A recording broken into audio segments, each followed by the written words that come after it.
Hello, how's it going? I managed to crawl out of bed finally. I've been really bad about that recently. I would just sit in bed for like an hour and a half, just like watching videos or something, because I'm like, I don't want to get out of bed. It's going to be cold for like the 3 minutes it takes to put my clothes on. Right? I don't know. I'm really bad at procrastinating things. So I just end up sitting in bed, being like, I don't want to get out of bed. And then it's been an hour and a half, and like the sun goes down, and I'm like, fuck. I've done it again. Whoops. Anyway. Yeah, I gained 25 XP, but I'm hungry. Anyway, hello Greffrey, hello Fiora, hello Nero0, thank you for the resub. Hello Baxcrook, hello Zoe, thank you for the resub as well. How's it going? We gotta beat Mother, because I think I was at the end. I'm near the end of the game. I know that, because I looked at a guide really quickly after stream yesterday, just to see where I was, and it was like the bottom of the guide, so I don't know how much stream we've got left, but it should be fine. If I beat it early, I don't know what we'll do. I'll figure something out. I don't know credit clear. I have a Peace Walker save going, because I was playing Peace Walker, and I beat it, but now I have like all the extra ops and shit to do, and that's like, obviously that game is designed for you to just sort of like plink away at for ages. But I have so many, I have so many extra ops and shit to do. I still haven't gotten the Fulton launcher. So I can't S-rank I can't S-rank some of them because they require you to have like a bunch of fancy endgame gear, which I need to unlock. So I need to unlock all that stuff. And that's all effort. I don't know. That game is really good. You can beat it in like 20, 30 hours ish, something like that. But like if you want to play it for like all the other stuff, it's like 80 hours long. I might not play for that long, but like it's fun, so I'm having fun with that. The only downside is because I'm playing the PSP version, the aiming is shit because the PSP only had one analog stick on it. It had the little nub, the horrible little nub. I remember I didn't own a PSP back in the day, but I do remember people in my school owning one and using one a couple of times and just thinking that the analog stick on it was horrible. Because it's not really an analog stick, is it? It's just like a little circle that you can push around. And it does not... I mean, it's like ambitious to put that on it, but also it doesn't feel great, you know? But yeah, because that thing does not have a right stick or any sort of fine aiming ability. Anything that requires you to do really precise aiming is really annoying, you know? It's that feeling of trying to thread a needle, but you can only do like really wide movements. Yeah, the analog nubbin.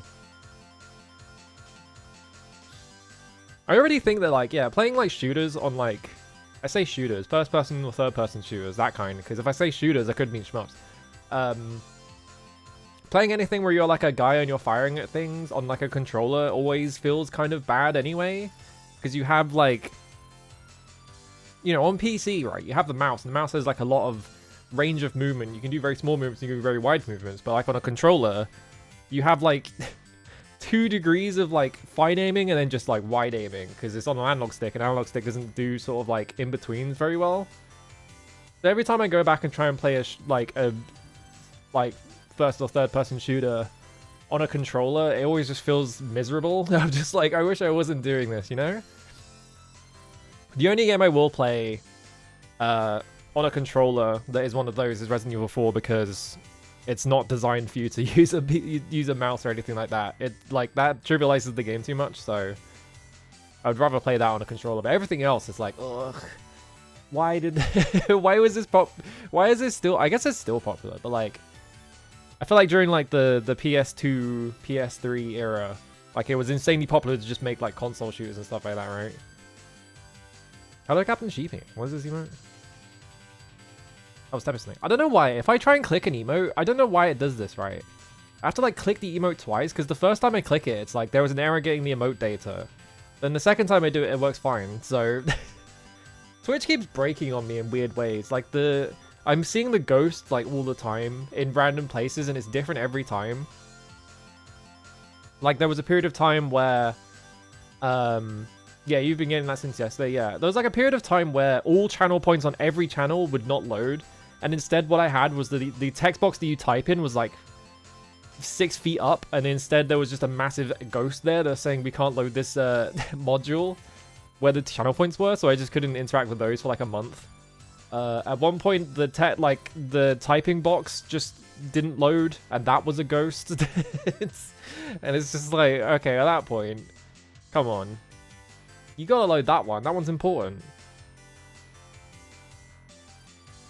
But I don't know, I feel like that specific like error has just been passing around on the website. I've been having another problem where like streams won't load, but if I pop out the player, it loads fine. So there's something specifically on like people's like stream pages that is not loading, that is causing the stream itself to not load and stuff like that. You think about how there used to be a pretty comparable distinction between PC shooters and console shooters up until the Call of Duty takeover. Yeah, it's because, yeah, I don't know. Because console shooters like took off really quickly. Because you had like Doom and you had like Quake and stuff like that in the 90s, and then like Half-Life, games like that. I'm trying to think of like games from like the early 2000s that would have been PC games, because Call of Duty started as a PC game as well. Like Call of Duty 1 was a PC game, and then it had a console version that was like a completely different game. That franchise has always been like that. It was like, I think like the PC version was made by Treyarch, and then the home console version was like Spark Unlimited or some shit like that. Like it's like a situation like that. And then you had Call of Duty 2, and it was Call of Duty 2 and Call of Duty 2 Big Red One, which is a completely different game for certain consoles. But then like regular Call of Duty 2, I think was a PC game. I think. And I think like, yeah, Call of Duty 3 I think was on everything, and it was just the same game. I don't remember. At some point, they like sort of flattened them out. But yeah, it was like it was the era of the PS2 was like the era of like World War II shooters and shit like that, right? Tribes Aerial Assault on PS2. Because yeah, I feel like on the PS2 it was mainly just you would see a lot of World War II shooters. You had like Medal of Honor, you had Call of Duty, PC, the console versions, like the non-PC versions. You had like I can't remember the other one. Yeah, Sparkway Turning Point Fall of Liberty, which is a really funny 360 Crusoe game. I always think about Turning Point Fall of Liberty because the premise of it is so stupid, and it is like the dumb guy's idea of like what history would have advanced like. So, the premise of Turning Point Fall of Liberty, and as someone who studied World War II at A level, so I know a decent amount about World War II. The premise of Turning Point Fall of Liberty is that in 1932, or I can't remember, hang on, I'm going to double check this. When was it? I'm just going to type Turning Point Fall of Liberty because it will show up. Because it's based on a real historical event, right? That actually happened, which was that, yeah, 1931. So there was a real life event that happened in 1931, which is that when Winston Churchill was in New York, I think, because he was doing, I don't know why he was in New York. He was doing some kind of business there or something like that. He gets hit by a car. This is like, and this is something that happened in real life. Like he walked with a limp for the rest of his life because he got hit by a car in 1931 while he was in New York, if I remember correctly. So the premise of Turning Point Fall of Liberty is that instead of getting hit by a car, just surviving and having a limp for the rest of his life, because I don't think it was like a serious, I don't know if it was a serious collision or not, but yeah. Their idea is that like Winston Churchill gets killed by the car, right? And because Winston Churchill is not around to stop the Nazis, big question mark on this bit, by the way, huge question mark on this bit. Because Winston Churchill is not around to like lead the British to defend against the Nazis and defeat them or whatever, the Nazis are able to easily overpower the United Kingdom and they invade it in 1940, because this is a Operation Sea Lion thing. Is that the Nazis very famously had a plan for invading the UK. It was a fucking terrible plan. It was a really, really bad plan. If you've ever seen the plan, it is the dumbest plan ever, and you could probably think of a better one. But yeah, the idea is that like the Nazis basically win World War II and they have all this super advanced like science tech that they then started like developing, and then you're like you're like an American construction worker or something, and you help fight against, you are like part of the hashtag resistance, and you fight against the Nazis and you defeat them. I don't know how much I have to explain how stupid this premise is. First off, the premise of the game is that Europe, like, what if Europe were too stupid to fight against the Nazis and we had to do it ourselves? Which is the prevailing American sentiment about World War II, is that they think that they did everything themselves, even though they joined World War II in 1941 or 2, one of those years. I don't fucking remember which year it was because I can't think like that hard, but like, yeah, they joined World War II in like 1941 or something like that, and by that point the Nazis were already like stretched completely thin. Like they had made some horrendous mistakes in like planning and stuff like that, and like the rest of World War II is basically just a protracted like, yeah, the Nazis are losing, but they are they're gonna continue to put up a fight, right? Yeah, like America, like that was the thing. Yeah, Pearl Harbor was 1941. Yeah, I couldn't remember if it was like 1941 or early 1942 that America joined though, because I don't remember much about America because that's not what I focused on when I did A level. But yeah, like America, like, yeah, Americans just kind of think that they did everything, but like the thing about America is that like, you know, all that shit was happening in Europe and they just looked at it and they were like, I don't fucking care. That's your problem. They're like, really, they were looking at it, it was like, ooh, scraps, we can just fight amongst ourselves for those. Which is what actually happened, is that like most of America's wealth post World War II was just that they had sold so much like military hardware to Europe, and they were able to like sell so many loans to Europe for like repairing and like rebuilding and stuff like that, that they just made a fucking fortune.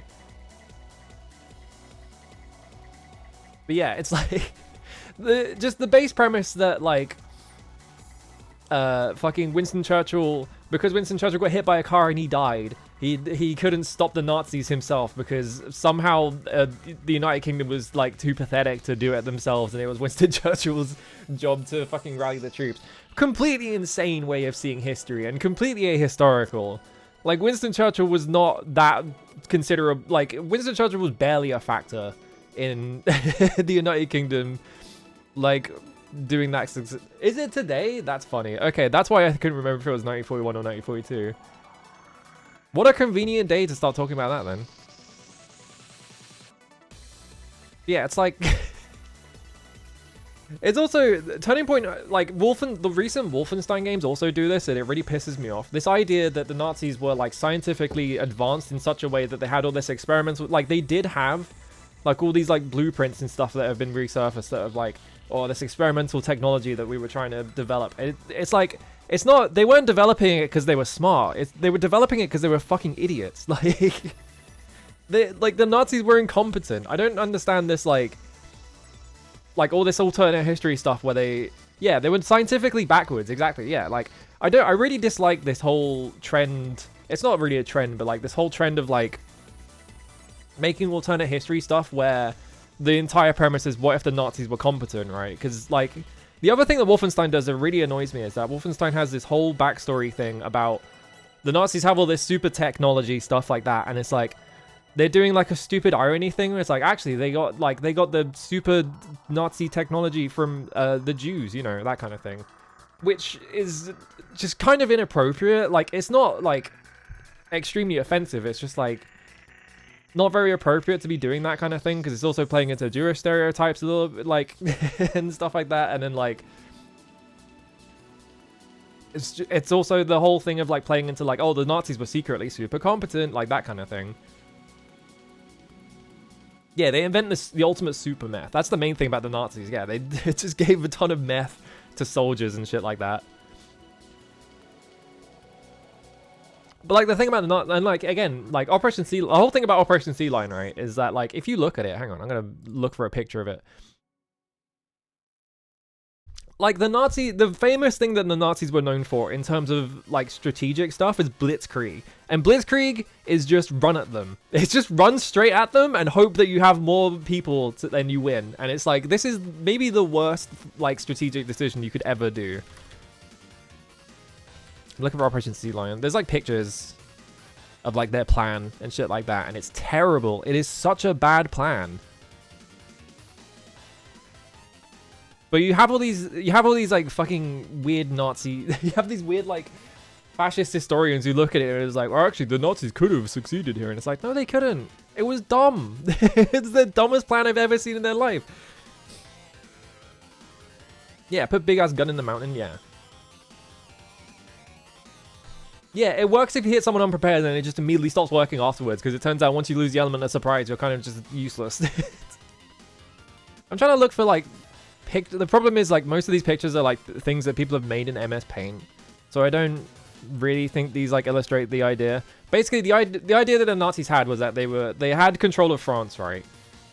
So what they were going to do is that they were going to go to the French coast, right off the coast of the UK, and they were just going to run everyone at the British coast.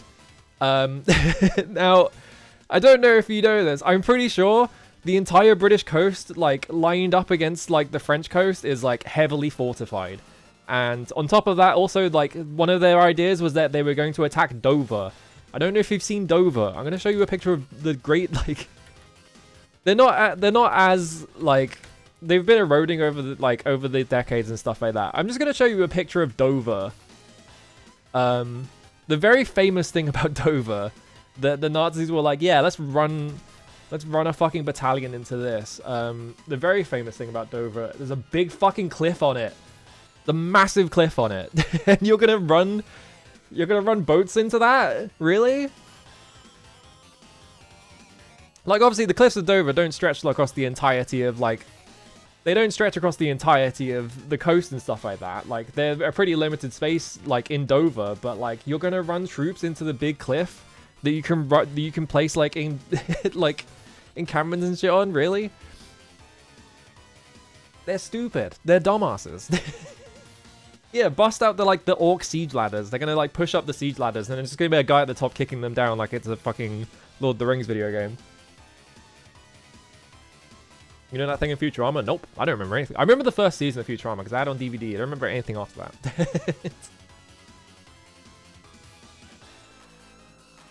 Yeah, Einstein helping out with the nuke because he thought the Nazis were working on it, and then finding out after the war they were nowhere close to a nuclear breakthrough. Yeah, it's like that kind of thing.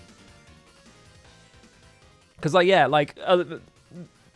and this is a thing that I think fiction has done a big part of, is that people think that the Nazis were much more competent than they actually were. They were completely incompetent. They could not do anything properly. They had a massive problem with, like, their...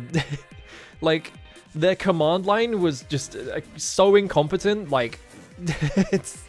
And because, like, you couldn't oust anyone that was in charge. If someone was in charge and they were making really bad decisions, there was nothing you could do about it because they were the fucking Nazis, right? This is a thing that was true about Britain in World War I as well. Is that, like, you had stuff like the Battle of the Somme, very famously, the Battle of the Somme, right? The whole idea of the Battle of the Somme was that they were going to fire a bunch of mortars at the enemy Germans, and then they just sort of sat around for 2 hours, and then they attacked. Because they were like, okay, we're going to wait for a bit, and then we're going to attack. And what happened was that they had just made a bunch of, like, easy cover for the Germans to place machine gun encampments in, and then the Germans just killed everyone, right? Extremely famous, like, one of the worst military decisions ever. And it's like, that happened, and, like, the British went, wow, that was really fucked up. Maybe we should never do that again, you know, that kind of thing. Yeah, and if you spoke up, you got the axe one way or the other. Yeah, it's like that kind of thing. So, like, because the whole structure of, like, the Nazis were just like, oh, if you're in charge, you're the smart one, you know, that kind of thing. Like, basic fascism. Like, you couldn't speak up because you got the axe, so it just ended up, like, people got in charge. They made terrible decisions. No one could ever, like, challenge them on it because of the command structure and stuff like that. And then the Nazis decided that it would be a really good idea to split their entire force 50-50 or whatever, like maybe even more than that. But they split, like, the whole reason why the Nazis lost, and it was because, like, it was like a very early decision that they made, was that what they did was that they started a war, and then they went, actually, what if we also fought the Russians? And what if we... I don't know if you've looked at a map. I don't know if you've ever seen how far away Germany is from Russia and how big Russia is. So the Germans' idea was, like, the Nazis' idea was that they were going to be like, all right, we're going to start a fight with the Soviets as well because we hate communism. We're going to kill them. And so we're going to split our entire force 50-50 and we're just going to send one into Russia. And they're just going to manually march all the way there. And, like, very famously, like, Stalin just looked at it and was just like, okay, I'm just going to destroy everything in your way so you can't, like, pillage any of it. And it worked extremely well because they basically instantly lost. It's like, come on. Yeah, Rise of the Party is basically just bullshitting who he was reporting to and nobody really knew how to dispute it. Exactly, yeah. Yeah, and it was in winter. That was the other thing as well. Is that all that shit, and then also it was in winter. So, like, the worst strategists of all time. Literally the dumbest people ever. Yeah, they made a plan specifically to avoid Napoleon's mistakes and all made every single mistake and then even more of them. And it's just like... Good God. Also, while we're on the subject, fuck Molotov, by the way. You know about this? Do you know about the reason why? Do you know why Nazi Germany actually attacked Russia? It's because Molotov secretly signed a Molotov secretly signed like a non-aggression pact with like Nazi Germany in like 1938 or something like that, because he knew that war was breaking out, and so he secretly went over there and was like, okay, we're not going to attack each other. And then obviously the Nazis just went, all right, we're just going to attack you then, right? And Molotov signed a deal with the Nazis for no fucking reason. It's like, all right, fuck Molotov, fuck that guy. That guy sucks. He was only premier for like a month anyway, so it doesn't matter. Yeah, invading Russia has always worked out, like for Napoleon, exactly. Yeah, accidentally became important at my job, except intentional and everyone. Yeah, exactly.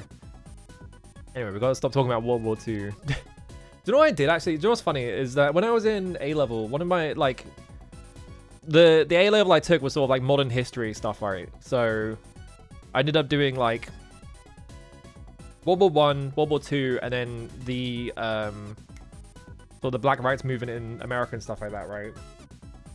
Promise only a Spanish anarchist, yeah. One of the things I had to do, right, was that I had to do like the big project, because you know you have to write a paper and stuff like that. The big project for like, I think it was the first year, I don't remember, because I think the second year I wrote mine about the Black Panthers. But like the first year was like, okay, we're gonna do a thing about tanks in World War One, right? And you have to read, you know, you have to do all your like you have to do all your sourcing and stuff like that. You have to like read all your sources and like come to your own conclusions. And I read a bunch of things about like tanks in World War One, and I was the only person in the entire class who came to the conclusion that tanks were completely useless in World War One, and they never did anything correctly. Like, and the thing I always heard as well is that like the thing that came up a lot in other people's work was the thing of like, oh yeah, the fear factor though. The fear factor was really effective. It was like, yeah, okay, like, hang on. The fear factor of a big metal thing driving towards you, sure, very scary. The amount of times that it was driving towards you was probably very, very low. So the thing, I'm trying to look for a picture of it. This is like, this was a thing as well, is that when I was first doing research for it, like one of the first things that came up. This looks, yeah, this is a World War II picture. One of the first things that came up was, yeah, if you Google this, like the first thing that comes up is a World War II picture, which is really annoying. I guess this can illustrate the point. It was something like this. Basically, the idea, the thing was, right, is that tanks came into the World War II like very late. It was like 1917 or something like that. And the thing about World War One was that a lot of people dug trenches, and you got to drive that tank over the trench. This is the main thing that happened with tanks, is that they crashed into the trench and they couldn't dig them out. This is like 90%, or not even 90%, maybe 99% of all tank participation in World War One. Oh, I found an even better picture. Hang on. This one's awesome. It's got a Getty Images. Hang on. This one's got a Getty Images watermark on it, but this one's awesome. Hang on. This is also a British tank, so this is even... There you go. It's just... Every picture of a tank that you find in World War One is just... Oh, I actually found the exact picture as well. God damn it. Oh, well. It's on like a slide, like a PowerPoint website or something, like a PowerPoint like archive website. Yeah, tanks in World War One just did this all the time. They just crashed constantly. They were kind of useless. And also on top of that, like by the time that tanks actually joined World War One, because you had like Big Bertha or whatever it was, like the first like tank prototype was like 1916, I think. So like by the time the tanks joined World War One, they were basically just completely useless. Like by that time, like the war was just sort of coming to a close anyway.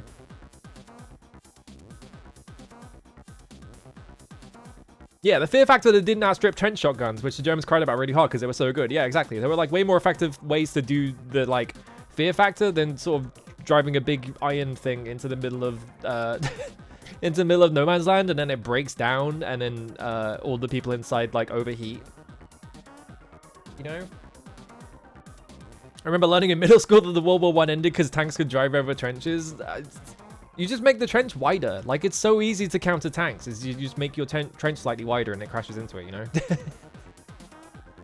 Yeah, planes in World War One were also the same deal. Like, I think, like, obviously, like, I was doing, like, an A-level, and, like, people in A-level are dumb. The thing about A-levels is, like, a lot of people that do them, you know, they're kids. I was a kid as well. I made a lot of mistakes, but, like, people, you know, people don't really know better. And I think a lot of people have like this impression that World War One was kind of like the trial run for World War Two, and it's like, nope, not even remotely similar. Because you have a lot of things that got introduced in World War One that became important in World War Two, but like not during World War One they weren't. Yeah, it would be a that was the other thing. Yeah, if gas was deployed, it would just become like a coffin. Like there was no way to escape because you were kind of just welded into it. Hello, we're talking about history. I'm trying to think of like other history things. I'm trying to think of like other history things that I studied at school, but I can't remember anything else. It was mainly just like World War One stuff. I remember I did because I ended up doing when I was in like sixth form or whatever, I ended up doing like a lot of like quote unquote debate stuff. Because I did history and then I also did ethics and stuff like that. So because I actually failed my first year because I took 2 subjects I didn't give a shit about and slept through the entire thing. So I ended up redoing it, and they just were like, yeah, just do like, I don't know, just do ethics or something. You seem more interested in that. So I ended up doing like history, and then I also did ethics. I did art as well. I can't remember what the other subject was. So I ended up having a lot of debates with people where I was the only person who was arguing one side, because I was the only person doing any of the reading, and then everyone else was just having like the dumbest arguments ever in like countering. It was extremely frustrating, because when you have an argument with someone like that, you're never gonna win. And it's not like you can win a debate anyway, because it's fucking school.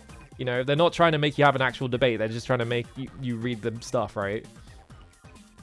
So I ended up having a lot of very dumb debates with people. I remember specifically being like one of like 2 people in the entire history class who was like, well, the Black Panthers were extremely correct. I don't know what people's problem were. And everyone else was being like, these guys are dumb. Yeah, in the middle of peak Bush 2 Islamophobia. Yeah, exactly. Like, that's the other thing as well, right? Is that, like, this was, like, the 2010s or whatever. When was it? I can't even remember. How old am I? Forgotten how old I am. This is, like, yeah, like, very, very late 2000s, early 2010s. So it would have been, like, 9 years into the fucking Iraq War or whatever like that. I'm, like... I'm arguing with kids at a Catholic school. They're all going to have really bad opinions about ethics as well, you know? The only perceivable effect they had about the Battle of San Juan Hill was maybe their presence boosted American troop morale and nothing else. And then people still talk about them like they won the battle, yeah. God, ethics was miserable, right? Because I actually have like an interest in philosophy and stuff like that, right? And so I was reading all the stuff that I had to read, and then I was like going like, well, I don't want to read this. I'm gonna go start reading like fucking I go into Deleuze and Guattari, which is an insane thing to do when you're a teenager, by the way. Like try to read Deleuze and Guattari and like all this post-structuralism stuff, and then everyone in your class is doing like Kant, and just trying to argue with that as well. It's just like why did I make my life impossible? I didn't understand what I was reading. The other people didn't understand what I was reading. Yeah, that was the thing, right? It's like, because when I was in it, yeah, like the whole thing about A-levels, like because I was doing Black history and stuff like that, like MLK was like the big focus of it, and then like the Black Panthers were like a minor part of it that came afterwards, and I was like, wait, the Black Panthers were right though, you know? Yeah, coin flip with the teachers too. I don't think anyone in my school was a priest. Because I don't like... yeah, I'm trying to think. Was anyone in my... I think I had one teacher... Actually, this is really weird. I had the one teacher I had that was a... I think he was a Buddhist priest. He wasn't a like a Catholic priest, but he was like a practicing Buddhist. And also he ran a martial arts school, and he was really into like trashy martial arts movies. And he's the strangest person like by far the strangest person I got taught by. But yeah, it was just like a lot of our... Do you know what's really dumb actually? One of the things I had to watch in ethics, because like, you know, when you're in like secondary school and stuff like that, they're just gonna make you watch movies so they don't have to teach you. One of the things that I had to do in that class was we had to watch The Matrix. we had to watch the movie The Matrix, and then a documentary about the philosophy of The Matrix. And this is why I don't think very highly of The Matrix, because I know all the philosophy is like basic like 101 stuff. Yeah, because The Matrix, you know, the whole thing about The Matrix is like it's very much about... It wasn't even brand new. It was like 10 years old by that point, right? So, yeah, they made me watch The Matrix in ethics, and they made me watch Shrek in fucking English. That one's even worse, though. Like, why did they make me watch Shrek? Like, what was their problem? I fucking hate Shrek. Oh, you had to do it. Sorry, I missed a bit. But yeah, it was like, the whole thing about The Matrix, right? It's like, oh, here's here's all this stuff about Descartes. You know, you have the bit with Cypher, and he's in the restaurant, and he's like, oh, how do I know this steak isn't real, but I'm gonna believe it's real, that kind of thing, like the whole Descartesian thing. And the main thing I remember about The Matrix was just thinking that all the philosophy in it was just whack.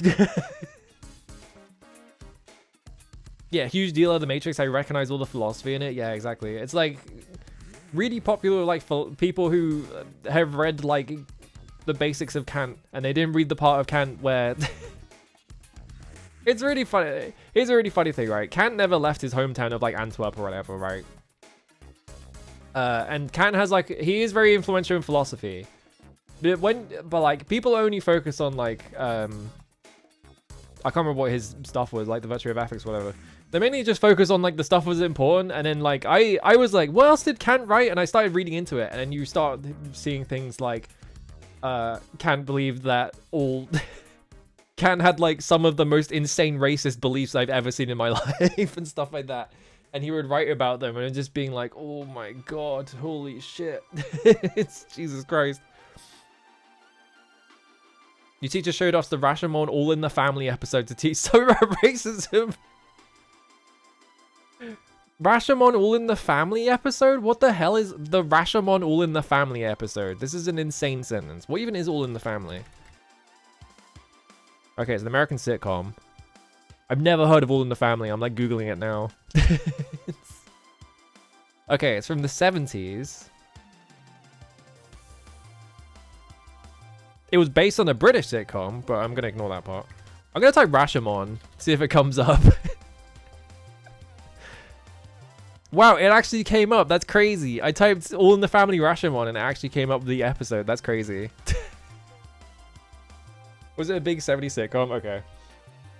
Here's the thing, right? We didn't really get American sitcoms over here. So, like, I've never seen, like, Seinfeld. I've never seen, like, any of that stuff. We had really bad... British sitcoms instead. I'm trying to remember what British sitcoms there even are. The thing about, like, British comedy shit is that, like, you look into it and it's like, oh yeah, one of the most famous and influential comedy things in the UK was Little Britain, which is one of the most racist and just vile things ever made.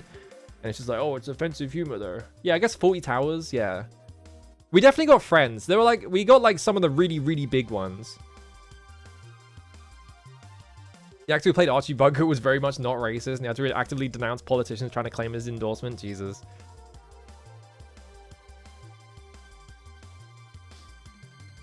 The bad shows the American ones were based on. I remember we had, we definitely got Friends. I'm trying to remember what other, like, American sitcoms we even got. We got Joey, the spin-off of Friends. I remember the adverts for that one. I remember never watching it. I don't remember what other American sitcoms we even got, though. Because we never got, like, Seinfeld or anything like that. Because I think the problem is just that in the UK, we have, like, a bunch of, like, quote-unquote famous sitcoms, like, yeah, Fawlty Towers and things like that. So people would just show that instead, so we didn't get that as many like American ones. I assume Frasier was banned on account of Daphne's accent. Which one was Daphne? Daphne. There is like a, yeah, I think there is like a British character in Frasier who has like an insane, like completely over the top like British accent, right? She's like the housemaid or something, right?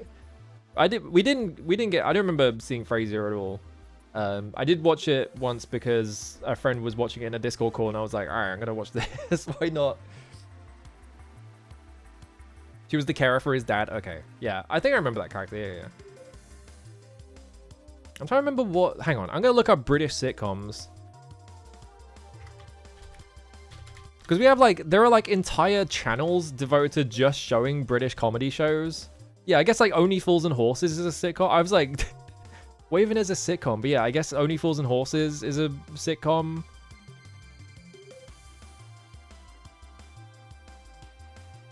I'm trying to like look up. Hang on. British sitcom. Yeah, show me. What we got?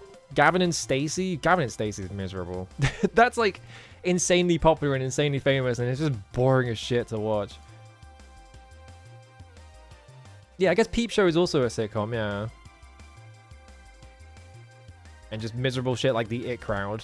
It's just like, ugh. Ew. Yeah, Father Ted, yeah. It's just like, ugh. God, that guy has like mold in his brain now or something like that. I guess he always had it, but like it's gotten worse. Jesus Christ. Keeping Up Appearances and Are You Being Served have been airing in the US on PBS stations as long as you've been alive. Which one is Are You Being Served? Is that the one where they work in like a big like department store or something? Or is that a different one? CP outside the brain, true? Okay, it is the department store one? Okay. Yeah, I wonder like what British sitcoms do Americans even get? Like I can't imagine that they don't get any because like British, like I feel like one of Britain's main exports is like cultural stuff, right? So like I feel like they probably export a lot because you have like BBC America and shit like that, right? So like people have seen like Doctor Who and Sherlock, which I wish they hadn't, but what can you do about it?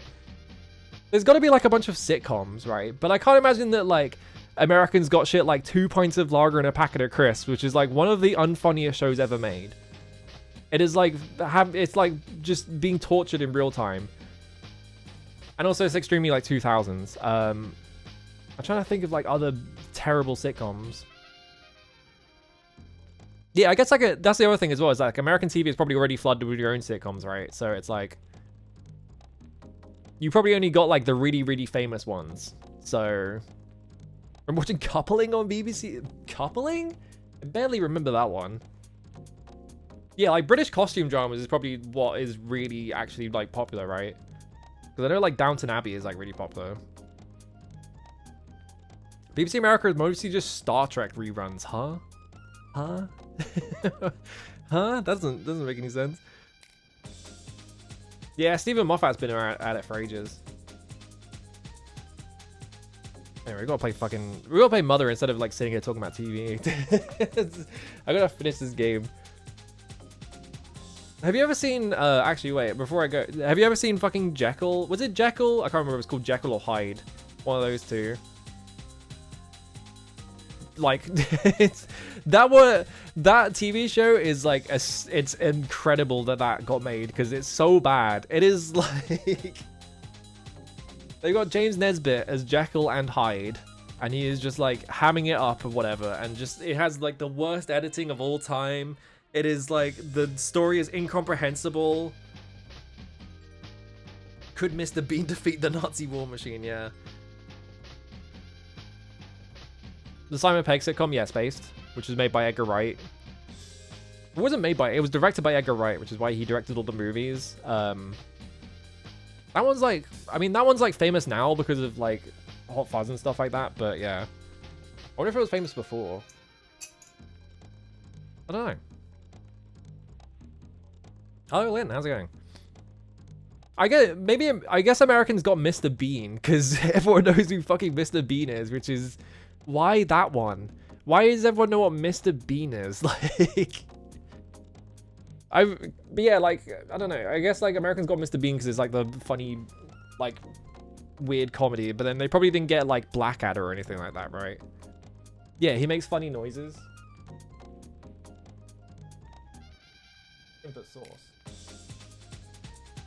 I always think of Blackadder because the whole premise of Blackadder is like, oh yeah, the like legacy of this guy is like his ancestors and stuff like that, and then they ended with the World War II season, and then they were like, well, we can't make a funny ending to World War II, so it's just gonna be really depressing.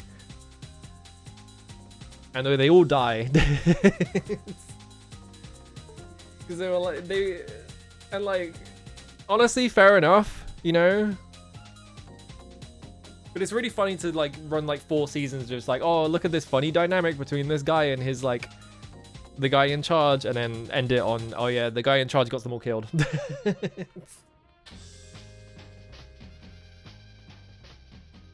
You got Blackadder? Really? That's interesting. I wouldn't expect that one. Because that one feels like it's very much about like British history. So I feel like Americans wouldn't care about it, but I don't know. I guess maybe because of Mr. Bean, Rowan Atkinson was like famous enough that they could push Blackadder as a thing. I don't know. That's the wrong button. All right. Oh, Canada size things probably helped. Yeah, maybe. I don't know. Because yeah, like I think like Canada has a lot more like network agreements with like the UK, because we have a lot of horrendous Canadian British like joint cartoons, like the fucking Cramp Twins and shit like that. You have horrible stuff like that. I'm sorry, yeah. I mean, the UK like half finance most of those, right? So yeah, Rowan Atkinson, the guy from Rat Race, yeah.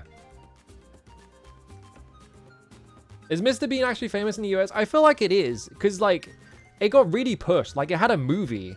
So like I feel like there is like a temporary period of time where like Mr. Bean was like actually famous. Like obviously nowadays it's like not as well known because people look at it and they're just like, what the fuck is this? But like I feel like there is like a very specific period of time where like they were really trying to push Mr. Bean as this like British cultural export. And obviously it didn't work because fucking Jesus Christ, but so like I think it was it's not famous in the way that like Frasier and Friends are famous, but it's definitely famous in the way that like here is this like short run TV show that they really tried to push. It had a fucking cartoon. Did you know about this? There's a Mr. Bean cartoon and things like that. Like they were trying really hard for that one. They were just like, oh yeah, the infinite money machine, Mr. Bean. Yeah, you got the movie? Yeah. I don't know if there's multiple movies. I know there's one. Yeah, Wallace and Gromit is definitely... I mean, yeah, Wallace and Gromit is like... I mean, that's good. So... I feel like Wallace and Gromit would be like more famous than Mr. Bean though. I don't know. You're glad you never got Mr. Blobby? Hang on. I have to go on Google. Hang on. This is important. Earthbound can wait.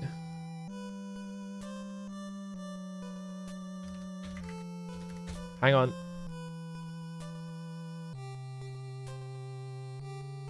I'm gonna find like a picture of this.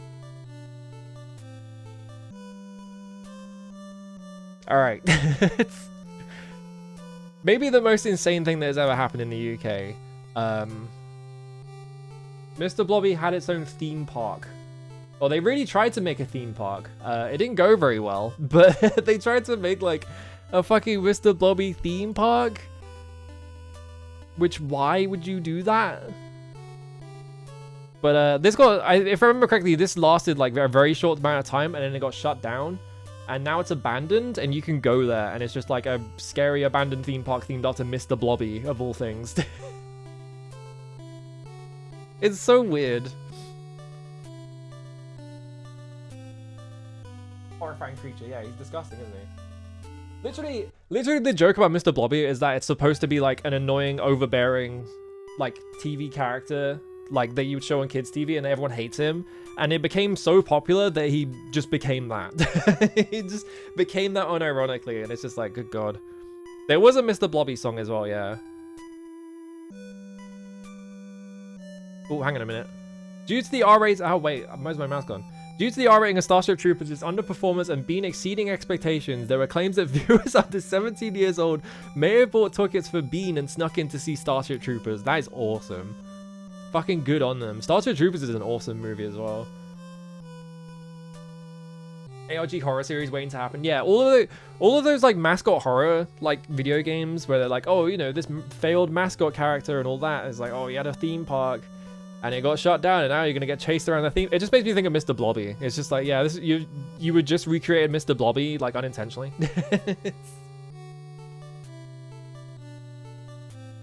He's a horror monster, yeah, exactly. Go look up what's the other one, Mr. Nosy Bonk, which I think was also a Noel Edmonds character. I don't remember. That one's weird. No, that's not a Noel Edmonds character. No. What that one is that one was a Nosy Bonk was like a real kids character on like 70s or 80s kids TV or something like that was like a complete failure. But what happened was that Charlie Brooker brought it up in an episode or something, and he got he had a whole bit about Mr. Nosy Bonk, and that's why I remember it, because I think it was like I was just in my brain associating that with Noel Edmonds. If I remember correctly as well, the Charlie Brooker bit with Nosy Bonk or whatever, like they got Ashens to play Nosy Bonk. Yeah, it's a famous bit on his channel because he was that character in that like TV episode. All right, where are we going? We have to go. So we have to climb the mountain at this point. Hang And we're missing like one of the, well no, we're missing 2 of them, right? Dragon State. Yeah, we're missing 2 of the melodies. I'm just guessing that the 7th melody is at the top of the mountain and not the 8th one. If the 8th one's up there, we're fucked. Was there a guy out here? To the harbor before Mount Itoy, I mean it. Okay. I'm gonna go to the harbor first, 1 second.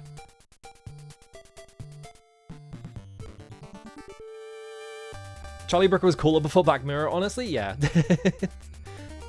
Why did the NO, I guess maybe you pressed dot by accident or something? That's the wrong one. BKB, fight, there we go. Oh, it died in 1 hit, never mind. I'm too juiced. Because of my horrendous mistake where I went the wrong way. Where am I? What's this? Oh, there's a...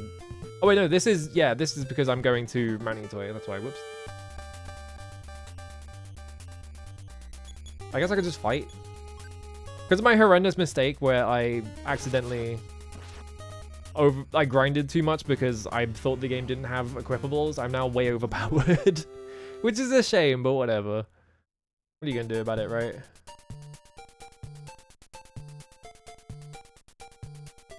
You know what I think is I can't get around these houses. I have to like really run around them.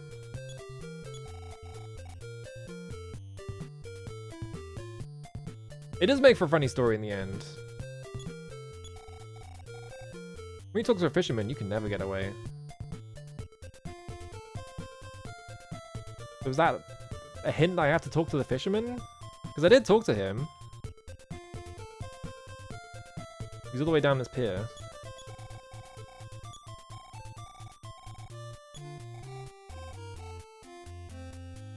Yeah, he does this.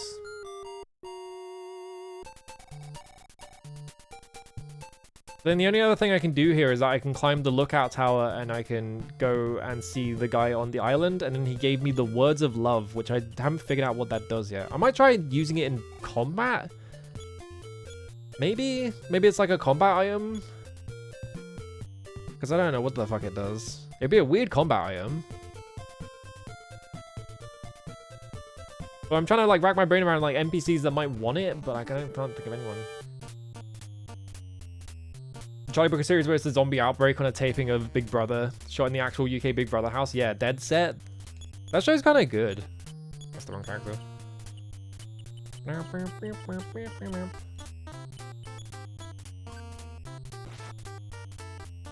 Oh, it died in 1 hit. Whoops.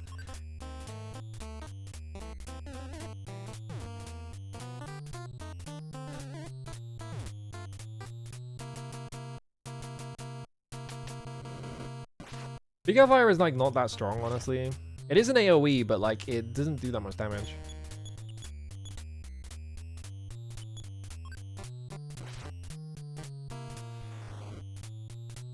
Oh, I guess I have like 110-ish like health. Or just 100.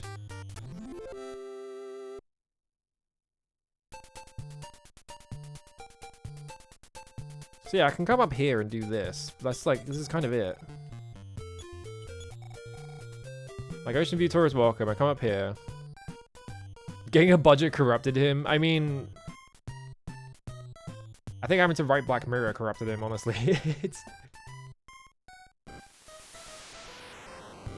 Is he still married to Connie Huck? I actually don't know. Probably.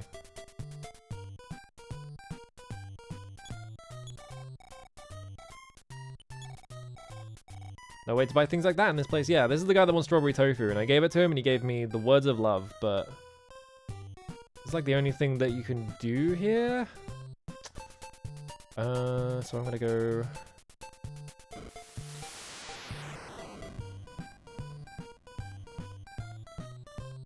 Over here.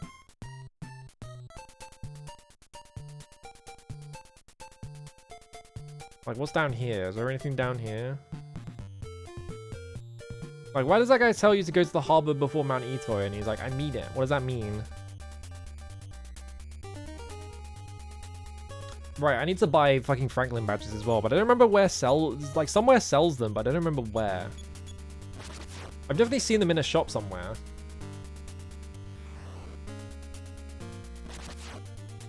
Oh, the double crit. I just need it so that enemies don't just PK beam PK beam gamma me like that and instant kill me. Like that.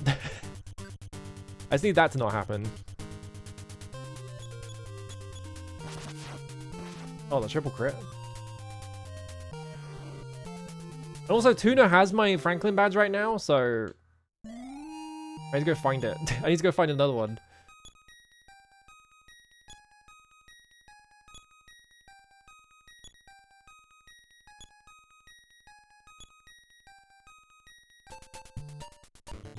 I took like 4 steps, come on. I was trying to run back to... I don't know why I'm trying to run back to town. I can just teleport with the Onyx Hook. There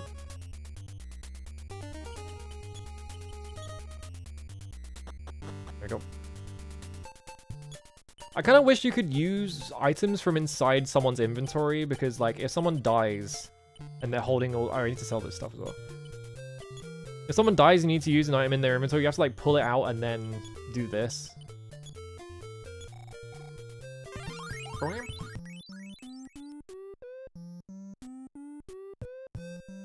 Yeah, let's go Mount Toy, I guess.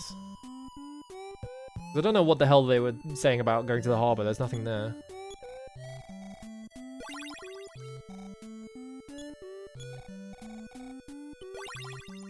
Go find once again.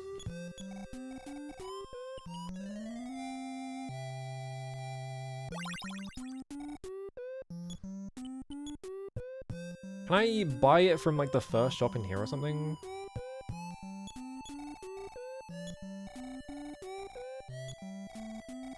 I don't think I ever checked this one. No, this is the coin shop. What's the second one? Also, how much money do I have? 135 quid.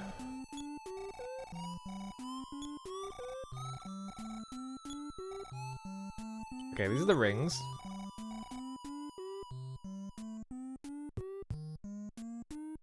How much, 100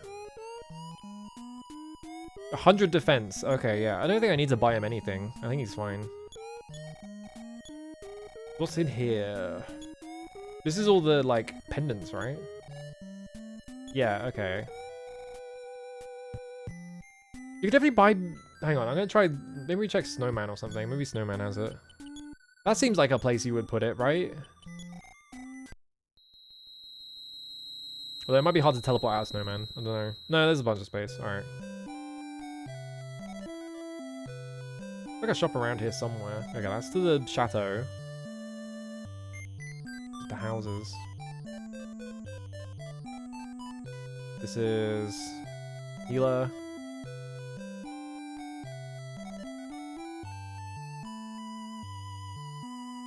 Oh, come here.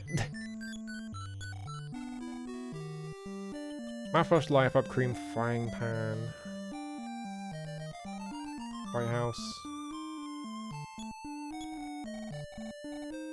No. Alright, I guess it's not here.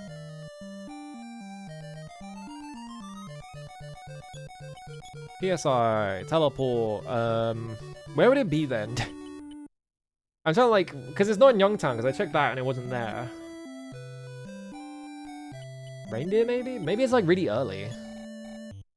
You'd think it would be like a late game item, considering it like cancels out an effect that enemies are only doing late game.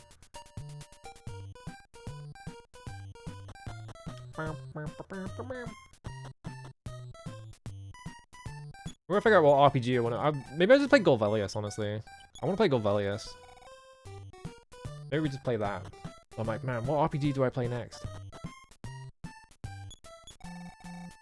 We sell weapons.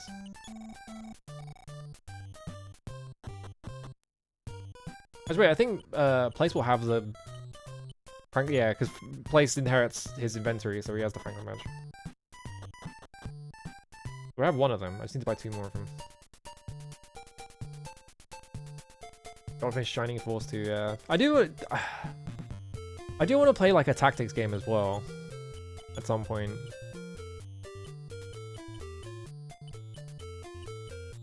Maybe you can't buy a Franklin badge. Maybe there's only one in the whole game or something. I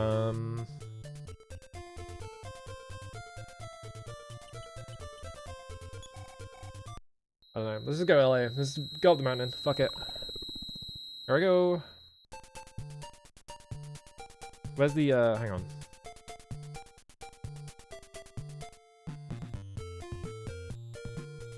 There was a cop that was like, oh yeah, I can sell you awesome weapons, but like, I feel like I have the best weapons now, so maybe that's just a bit.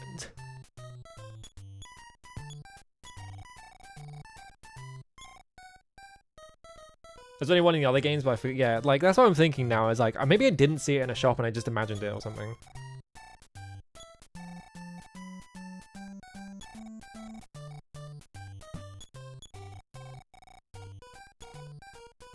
Let's sell non-stick pan. Can I sell the ticket stub? Whoops.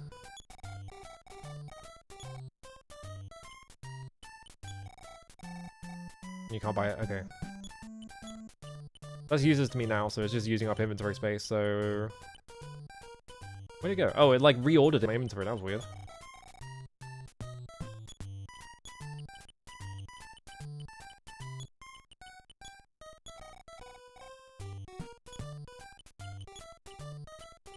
So if we only have one, we should give this to Haddock, because she's the one that can resurrect characters. So if she dies, that's bad. But if everyone else dies, it's like, whatever.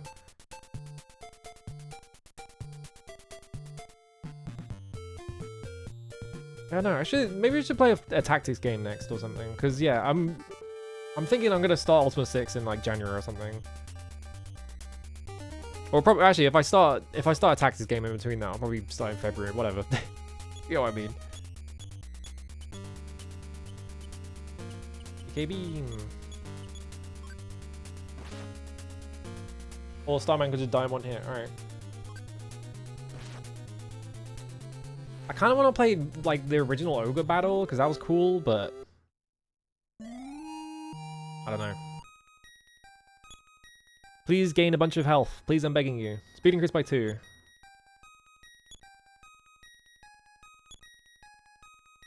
Three health? Oh, come on. You got new psi power though.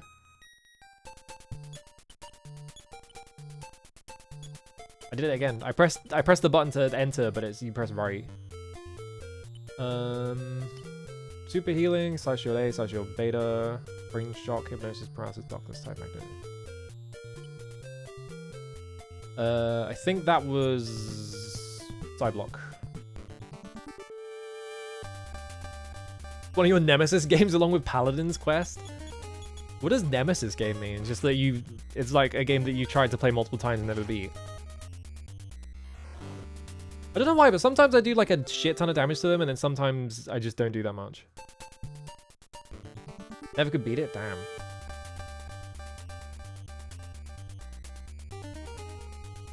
That was me with FF7 for a while, which is really funny.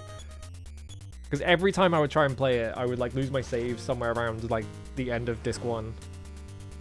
And I could never like quite finish it. I did stream it eventually, like a couple years ago. But I have played the whole game now. I think if I have any other games that were like... I played them a lot, but I never got close to beating them.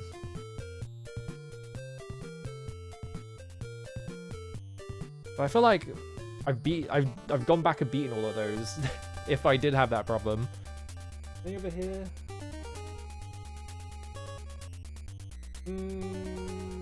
No, not really.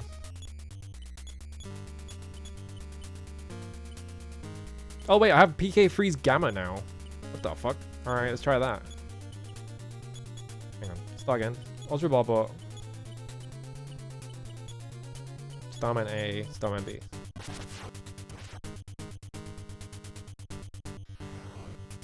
Hello, how's it going?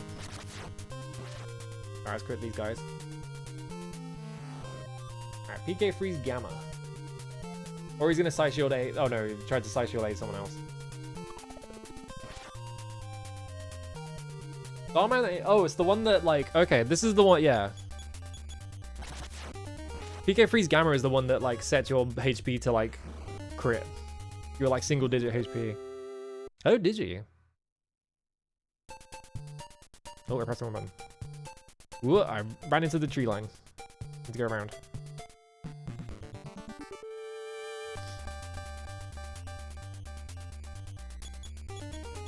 I'm running down here and I'm like, am I going the right way? I feel like this game has like a really big map. Like a lot of areas that are like very wide and open, but like not much in them. I'm wondering why they decided to do that. I guess it's just like, I don't know.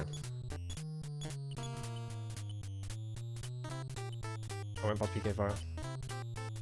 PK Fire.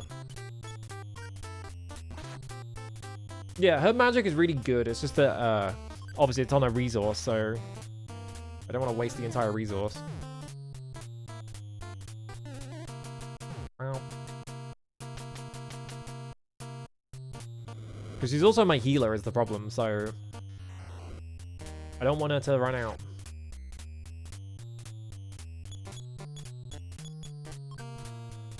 It would have been insane to a kid back then to have a game so huge, yeah.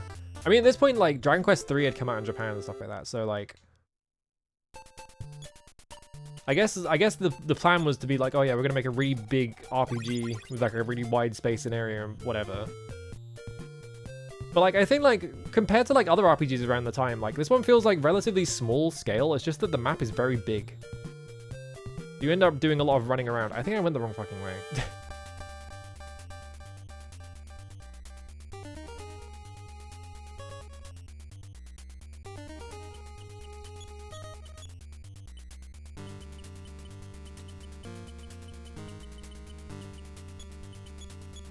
There we go. Yeah, it's neat to have, I think that's the thing, right, is that it's neat to have like a seamless overworld map where everything is like to scale, because like I feel like a lot of other games, the map is, you have like the macro map and then you have like the regular size maps and stuff like that.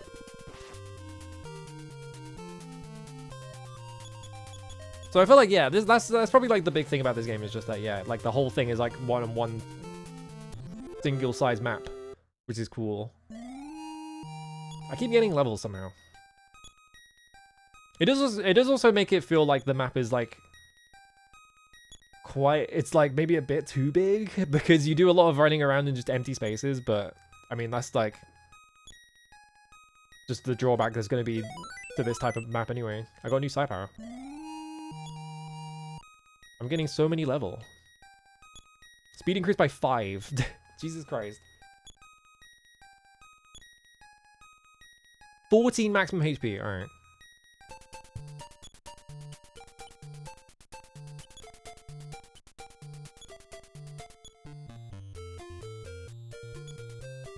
What did I get?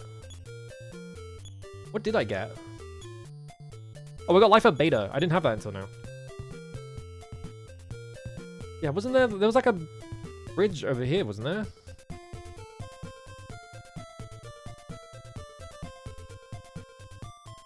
Because I thought I remember... Maybe I went the wrong way. I thought I remembered that I had to like cross over to this side and then I would get a bridge over here somewhere so that I could go to the cave. I guess I went the wrong way? Oh, I've gone the wrong way.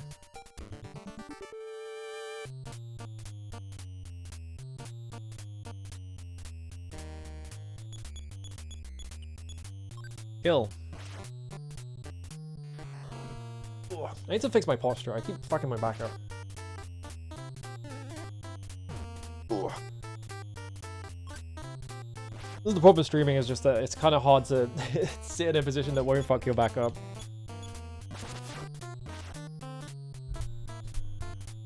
Explode.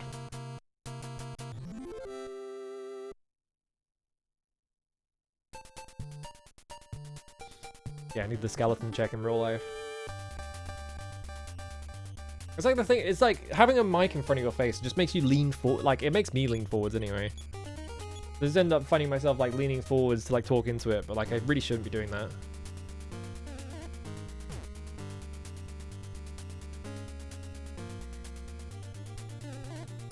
I guess the way around it really is just stand up more often. Just gotta stand up and walk around a little bit. Oh, come on. I don't want to fight Energy Bot because he's going to explode. There we go. Where was this bridge? Am I insane? Did I forget where this bridge was? Maybe I think I did just go the wrong way.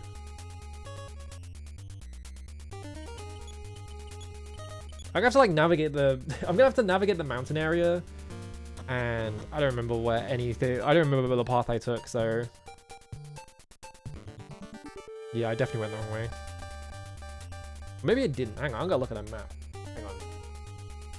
It's gonna turn out I went the right way and then turned around when the bridge was like 5 feet below me or something.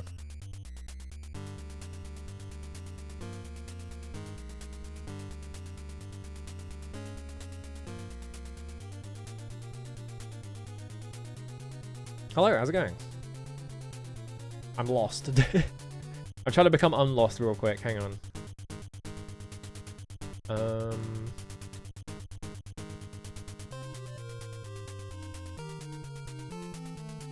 Let me just do this real quick while I'm in here.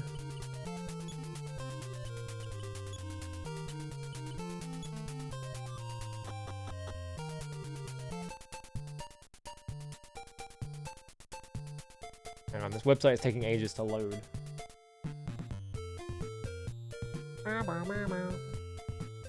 Oh, I just have to click it again and then it loads. What is up with that? Sometimes I click on a website and it starts like it starts doing the thing where it's like, oh, I'm loading now.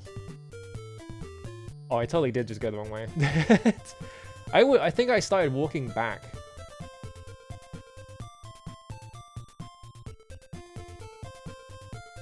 But I think I went the wrong way. Okay. I guess I could just teleport back to make this easier.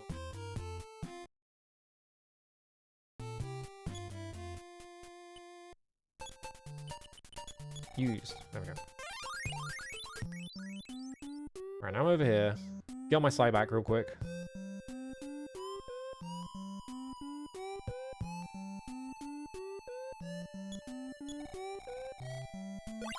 Well, you're fine once again. Alright.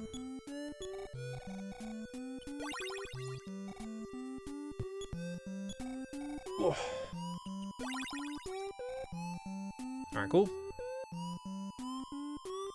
I'm right over here. I wonder if like the way that they've designed teleport in this game where like you have to do this big running up. You have to do this big run up. Like I wonder if that just came about as a result of like, oh, well, we have these big maps and we can do all this scrolling, so we might as well. Because it's a really cool effect. Yeah, I think I had to go this way and I went the other way by accident. It's so sad they never made a Mother 2 or perhaps a Mother 3. It would have been crazy if they'd done that, but they didn't.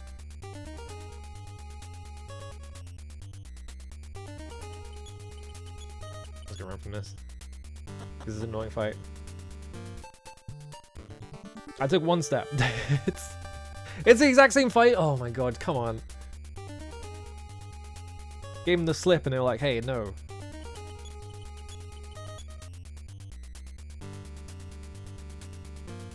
Oh, come on. Come on. Now they're gonna paralyze Haddock. Oh, it's place, okay.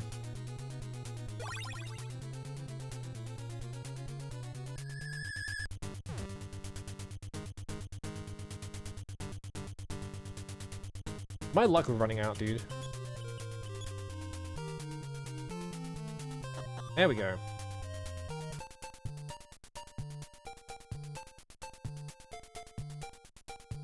Yeah, this is looking very different. So yeah, I went the complete wrong way. Whoops.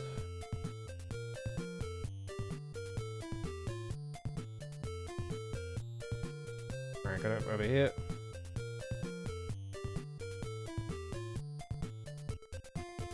This guy's house. Is there anything in this guy's house? Okay, it's just like the nap spot. I'm gonna be right back. 1 second. Ooh.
Okay. Do your best.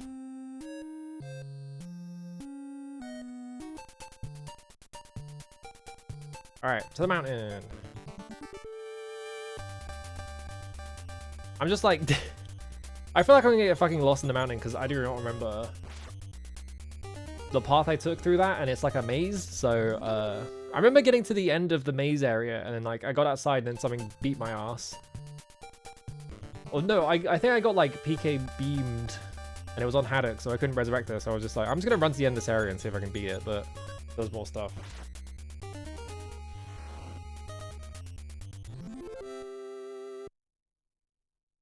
Thankfully, because I'm over leveled, I'm just killing Starmine. Oh my god. I'm just killing Starmine in one hit at least. They really want me to fight these guys, huh? Bonk.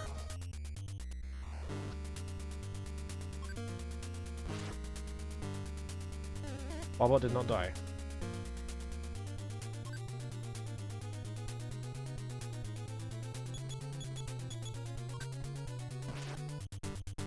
There we go. Bow, bow, bow.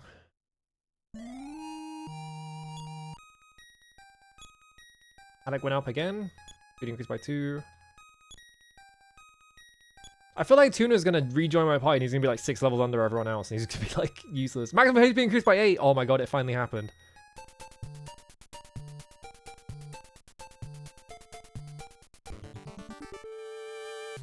Actually, I still don't know if Tuna is like left my party completely now. If he's been completely replaced by Place or what. I guess we'll find out. I don't want to fight this. I'm just gonna leave. It's an easy fight. It just takes too long. Yeah, number bigger than 3. That's crazy. So I don't have to count. Here we go. All right. Time for this shit.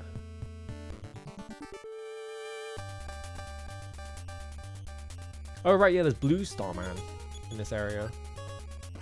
Bonk. Still not enough health.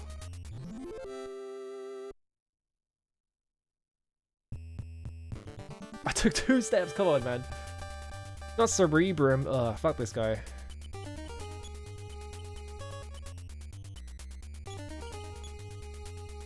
I'm gonna try, instead of trying to lower its defense, I'm gonna try upping my offense and seeing if that works. I never tried side blocking it and that didn't work, right? What if I brain shock it?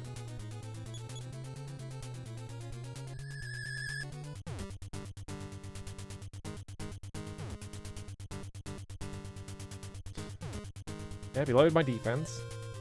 Because it is a brain in a jar, right? Of course it dodged immediately. Defense increased by 162, good god. There was no effect. Oh my god. Stance effects in this game feel like they never do anything. Now it's doing PK beams.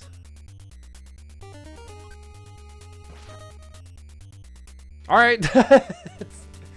Well, that solved that problem. Just hit him for 202. Oh, new side power.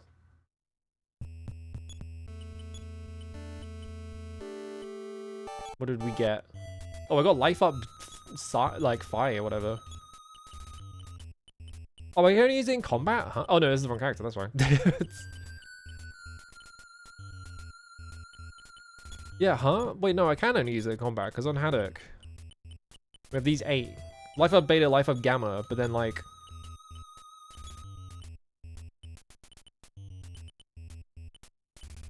Life up beta, life up gamma, life up fire. Why is there a life up fire? Why can I only use it in combat? What if that's just like a full heal or something? That is... whatever, doesn't matter.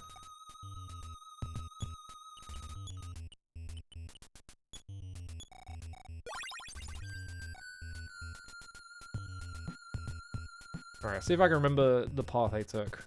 I definitely don't remember the path I took. I could also just wing it, which is what I was doing last time. Alright, Blue Starman.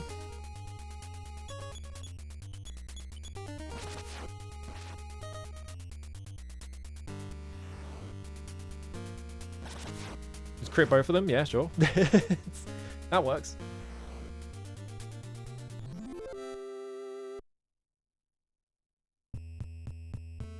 I'm gonna run Okay, so we have a door underneath us and there's a door above us, I think. But I think the door above us took us to an item, if... I don't remember, actually. I shouldn't try and rely on my memory of this area the first time. Okay, 2 doors down here. I'm gonna go to the left door first.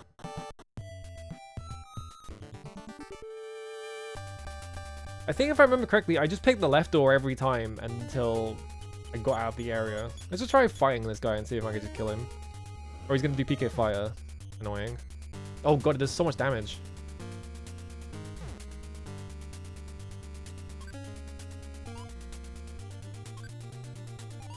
It dodged both of them? Fucking hell. It didn't dodge that one. This guy... I'm fucking done with this guy. Fuck this guy. This guy sucks. He did 120 damage to like 2 of my characters. Please run away. I'm begging you. Oh my god. Are you kidding me? Dude, come on. Alright, what does Life Up Gamma do? We'll fly even. Oh, it just didn't pick anyone?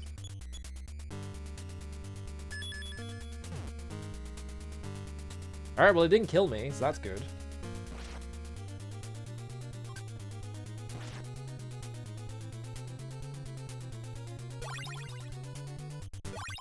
Okay, it's like an average healing spell, but it's like an AoE one.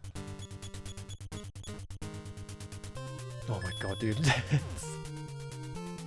Oh my god, dude, come on. This guy is a fucking nightmare. I hate this guy's ass. He won't even die. He's got so much health.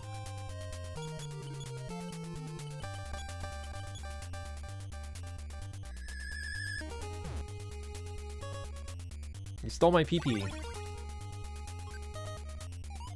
And he dodged my attack again. They made the most annoying guy on the planet, and he's a little fucking brain with legs.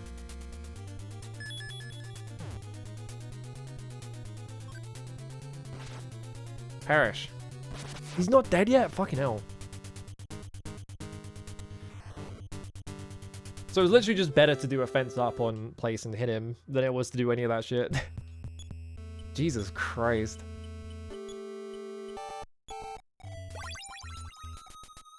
I get myself back. Alright. I took 2 steps. At least it's just Starman.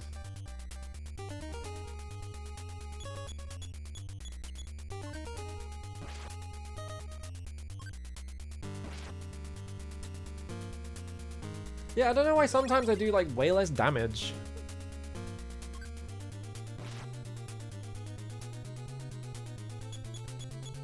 Like sometimes I'm doing like 100 on like a regular attack. Like yeah, I did 100 there. The last one was only like 60 for some reason. I don't know why that was only 14 for some reason.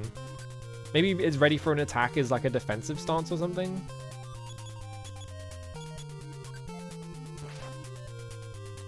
Yeah, I only did 50 that time? I don't know, that's very strange.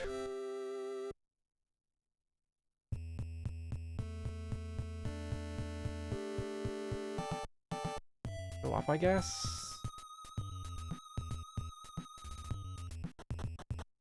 Ooh. That was bomb. I got a bomb.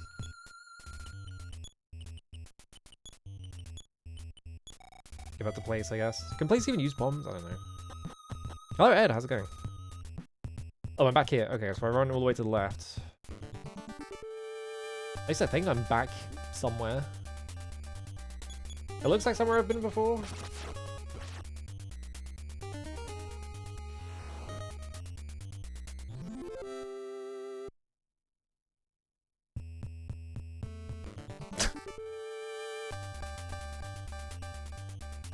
Oh good, there's 3 of them.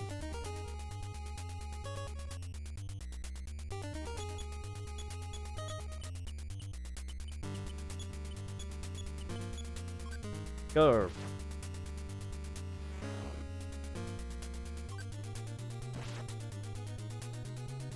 Yeah, why would like 108 and 33? Like they weren't that. Like their damages weren't that different last time, right?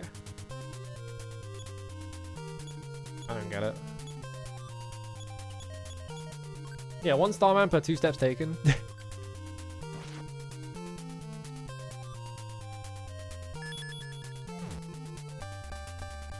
You almost killed Haddock. Fuck my life. Get lost. Don't. Okay, good.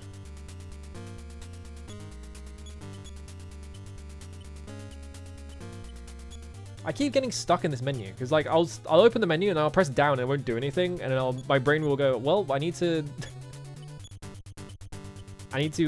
press the confirm button to get in the menu, and no, that makes it that makes it go to the side. I do it every time. I'm also running out of PP.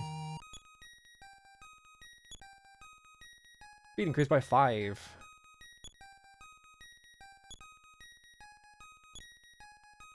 No HP increase. Alright. It's fine, he's got tons of HP anyway.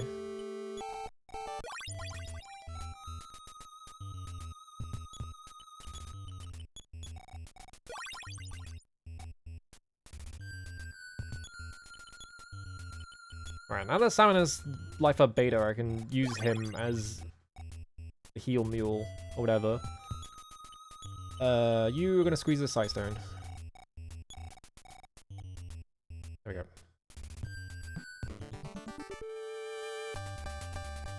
Oh my god. It's another one with 3 Starmen. Alright.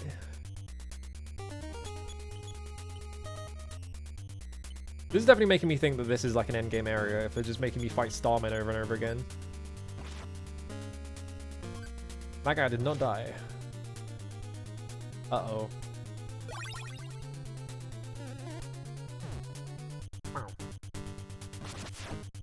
Oh my god. Really? Leave me alone! Alright, you go first, so you're gonna do that. I'm gonna PK Fire, kill the guy in the middle, and then we're gonna just hit this guy on the left.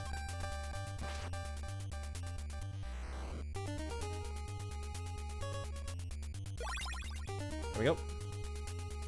Because if I tried to heal on Haddock, she'd go too slow and it would just attack her, and she'd die.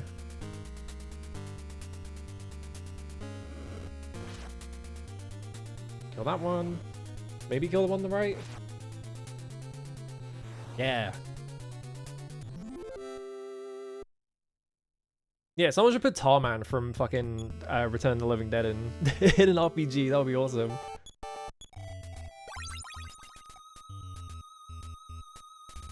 Okay. Did I already do this door? Oh god, I'm running. Extremely annoying fight. Because of that.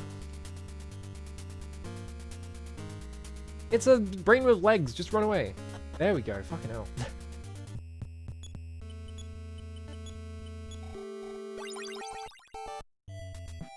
I feel like I'm running in circles.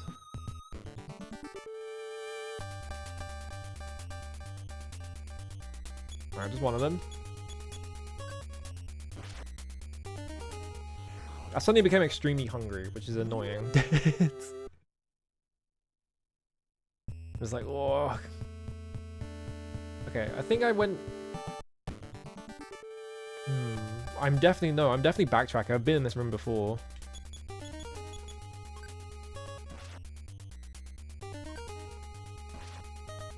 I think. Confusing ass map. Because I definitely remember walking down here. It was like the second door I went through. So I went up here and went in this door, I think. That put me in here and then, yeah. Actually, I think this is just going to an item, isn't it?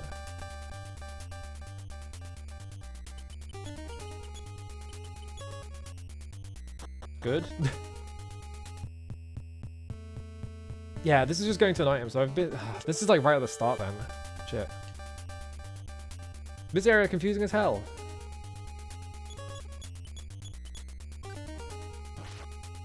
Actually, I did that attack wrong. Doesn't matter.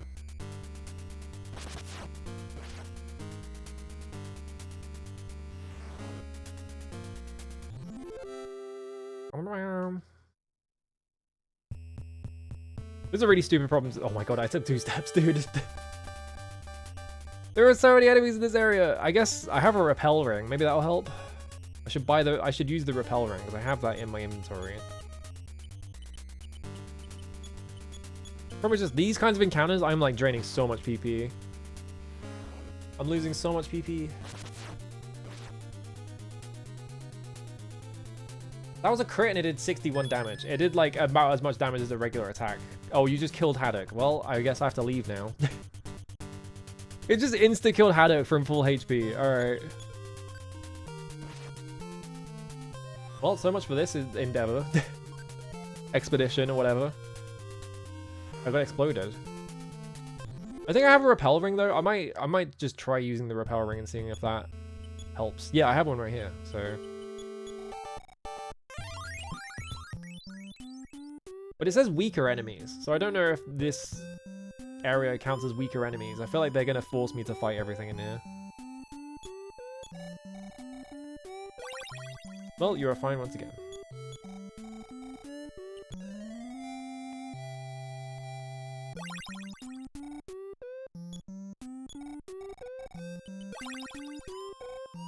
Alright, roll back. Run away over here. Turn around. Teleport, LA. I also looked it up. Apparently it's Valentine's Town in Japanese. So yeah, this was just... It was holiday themed, but they changed it to LA for some reason. I guess maybe because Valentine's Town would have been really long.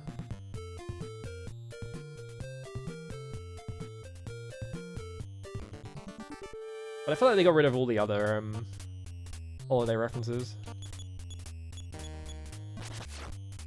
Kill.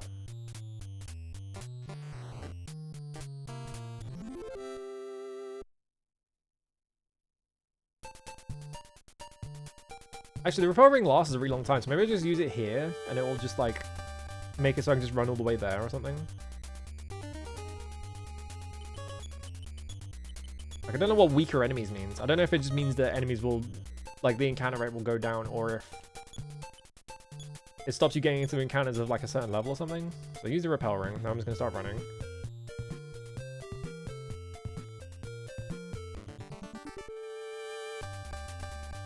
Okay, so I didn't stop this encounter from showing up, so that's annoying.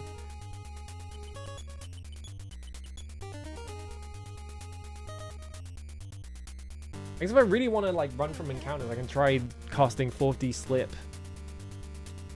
But like, I don't particularly want to waste PP on trying to run.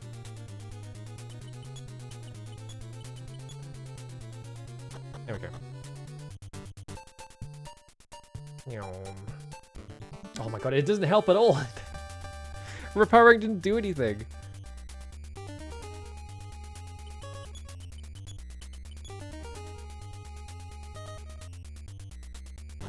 There we go. I feel like I'm getting into like exactly the same amount of encounters as I was before. I guess it is lower.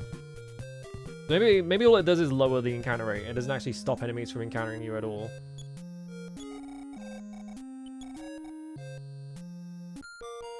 Hopefully this doesn't, like, make it expire or anything. I didn't get the message, so I think we're fine.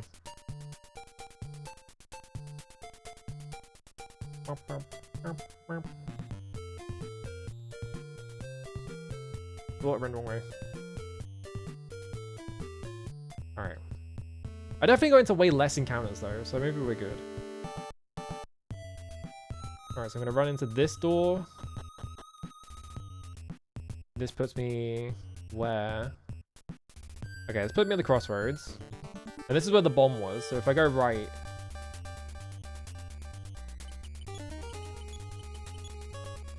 At least I think it will? I don't know, let's find out.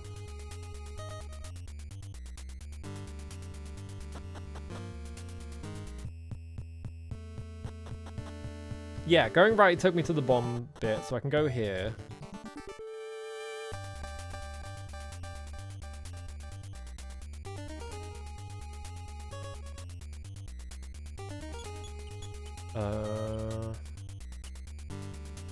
Big Freeze Gamma does set him to low HP, but it doesn't kill.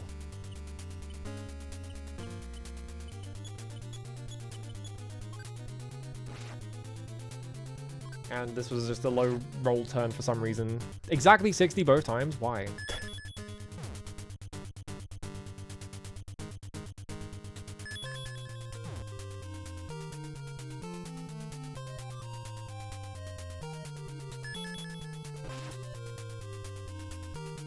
Okay, this is 86, which is pretty good, but it's like also it's still not killing.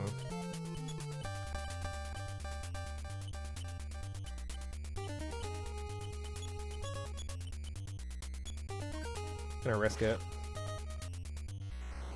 Because they should just die on the first couple of hits. Or I'm gonna miss. Oh my god, dude. It's... Alright. How to outsped the blue Starman for some reason.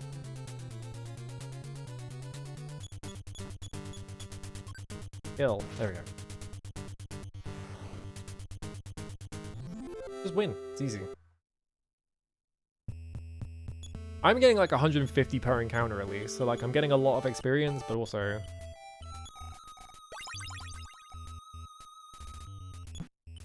wasting a lot of PP doing it. Alright, good. I took 2 steps, like not even...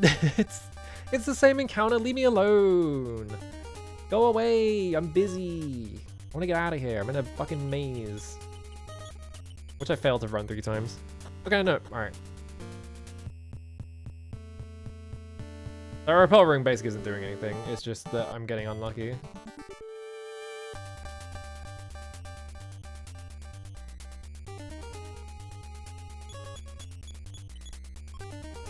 Kill him. There we go.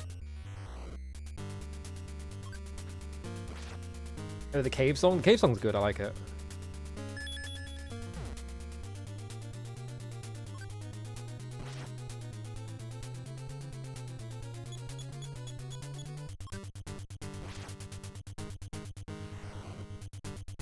Yeah, one of them didn't show up that time.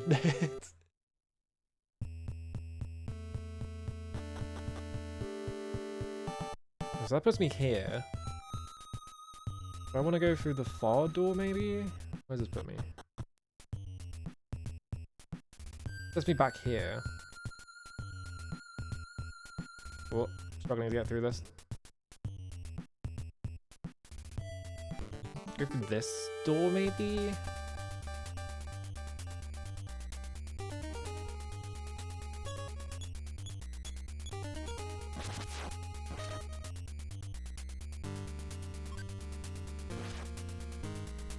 Why was this such a low roll? Why don't you do 28? The fuck? Like, it must be ready for an attack, must be, like, defending or something.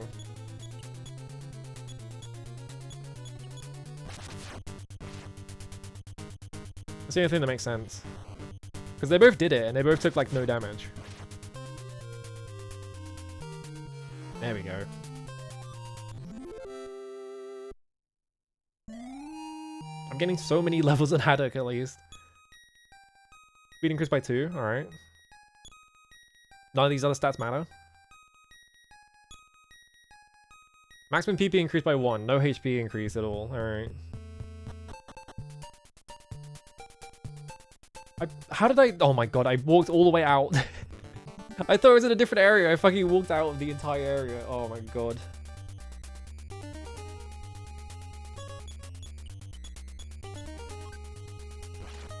Do I just look up a map for this?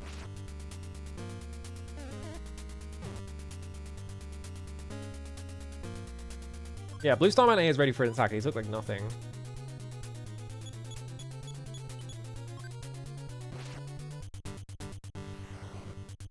Because the alternative is like draw a map, but drawing a map is really inconvenient for me right now because of my setup and monitors and stuff like that. Yeah, he took no attack damage again. And he was ready for an attack. Okay.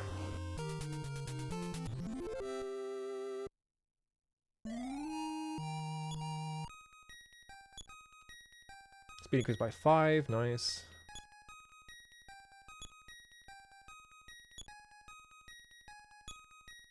Alright, let me look at a map.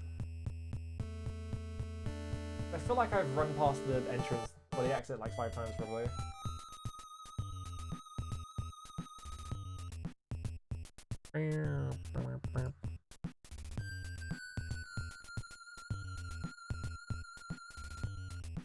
This map is useless. It hasn't even labeled any of the like entrances or exits. It's just like, yeah, here's just a picture of the maps. Like, okay, thanks. What's this one? This is base, so I think I want this one. Yeah, okay. So the exit, yeah, here's the entrance. A, B. The exit is over here. Get to here. I've walked past the exit like 6 times apparently.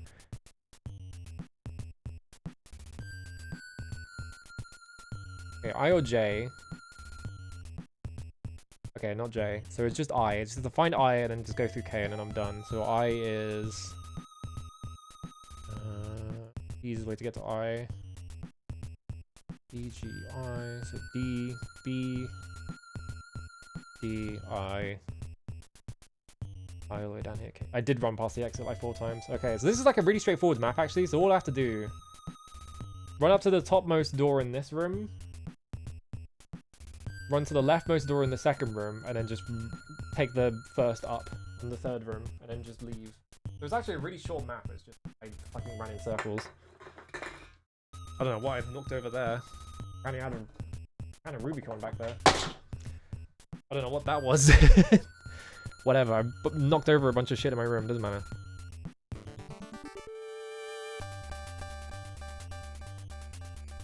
So it's actually a straightforward maze, it's just that I fucking ran in circles like 4 times.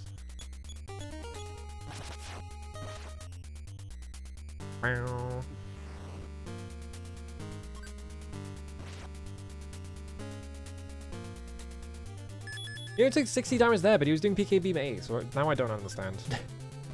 I don't understand why I low roll so much. Bonk.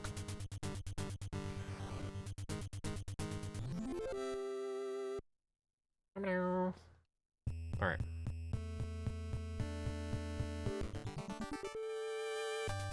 Guys, you gotta let me go through the caves. Guys, I'm busy.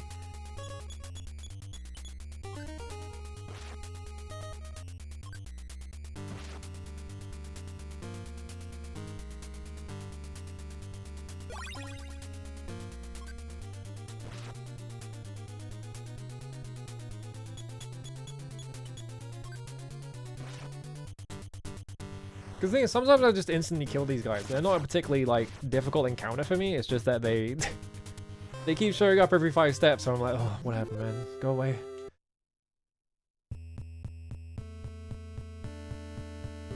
All right, so this door first, and then we just go through. Already forgot the order. Hang on.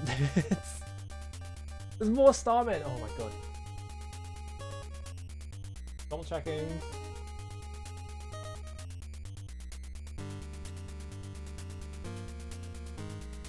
No, okay, no, I am going the right way. Okay.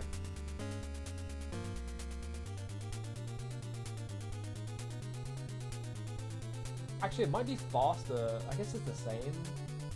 I think it might be slightly faster to go through the closer door. Yeah, I think it's actually slightly. I don't know. There's 2 routes you can take.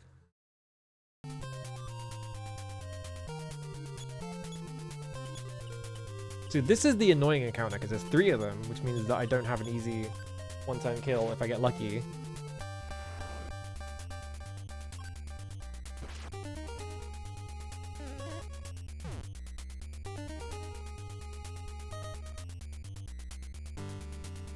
Get PK freeze, idiot.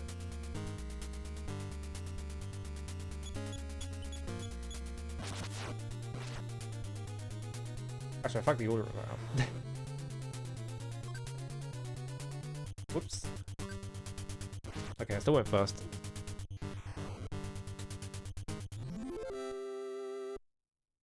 I'm at level 30. I don't think you're supposed to go up to 30. I think that's too high.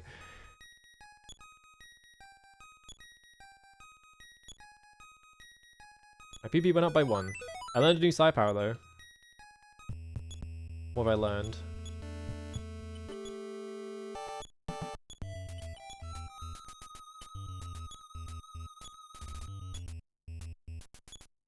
What have I learned?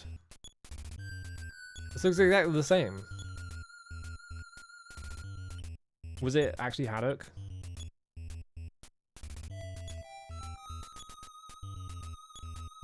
Shield off. Okay, so we learned shield off. I misread who learned the Psy power. It looked like Salmon did, but it was Haddock.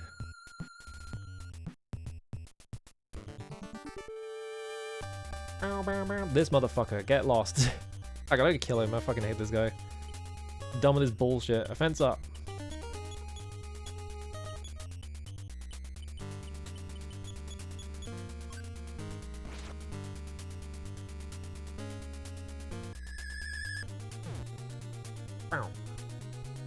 You not stealing from the one character that needs them? You recovered no PPs. Wasn't even worth it. Can I just PK freeze, like, gamma him? I can. Okay, well. That makes this easy, but it also costs 8 PP per turn. If I do that.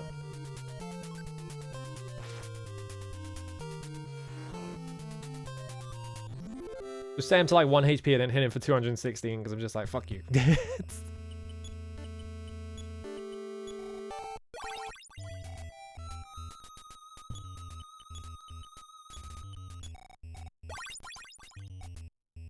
Hello, Aya, how's it going? Alright. Through this door. Go down here. I definitely ran past this like 6 times. Oh my god, it's always 3-star man. Leave me alone. Thank you for running. Alright. This door. Jeez, I'm almost out.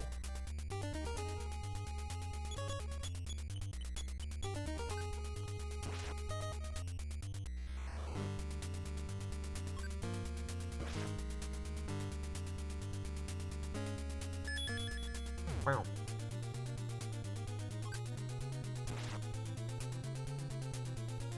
Yeah, last time I got through here, like Haddock like got killed like right outside the exit because someone cast PK beam like gamma on her.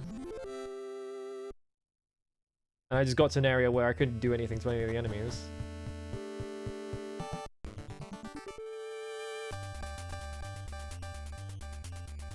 Single blue star man. Explode.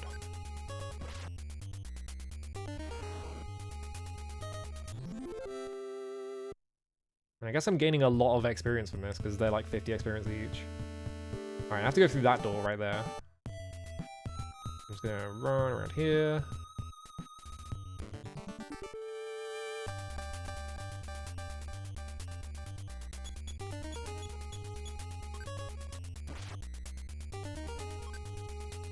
Explode. No? Alright.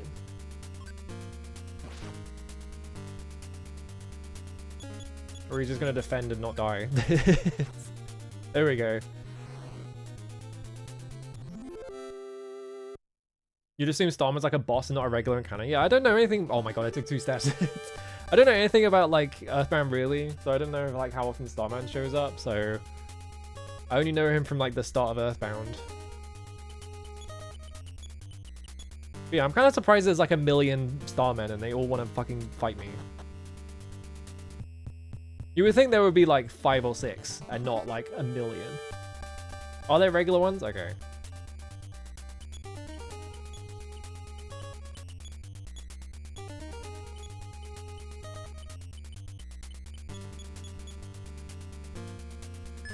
Yeah, is he just a late game guy? Okay, that's probably why I've never seen him. Did you? Okay. Of course he dodged both of them. God damn it. Get set to 1 HP, fucker. Perish. Fuck you. I hate this guy. Okay, yeah, Starman Jr. That's why. Okay. Because the first guy you meet is Starman Jr.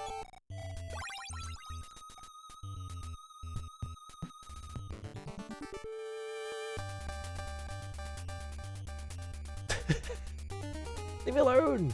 I'm busy. I'm like right at the exit. I could stop fighting Starman and start fighting whatever's in the next area. Which I vaguely remember being a fucking nightmare, but...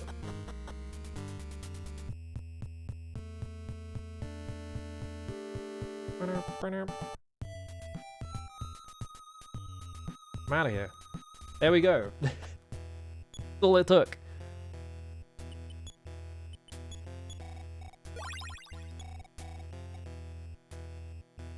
Alright. I have to climb up these things now. You're outside as well? Oh my god. You fucking asshole.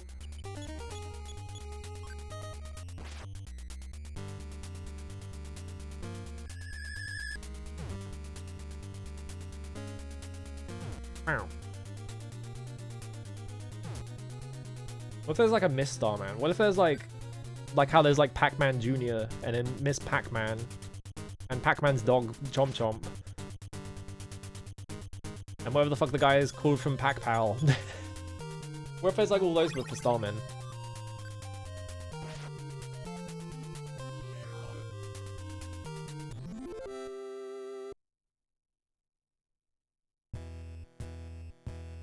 Walk around this. Alright, going to the right and then going up here. Just keep running up, I guess. Yeah, Star Woman. Remember fucking... Remember the fucking episode of Torchwood where they were like, yeah, we added a cyber woman and she's got her boobs out. Because this is the adult Doctor Who. Remember that? Probably not. Because who the fuck watched Torchwood?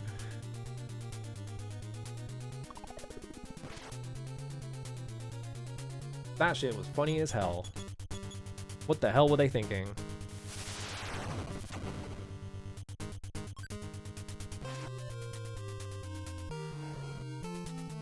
Imagining Starman, but like with his boobs out.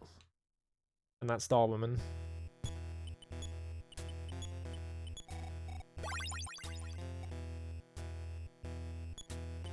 Goods. Squeeze this thing. Alright, cool. There's nothing over here. Alright. Oh, the repel ring lost its mysterious power. Alright. It wasn't doing anything anyway. Oh, this is a long one. Whoa, rock oil! Alright, I'm not fucking around with this. Defense down beta.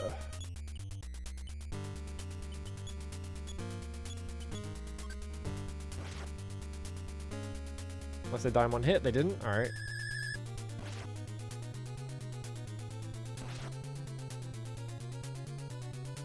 Okay, the defense didn't go down very much, so... They're not like an enemy. Oh god. Don't. Okay.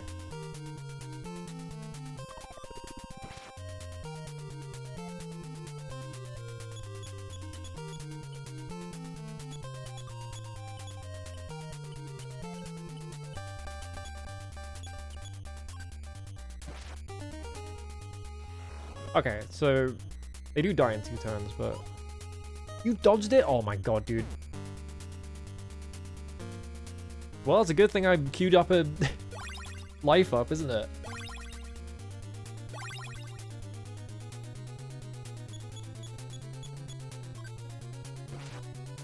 Salmon, you had one job and all it was to hit.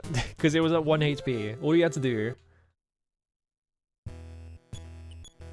I'm gonna squeeze a rock again. Alright, cool. It still didn't break. Alright. Run to the side.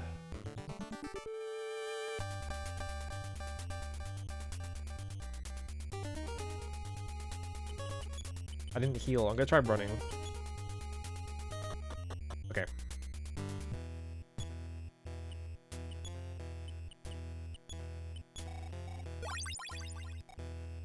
There we go. Okay. Probably down here. Oh, house. I'm outside the door. Come on. Oh, grizzly bear. A fence up one place. I'm just gonna assume that this is like a rest house and just do this. Because I don't want to fuck with a bear. He's gonna kill me. He's gonna just insta-kill Haddock. Alright. Of course. Of course they attack Haddock. Because fuck my life. I just got here and the game was like, nope. Continuous attack, you're just gonna insta-kill place as well. I'm literally outside this guy's house. And you're gonna do this shit to me? It took 6 damage. Fuck my life, dude.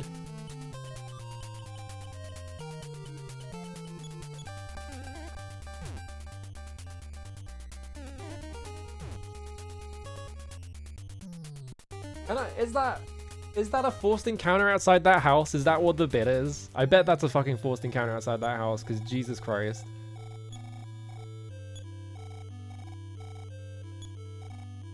Do your best.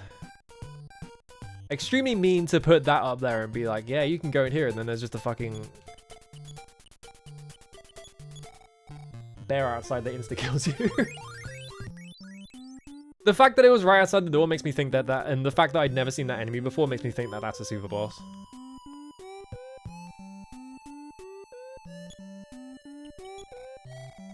Well, I have to do all that again.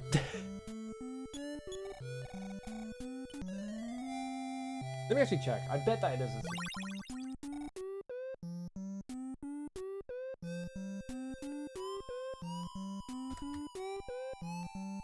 Alright, Mother One Grizzly Bear auto completed, which tells me that yes. It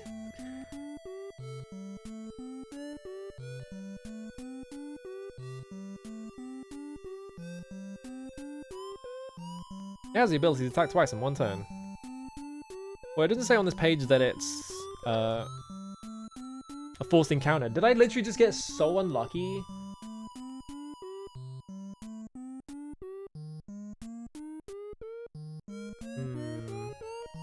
I was going to see if I got just insanely unlucky.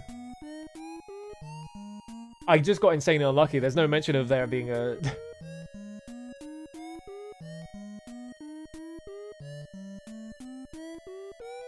Oh my god, alright.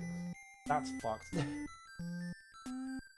Alright, I guess I just got so unlucky with that house. It just fucked me over. Alright.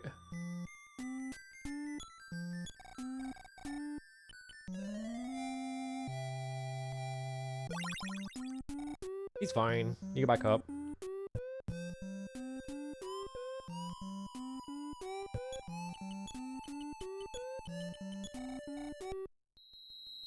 Alright, let's try that again. Hello, how's it going? Maybe I'm not finishing this today. We're 2 hours into the stream and I haven't fucking gotten anywhere.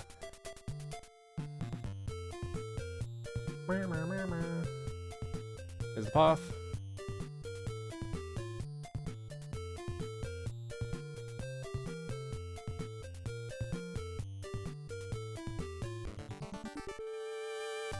I could have, like, maybe fought back if it wasn't for the fact that it instantly, whoever had her can just kill her in one hit, so she couldn't fight back. So it was just like, well, I guess I die.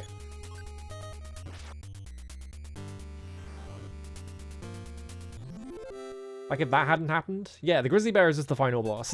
It's just like...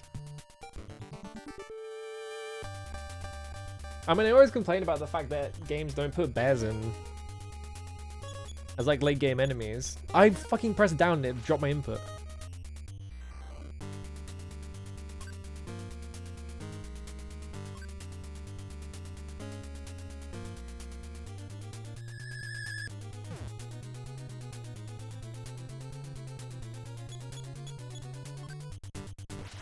Explode. There we go.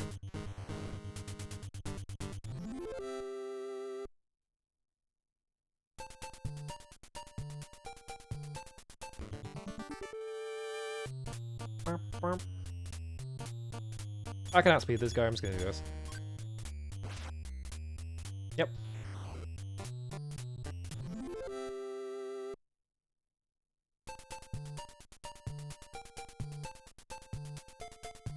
Ooh. Alright, house.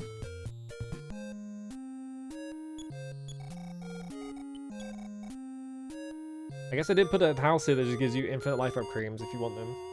Maybe life up cream is like an applicable cream and not an ice cream if there's like a medical thing. There's like a doctor there who gives you it. I don't know.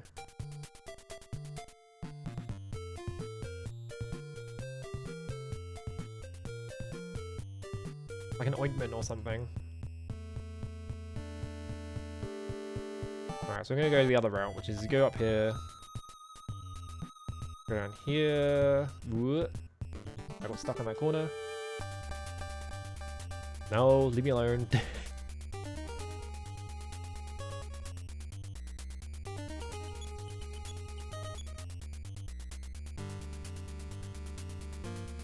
Oh my god, my luck, dude.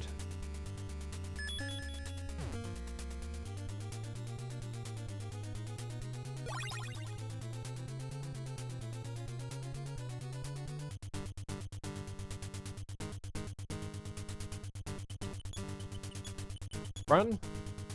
There we go. Took 4 steps. Fucking Cerebrum.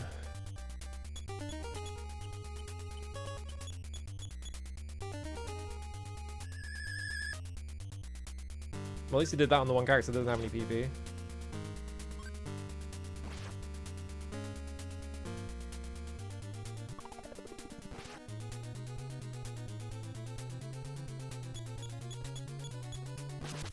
Bonk. Yeah, the best in Tomb Raider being barely a challenge. Yeah, I mean everything in Tomb Raider is barely a challenge because you can just space everything and shoot it.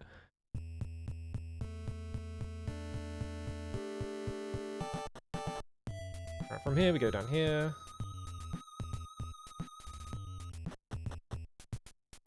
That takes us to this door. That means to go down here, go through that door. I wish I could like just jump this gap. It'll be great. Unfortunately, they're cowards. I mean, they're 10 years old, but whatever.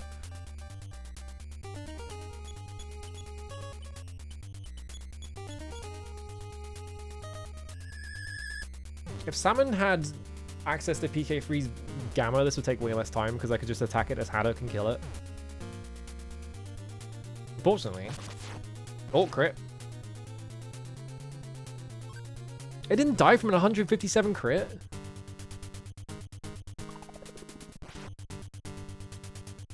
I did 177 damage to it and it's not dead. So this guy has like over 200 HP, basically. Or just 200 flat. And then like an insane amount of defense.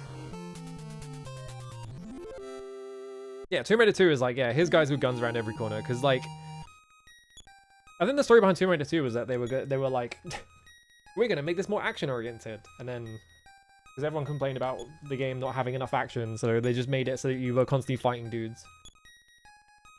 I never had Tomb Raider 1 as a kid. I did have Tomb Raider 2 though, and then Tomb Raider 3. I didn't get very far in Tomb Raider 3 because that game is fucked. But I'm pretty sure I finished Tomb Raider 2. Because I remember the bit at the end of that.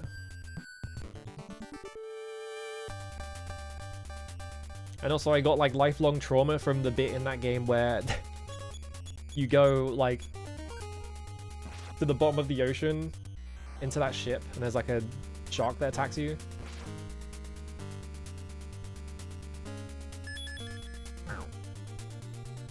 Can you not do that to Haddock, please?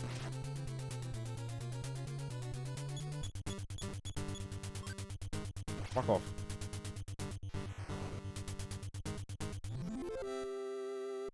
You can look forward to that then, yeah. Nope. ESI.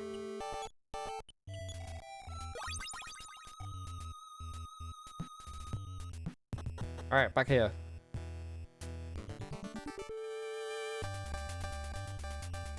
Oh yeah, these shitheads. These guys take like no damage from me is the problem. And I think when I tried to like defense down them, they didn't do anything. Can I PK freeze them maybe?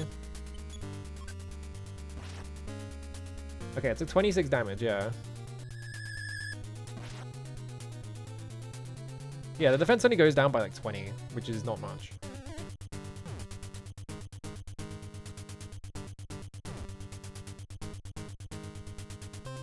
Huh? Why was there no effect? That was weird. You know, at least I can PK freeze them, but that's not a viable long-term solution because it's really expensive and she goes last every time, so... You did 1 damage. You did 1 damage, did you? Stone Origin? What the fuck is Stone Origin? What?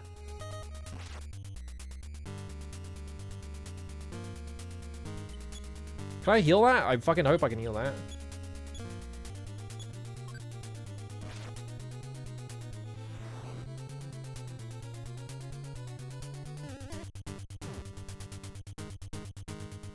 You can still attack me when I'm a stone, so...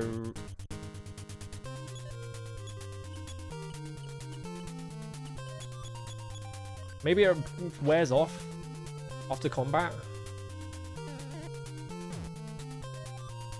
Tomb Raider 2.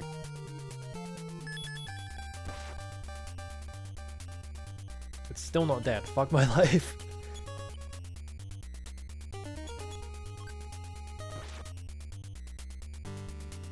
It's still not dead. It's just gonna kill Haddock now. Oh no, she's puzzled. Great. Well, now I can do one thing. Still not dead. Alright. At least it didn't attack me. It just like confused me, which is good. It's I'm gonna be here forever. Oh, I'm gonna be here forever. Oh my god, dude.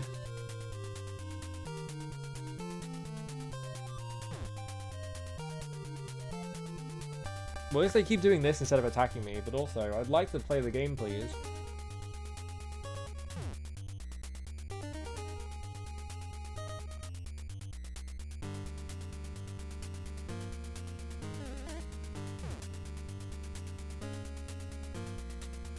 Place wasn't confused anymore, thank god. He's not gonna kill it this turn, though. See? Because it has like a fucking million health. Oh, good! Oh, good!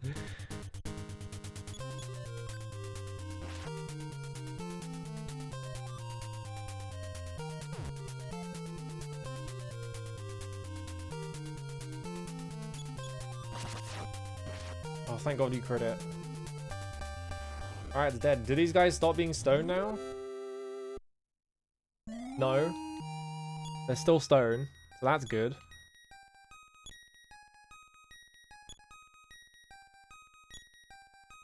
And of course, the two characters that could possibly cure stone are both stone, so that's good.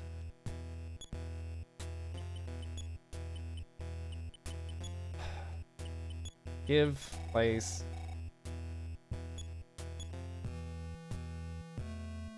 Oh, they don't animate anymore because they're rocks, that's funny. Well, I just got here, but now I have to Onyx Hook out because I can't do anything anymore.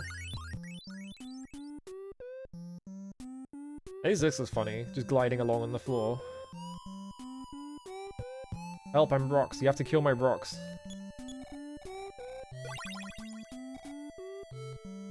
Alright. So do kill stone. I like how every time I get there, I just die in some way, and then they just... I get forced to, like, leave. So I've made 0 progress, because every time I get there, the game fucks me over somehow.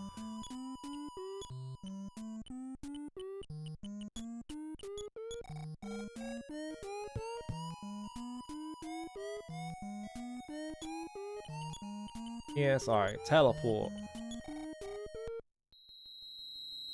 Get your rocks off, no.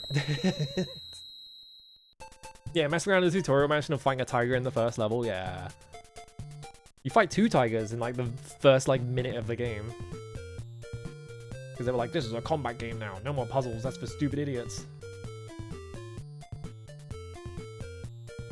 Actually wait, is there a cheat to turn the flashing off? Sometimes there is.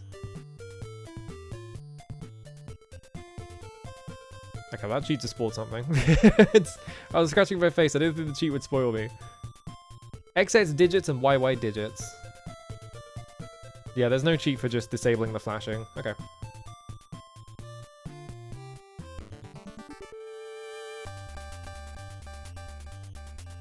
I still don't know if that one...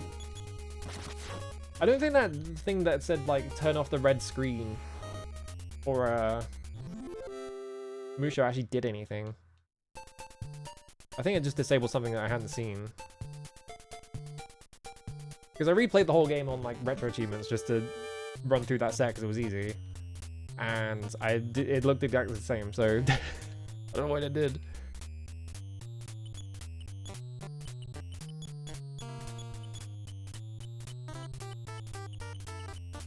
Wait, where the fuck is PK Fire? Oh, it's there. Bonk. Can I save state in this actually? I can.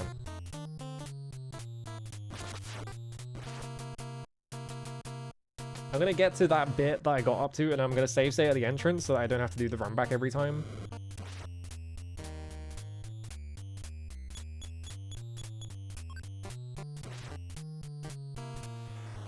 Because the game, it just seems like this part of the game is just like, yeah, we made the game really hard for fun.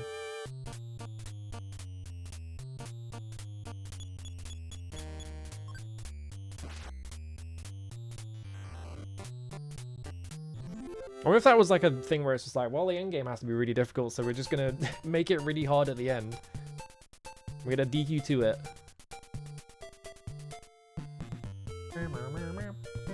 Because it just does seem like every encounter in that area is just like instant killing me in some way. It's like, did they make it evil and fucked up, or is it just that I'm getting really unlucky?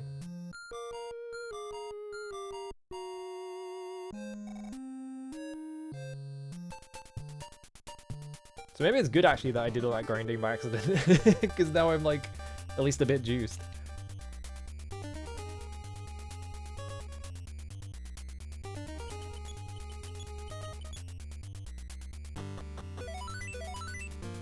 Yeah, it happened again. The fuck? I don't know why it does that.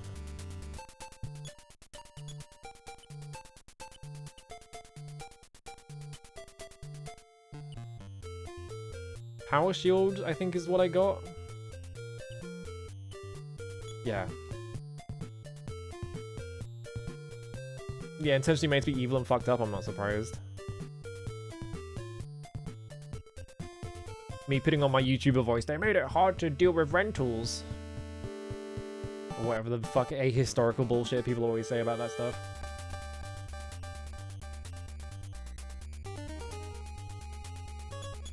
That's right, they made Dragon Quest II difficult at the end to combat rentals in the country where rentals are illegal. That's right.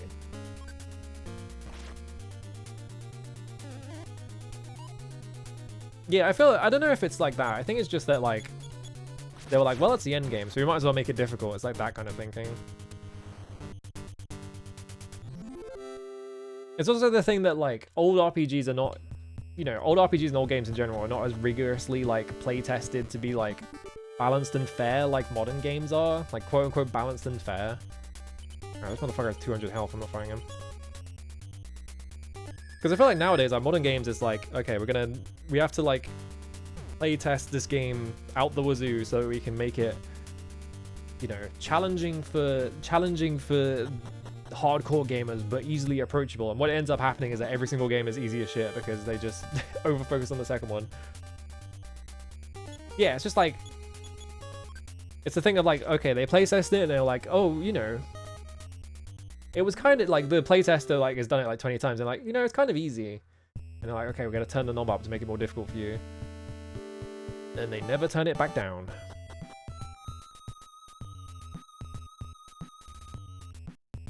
Because that's the thing with Wizardry as well. Wizardry 1 is kind of fucked up and difficult, especially at the end, because that was like one of the first play-tested games, quote unquote, because they had like an extra year to like adjust it. So it just ended up being like everything was just jacked out of its mind.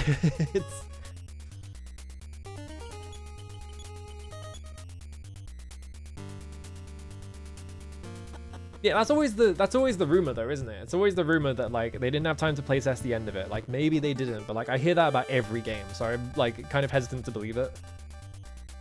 Like that's what people say about Dragon Quest II. That's what people say about like some Final Fantasy games. I've heard it about like everything. Ninja Gaiden 1 is another one.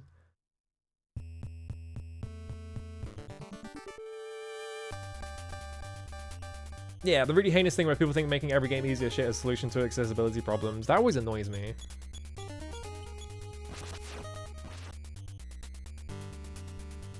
So that's not accessibility, that's approachability. That's a different thing. You're making the game more approachable to new players. It's not accessibility. Accessibility is when you make it so that I can actually fucking tell colors apart.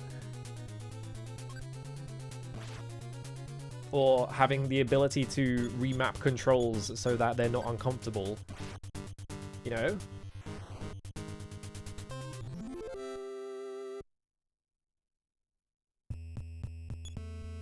Yeah, maybe it was really hard, but they just thought that it was fine. That's the thing, right? Is that like maybe they intended it for it to be really difficult.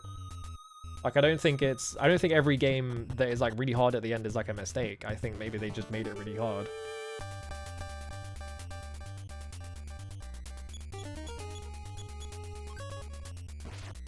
Alright, we're almost there.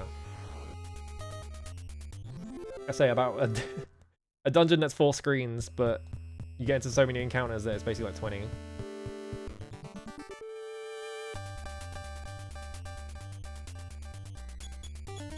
Ooh. Bonk. Because that's the thing, right? Is people always talk about how every game is difficult. It's like, oh, you know, they cranked it up for playtesters, or maybe they did, right? But it's always the fact that they made it more difficult because playtesters were too good at it, and it's never that they made the game too easy because they over playtested it or whatever. All right, save state. All right, we've got a save state there now. So if I get my shit obliterated by a Mega Borg, what? Just instantly, here's Mega Borg. All right. In case PK freeze doesn't work. Yeah, because the thing about Ninja Gaiden 1, yeah, they actually caught that bug, if I remember correctly. Is that like the whole thing of the game sends you back to the start of that entire stage instead of just to the start of that area. Like they knew about it. They were just like, actually, this adds flavor, so we're gonna leave it in. Bonk. I win. Fucking Mega Borg.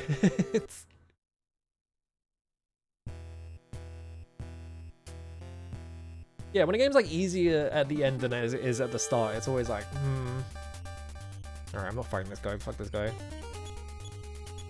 Actually, no, I am gonna fight him. Never mind. It's just that he turns you to stone though. But if I fail to run, he's just gonna turn me into a rock. Okay, we ran.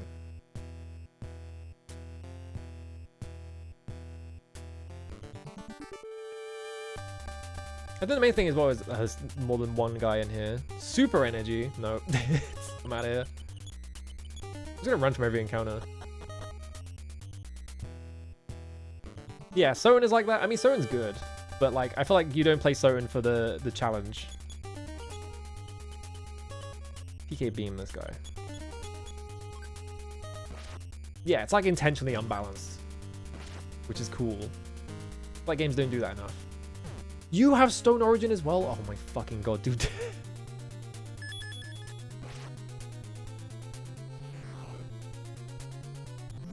Let me just double check. Let me see if I can actually heal Stone. I assume I can.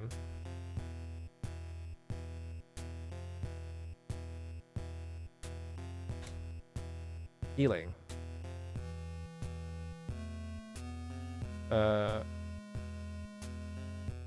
Okay, so I should have it.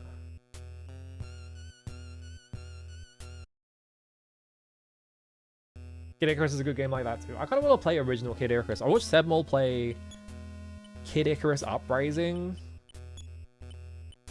and I didn't realize that game was awesome. There we go. Oh, it became softened. That's a weird way of putting it, but soften him up. I didn't realize that Kid Icarus was like super jacked in a really cool way.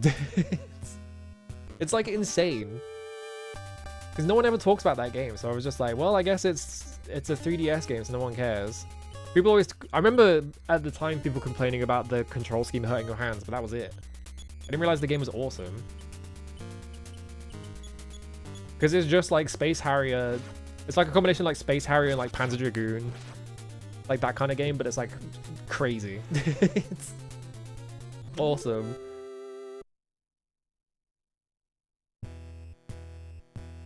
Lost Third Syndrome for games where it feels like they're just fitting out length at the end of the game. Yeah, it feels like that sometimes. Alright. No bear encounter. I really did just get insanely unlucky. Alright, save. Ring ring. You tried to put $8,000 into my account. Alright, I don't need that save state anymore. I literally... It was literally one step away from being able to save and a grizzly bear showed up and instant killed me. I got fucking so screwed. Yeah, no interesting challenge or plot development, it's just more content. I feel like that's every modern game now. It's just... they're just like content bloated because it's like, well, the game needs to be longer. Yeah, there's a Kid Icarus on the Game Boy. I've never seen that. I kind of want to see it. How happy am I that you came to see me? I know what you would like me to do here. Did you heal me? Did you give me something? I'm going to assume that you healed me. What's this room? I'm sure you two would like to be alone. I'll make a few phone calls and wait out here. What? Huh?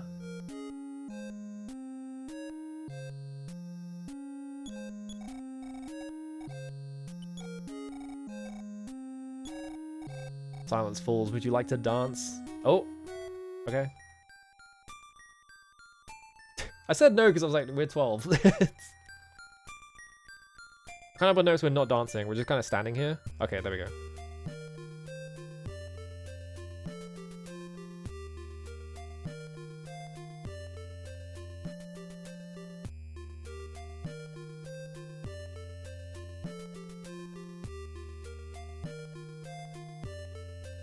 Accurate grizzly bear behavior, yeah. Yeah, Uprising is Sakurai game positive. I mean, there's not really a negative to Sakurai games. I guess the part of Smash Brothers Brawl where it makes me motion sick is bad, but it's... I can't play Smash Brothers because I get sick, but I appreciate it.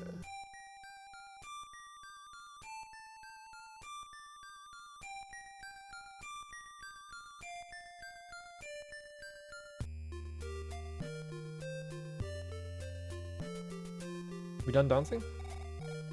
Do you love... Oh, I got... I'm going to Google. I just made a save, it's fine. No, we're not going to Google anything. Can I say no? I'm going to be asexual salmon. You're right, now isn't the time, I wasn't thinking. Alright, cool. Why are you two blushing? Let's hurry up and get out of here. Alright. Did you hear those loud noises? Noise is coming from outside. Don't hear, silly. Oh, there's a rope. Oh, I'm fucked. I'm dead. Hang on. Thinking about it. Quick up on Haddock. PK freeze, Gamma. I don't think any of that's gonna help. Let's fight it. Took 1 damage. Okay, Haddock went up by 22. PK freeze Gamma. There was no... I'm fucked. Oh, but I dodged. Okay, what can I do?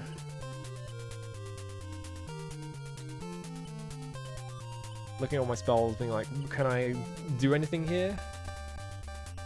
Fence down Alpha.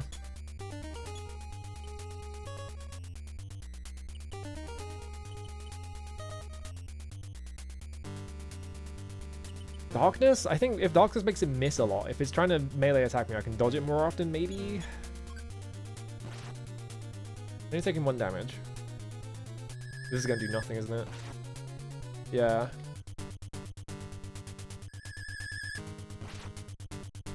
There's no effect, shit.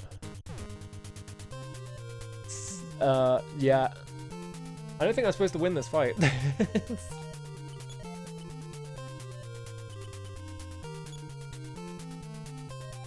Hang on.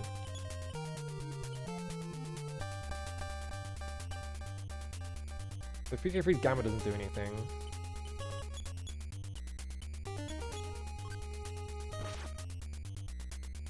Oh, 3 damage.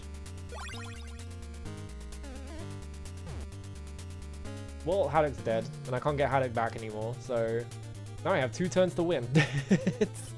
Yeah, I should grind some more. I don't think I'm supposed to win here.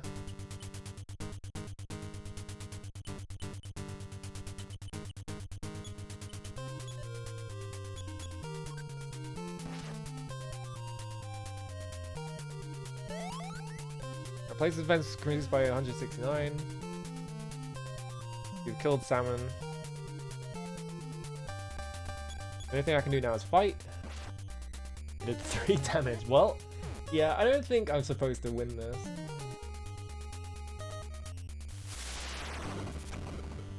Zap. Oh. Oh, tank. Oh, oh shoot, I missed. Where are we going?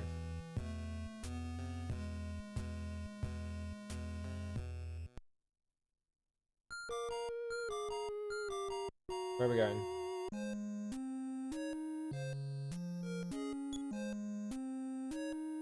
Okay, well, Place is not in our party anymore. Oh, no, okay, he's in the... Okay.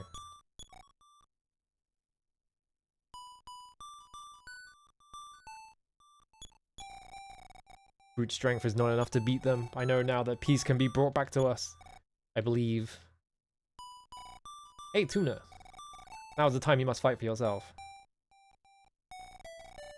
Now it is the weakling's turn. You stay here and wait. Yeah.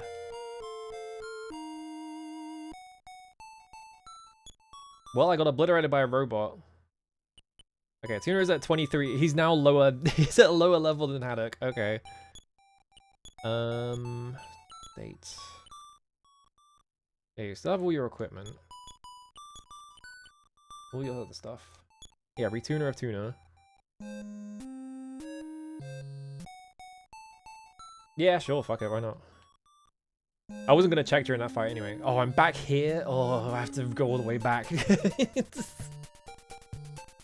I mean, it's cool that I have Tuna back, but I have to walk all the way back. Alright, whatever. I don't need to sleep. Is it possible to beat him?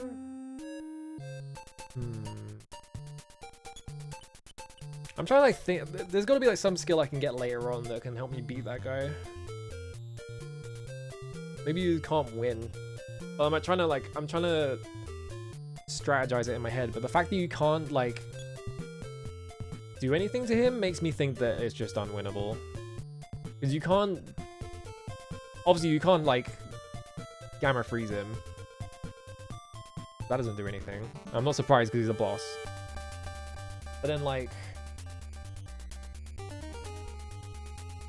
Actually, how strong is Tuna? Because I was getting carried so hard by... I was getting carried so hard by Place. PK Beam.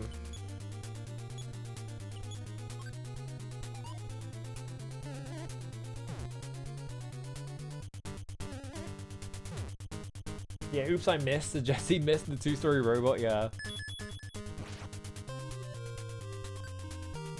Like, I wonder what the Japanese line there is. That was 32 damage. That's bad, because now I can't just instant kill every encounter.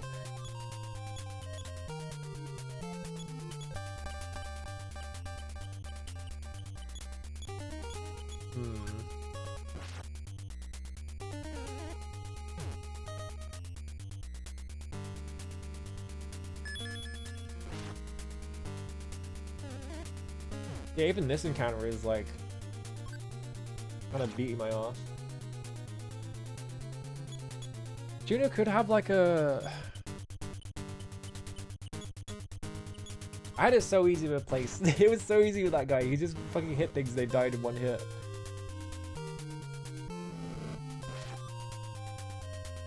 There we go.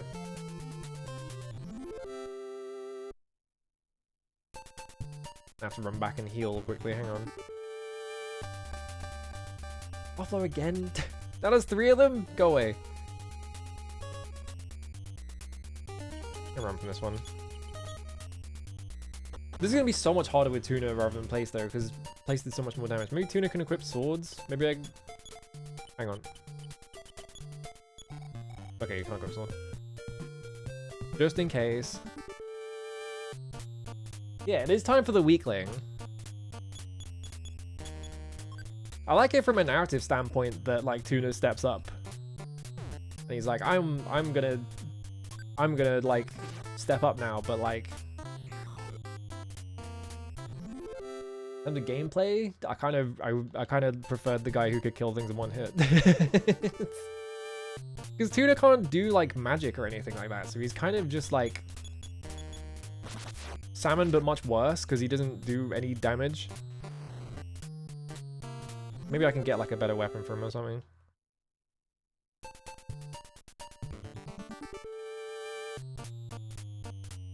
I was gonna fight all these just to get Tuna some experience as well. You get fire. You said fun fact, you got auto modded. I have that phrase banned.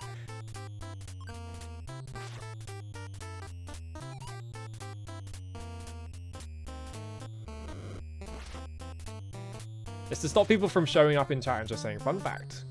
It's like, it's never a fun fact. It's always something I already do. Alright, so whack him. Yeah, I hate that board game. Is that a board game?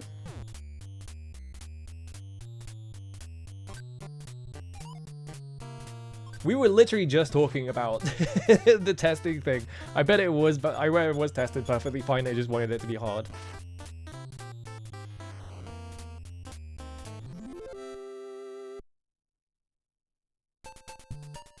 Wait, I'm gonna heal him because otherwise he's gonna die. Hang on. Okay. I took one step and went into a fight.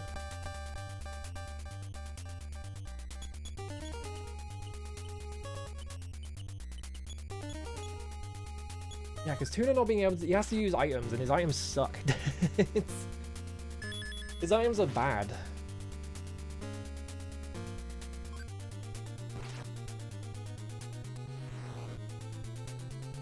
Maybe he'll, like, get insanely juiced from levels now or something.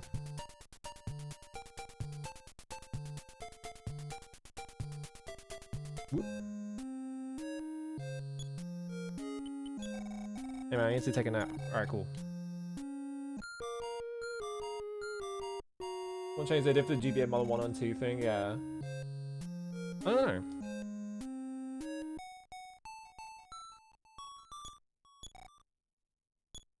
I guess he's just dead. Well, he's not dead, he's like napping, but... Can I telepath him? No. I guess that explains why this guy has 2 rooms in his house. I like I was just playing like a sad version of like the Overworld theme or whatever.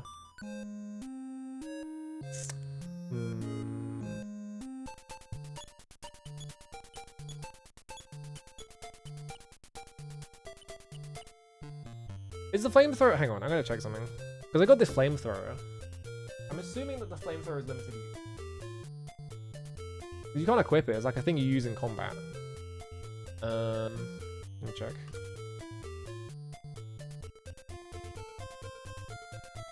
Yeah, it's a solo Overworld theme, yeah. Well, hang on a minute.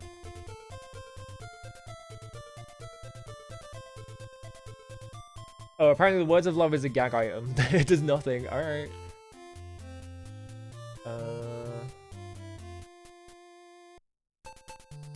Okay, Super Spray insta-kills insects. Flamethrower? Where's Flamethrower? Oh, there it is.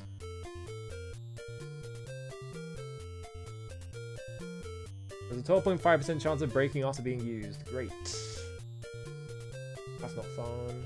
Does he not have like a weapon that is just infinite use? Okay, Bullhorn. Who the fuck is Queen Mary? It doesn't do anything useful. Bottle Rocket is 1 use.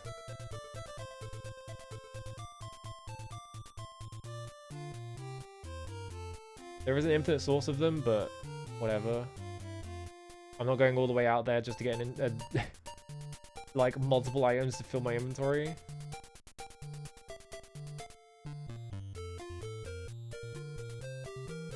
Yeah, he doesn't have like... I think Tuna just sucks. In terms of like gameplay mechanical stuff, I think Tuna might just suck. I don't think he can do much. What's his best weapon? Probably don't have it. Weapons. Guns. Yep. He has 2 guns, and I have the best one. So that's not good.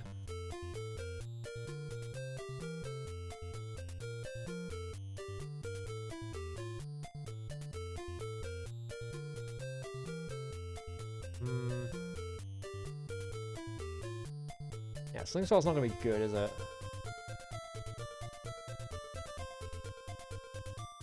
Boomerang.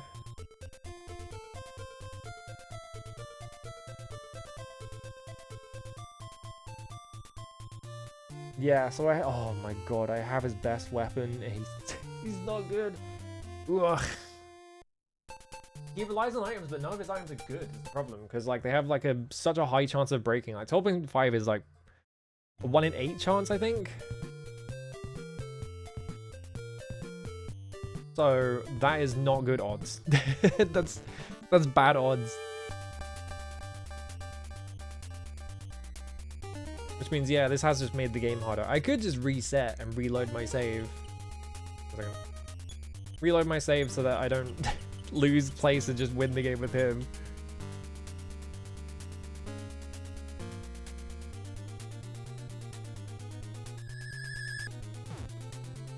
And also he's like he's lower level than Haddock as well, so he's even slower than her. So like on top of everything else, he's very clearly intentionally designed to be bad, right, is the thing. Because he's the weakling. So like he has like a low speed stat, he has like a low attack stat, he only has 2 weapons and they're not very good, and it's just like... I want the guy with the fucking katana, come on.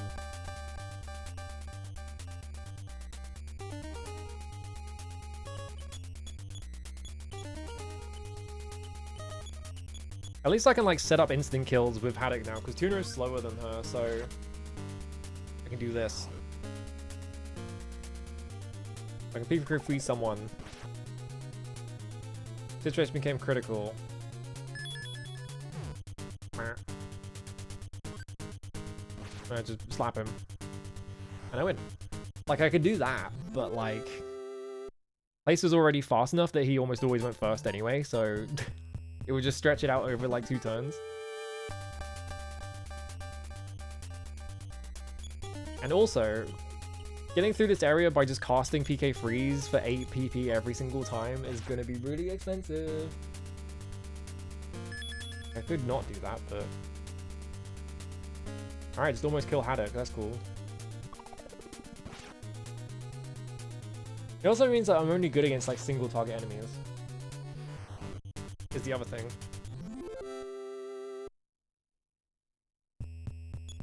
Bro, you gotta level up. You gotta become stronger.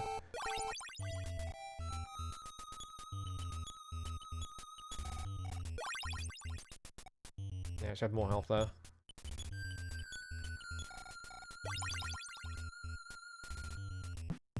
Alright. All I gotta do is get to that house so I can make a save. It's all we gotta do. So I'll survive all the way to that house, which is not that far in terms of tiles I have to run, but it is far in terms of time it takes because of how many encounters I get. Over here, up here.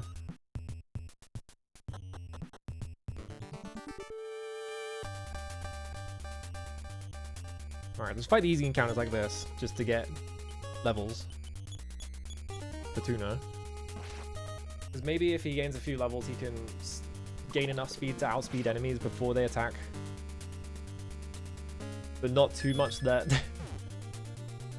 that still goes off first. Oh, we crit for 100. I mean, the crit was nice.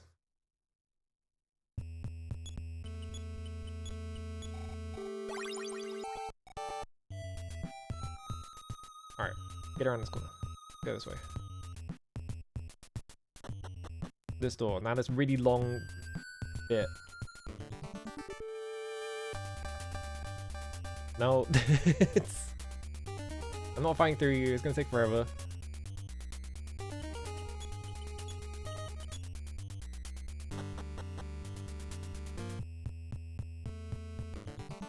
Oh. Blue Starman I will fight, because there's only one of you. If I know that house is there, I think it did heal me, so... If that house is there and I can get a full heal and PP restore, I could just spam all my PP on the way up there.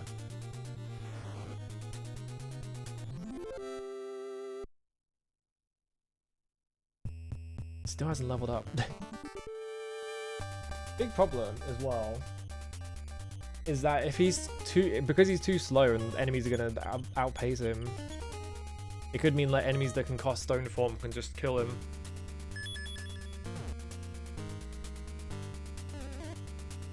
Which is gonna suck. Please do not kill Haddock.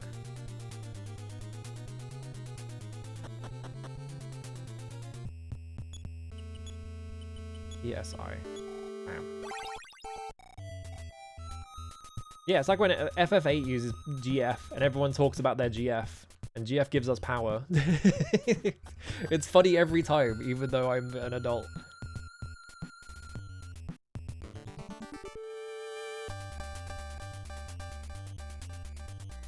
Right, this guy's probably worth a lot of experience, so I'm just gonna risk it. Yeah, he just side magnets, so that's fine. He also missed. But this combo PK freeze Gamera just hitting should just be free experience, but oh, unless he fucking dodges it, because Tuna sucks.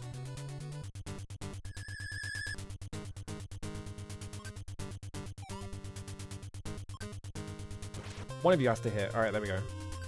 It didn't do enough damage. Fuck my life. It wouldn't have even done enough damage anyway. Oh my god, dude, this sucks.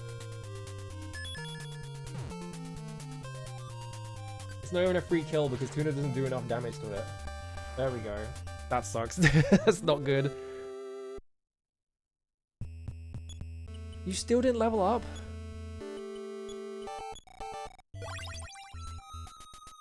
Oh, you only had 6 left missing. I thought we had more health. Alright, there's the door. Alright, let's have to get up to the cabin. Fuck the grizzly bear. I'm not fighting you. Please run. Actually, wait. You go first, so 4-dimensional slip.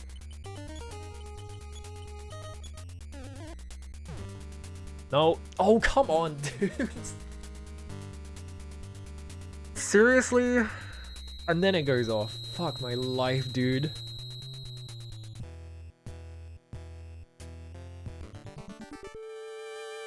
Well, maybe that guy can recover you from death. Let's find out. I bet he can't. Fucking grizzly bears, man. It's instantly attacking Haddock and instantly killing her, whereas he's the one character that can recover people from death.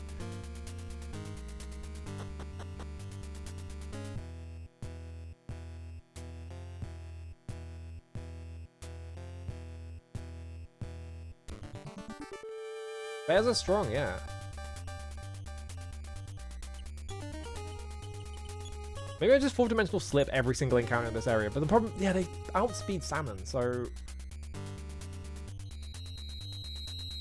it's gonna take ages. I'm gonna have to take damage from everything because nothing. Yeah, I don't have super healing on you. Looks like an Axiom Verge enemy. I haven't played Axiom Verge. I have it on the Epic Game Store, which is probably why I haven't played it, because who the fuck uses that?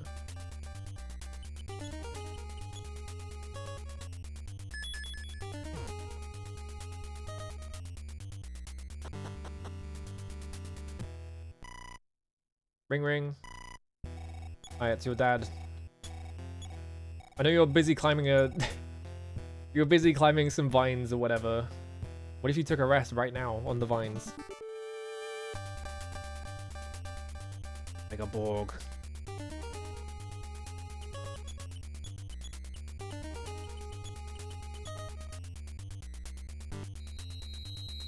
I like how the sound effect just overwrote the entire melody. It just went bap. Alright, please tell me you... I don't know why you would do this, but like, maybe it's because you're further into the area.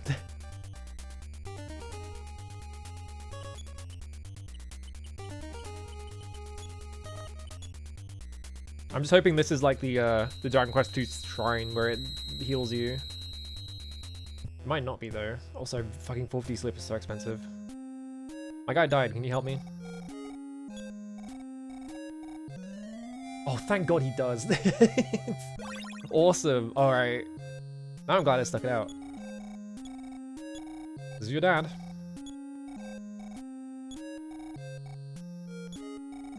I have 16669. 189 for salmon, 168 for haddock, 115 for tuna. Alright. This is like a bad spot to like... This is a bad spot to try and like grind levels in though. I just saved, so it's fine if I die, but... Because if I die, it's just going to put me back there, and then that guy can resurrect me, but the problem is, all the encounters in this area are fucked. So... Have to fence up tuna. PK freeze gamma, fight. His defense increased by 91. Haddock got insta-killed, so that's cool. Before she got to do anything.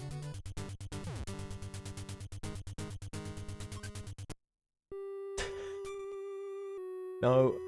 No.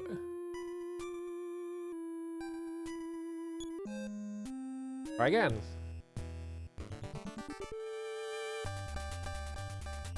Can you not show me Grizzly Bear, please?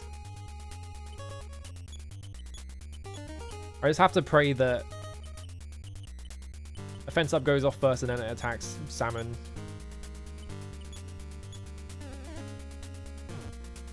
Yeah. Okay, I took 99 damage. Alright, I didn't die from it, so that's good. So it should die this turn. Hopefully? PK freeze gamma. This just became critical. Whack it. 45 damage. And it dies. Alright, good. How much health? How much experience is that? A lot. Why did I not level up?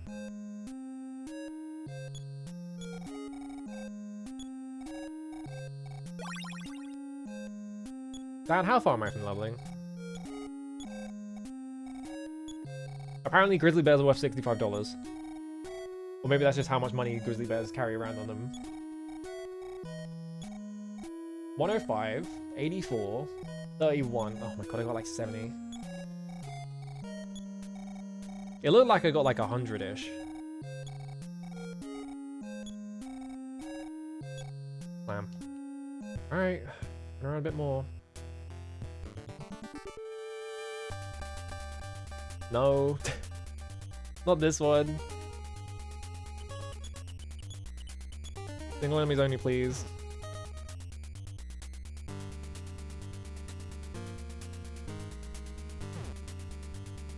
Also, don't Stone Origin me.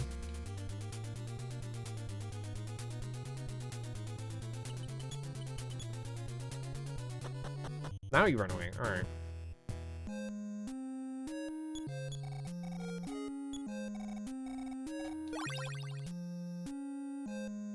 Alright, she's walking again. I just need tunas to gain like 1 level. 3 rock oils, really? 3 of them? Come on.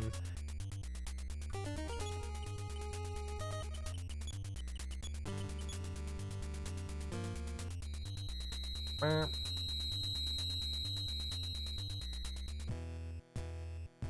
give me a single enemy that I can not die to. Yeah, gargoyles are normally made from rock in the first place, yeah. What does rock oil mean?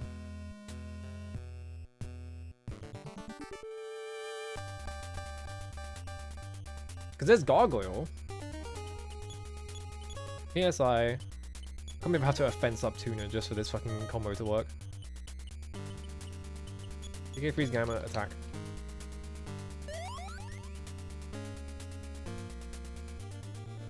PK fire beta? Oh, you're gonna kill everyone, aren't you? Oh, no, we're fine. I thought I was gonna do like 100 damage or something. I was just like, I'm dead.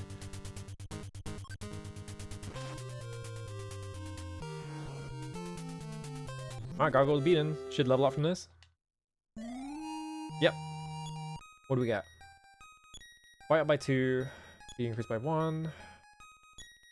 Wisdom by 5. Strength by 2. Force by 2. No HP or PP increase, really? What's the speed difference? Yeah, 84, 41, 25 is the speed difference. Like, fucking hell. This guy sucks. Alright, let's just try advancing. Let's see if we can get anywhere in the area.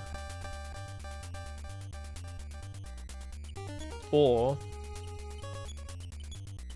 let's just do this real quick to get free experience.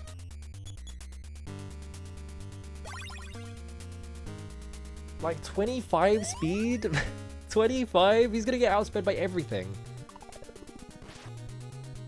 There is no world in which he doesn't do the very last hit every single time. And he fucking missed anyway.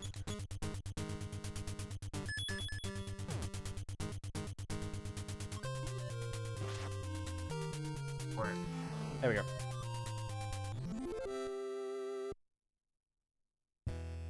And then level up from that.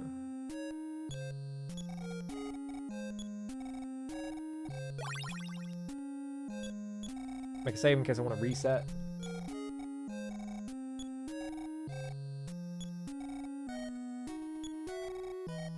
$69, nice. 38, 17, 1,351.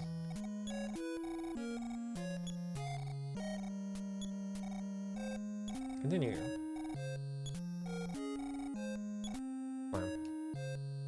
Alright. How bad is this area? Okay, big lake. I guess I just run around it. Oh, Mook. Wait, I fucked up.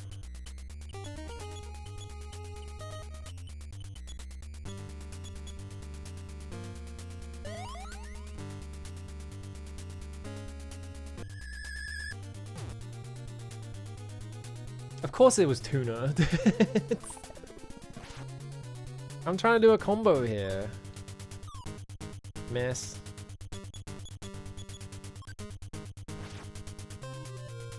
Well, casting a fence up was pointless.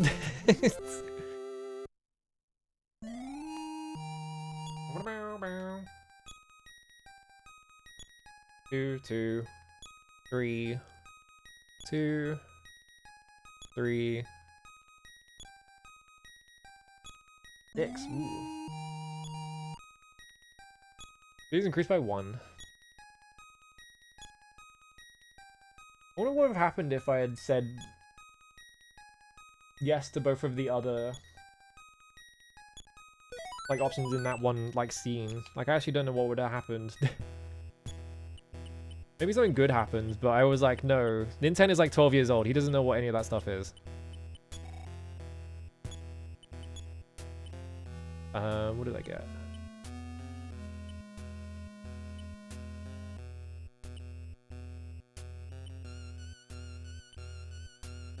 PK Beam Gamma! Just the instant kill spell? Alright. There's nothing up here. Probably on the other side of the lake. Okay, I can get over there. Or can I? No, I can't. Aha! Nothing up here. Oh, here we go.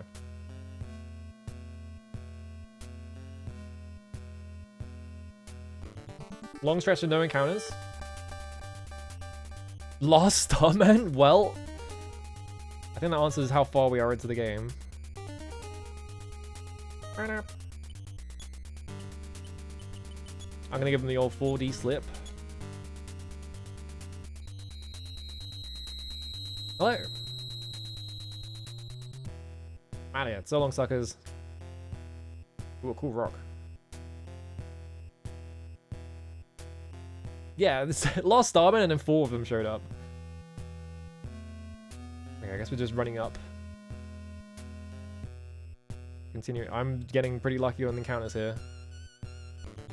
Nope, there's nothing up here. Star Miner?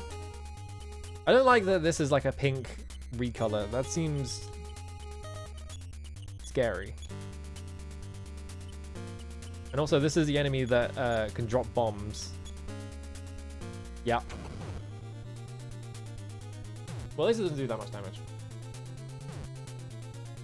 This is Itoi Mountain, yeah.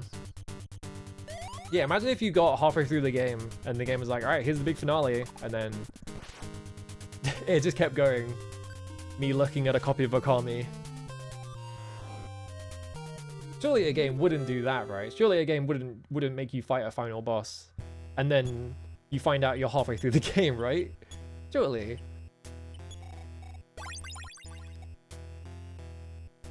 Yeah, surely it wouldn't do it twice. That game is so long. I still haven't played Okami because it's just the fact that it's like, I did the wrong thing. It is like the longest game ever made.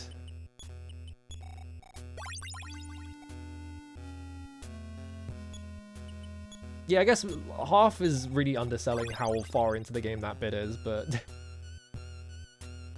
it is really cool. But also, oh, Gigaborg? We already upgraded to Gigaborg? It's been like 5 minutes.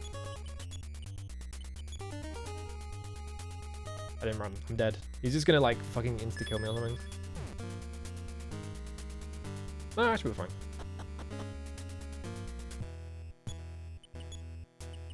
Life up. I life up the wrong character. Actually, no, we're fine. I misread the numbers. Whoops. Side stone.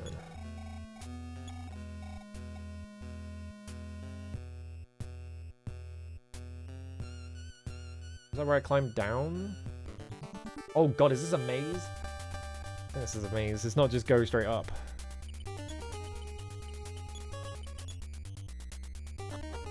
Run away!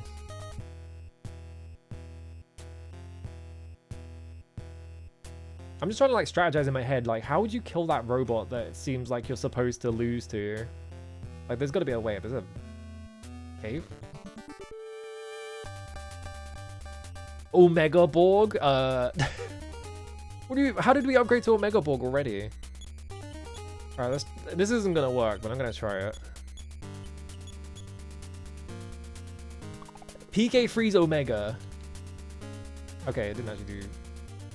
Okay, it insta-killed Haddock. Well...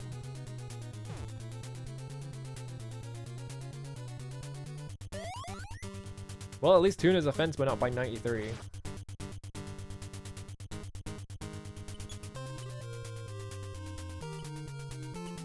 It looks like Salmon does have a slot for super healing, but he just hasn't learned it yet. If Salmon learns super healing, I'm basically set for life.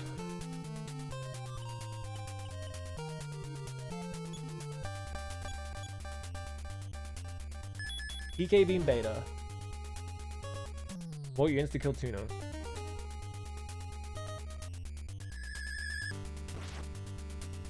There was no, of course there was no effect. You were just gonna spam spells, aren't you? Alright.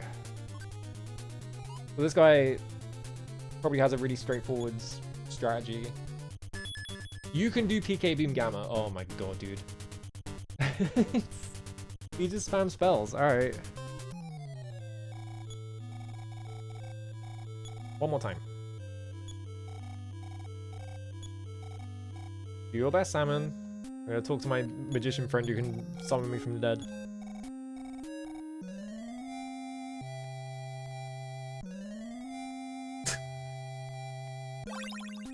So the strat to that guy is you just PK shield immediately, but also I'm going to oh god, I can't get rid of the...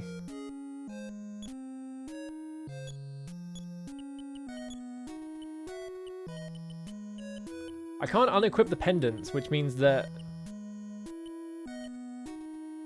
No, actually, the pendants don't matter. I don't know why Salmon took like half damage from the PK freeze.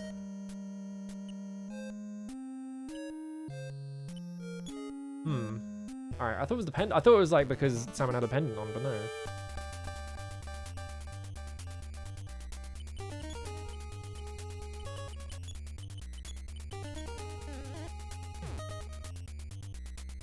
Yep. Yep.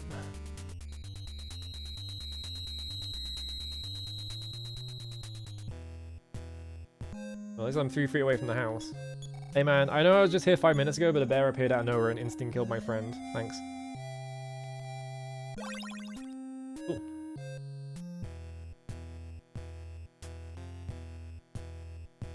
Alright, run around the left of the lake.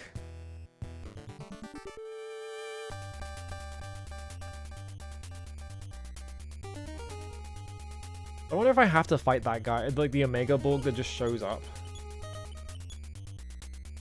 I think I got unlucky again. I think maybe that guy doesn't do PK Freeze Omega on the first turn every time, but like because he instant killed Haddock. Like maybe if like maybe if Haddock gains a single level and the level is like, or maybe I just need to make sure that she's at max health, because I think she should survive. But I should just like cast Side Shield immediately.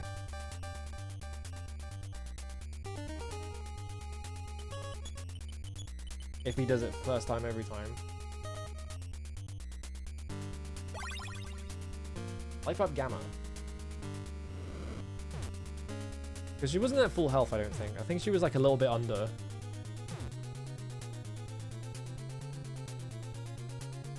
Can you please run away? Thank you. I don't want to fight multiple enemies, I don't want to fight singles.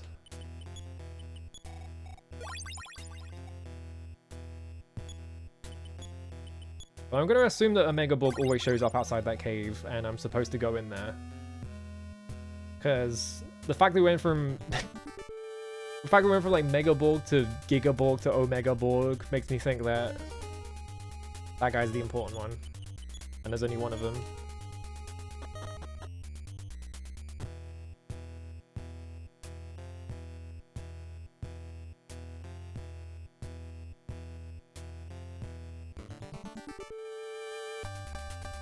Alright. This fucking dude. I'll fight this. Because I can get a kill as long as it didn't Stone Origin me.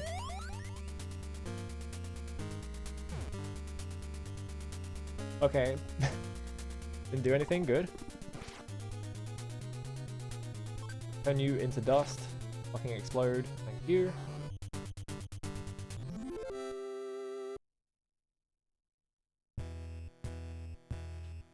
It's gonna take a while if I want to level up Tuna again, so I'm not gonna bother like focusing on it. But also, did I go the wrong way again? I went the wrong way. No, it's up here. We're fine. We're fine. We're fine. I think there's multiple paths because I saw another. It's not. I got fucked again. It's not a random encounter. I just got fucking unlucky again. Oh my god! Every time.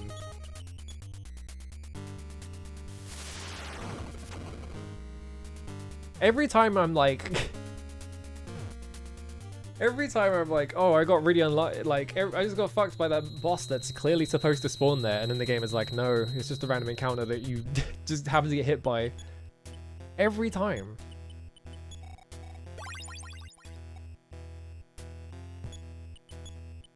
But that guy isn't a random encounter. I was just one step away from the fucking cave, but I got into one. Ugh. Dude, my luck. I used to stream as a good document of just how bad my luck is in everything. Somehow I always just get screwed over by every single game I play.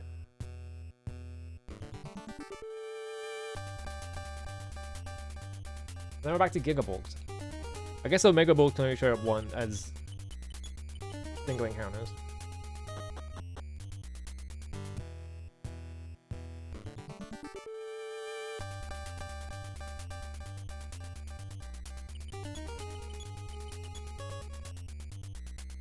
No, you fucked up. Ow.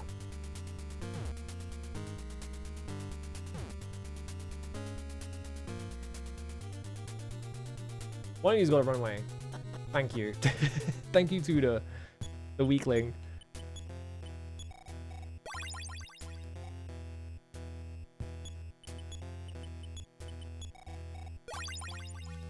Maybe I should have taken that guy up on his offer and just gotten 99 life up creams or whatever. You want me to fight two of them? No. I'm running. No. Oh, thank God. Alright, fuck you. Oh, it doesn't affect you. Of course it doesn't. Never get affected by your own hubris. One of you's got to run away. Come on.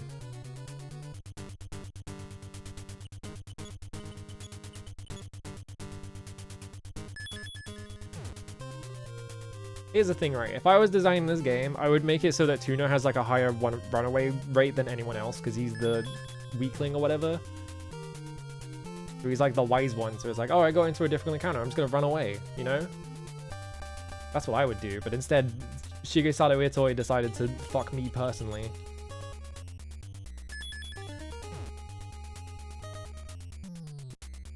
He decided to fuck me personally. Now you run away. Of course. Fuck my life.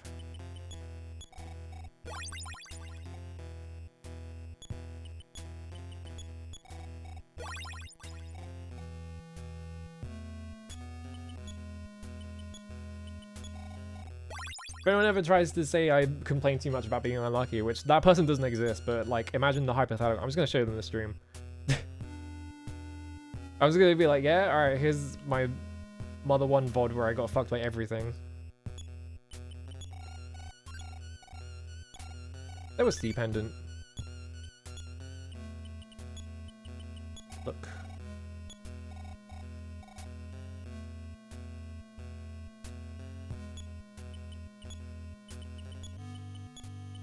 Well, Haddock's dead, but I'm putting that on Haddock the second she wakes up. There's not even anything over here. That's it. It's just the Sea Pendant. Oh, good. Another. Oh my god, she's got all fucked up shoulders.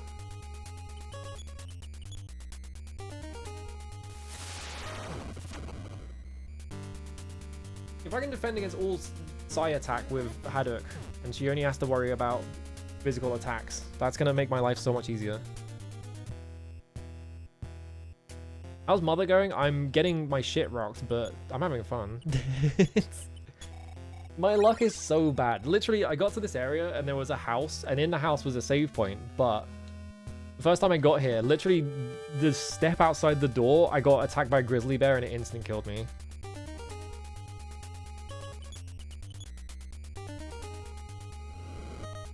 And now this time, I got to that cave, and the second I was about to go in it, a fucking random encounter showed up and instant killed me. My luck is so bad in this game.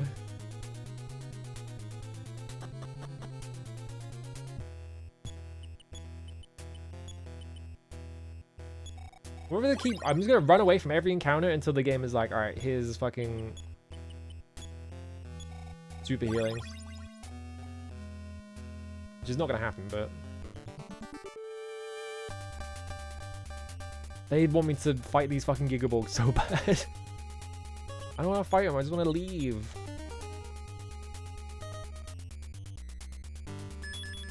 So I lost my party member that was like the insanely strong physical damage one that could just kill everything in one hit. Because an event happened, and now I have Tuna back in my party, and Tuna can't do anything. Tuna is worthless. Tuna's entire purpose is to be the fucking end point of a combo involving the other one.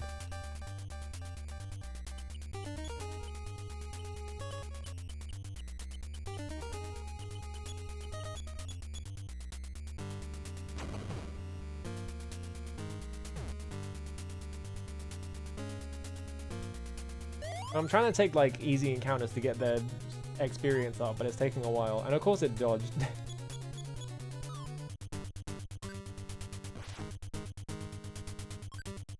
But he's not even the ghost right now. He's the one that's like, he missed again. Oh my god. Sucks. He's so bad. And obviously it's on purpose because he's the weakling, quote unquote. But also, I wish he would hit anything. Please, dude. I'm begging you. This is your fault, man. He's dead. Oh no. He's 4 HP. Alright, he didn't do anything that encounter. Maybe he'll get a lot of experience though. Not really.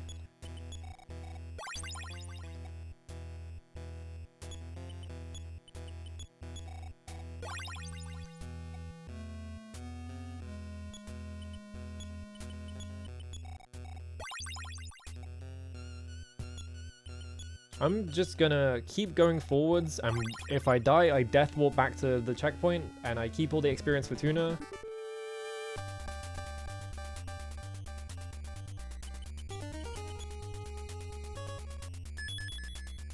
Alright, just fucking kill me then. That's fine. Alright, Tuna's dead.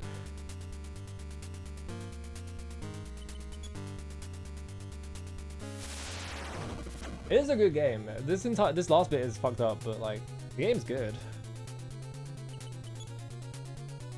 Part of it is just that I have really fucking bad luck. I am like hated by God.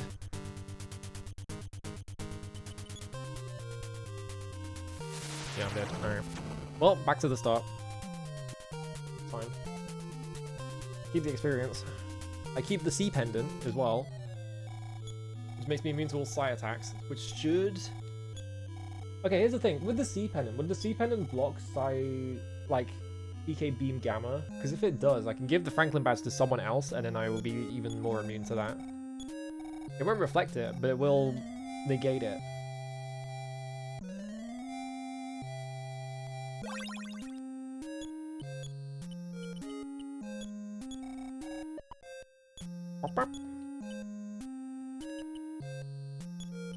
I'm gonna assume that it negates PK because it says no. It says like defend against all, right? Let me check actually.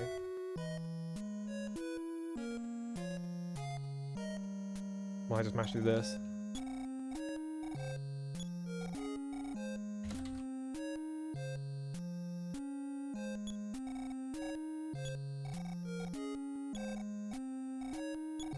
Halves the damage taken from every psi attack except PK Beam.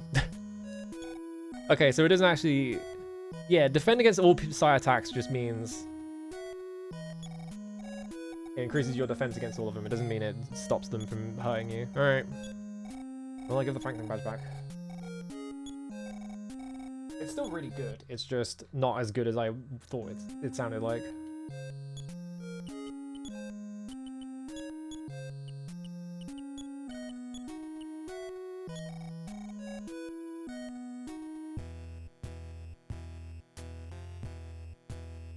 Alright, let's try again. Can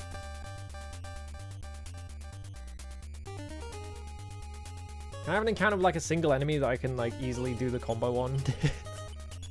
Instead of this every time. There we go.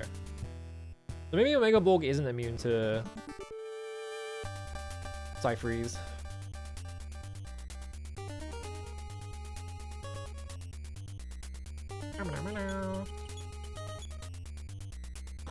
Alright, the lucky double runaway. My luck has turned around, maybe? It hasn't. Well, I lost one of them. It's only two of them left. Oh, the triple run?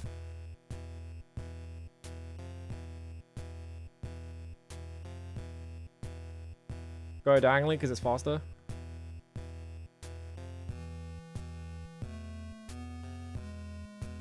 Whoop.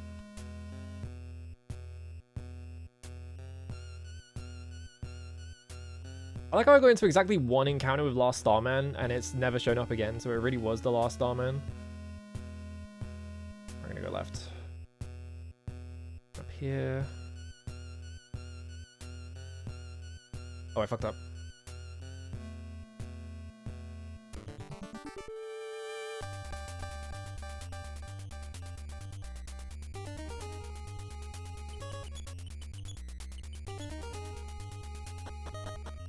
Oh my god, I'm running away every time now.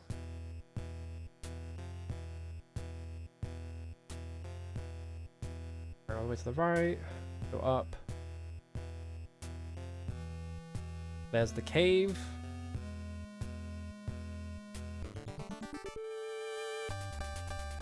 Alright, Gigaborg. I'm gonna fight this one because he's on his own. Oh. Wrong order. Maybe this will work.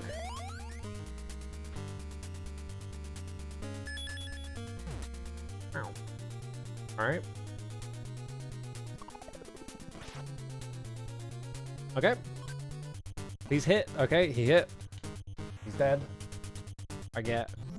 We're from level 130 to... He's worth 33... 33 experience, and that's it, really. Well... At least he's an easy kill on his own, but not this way. Yeah, he's got like a bunch of base fishing games, right? It's really funny that Shigesato Itoi is like famous for Mother and all that, but like he's also really famous for like a bunch of other shit. Oh my god, you just did how much damage? Fuck my life, dude. It's always Haddock, isn't it? It's always gotta be fucking Haddock. Oh.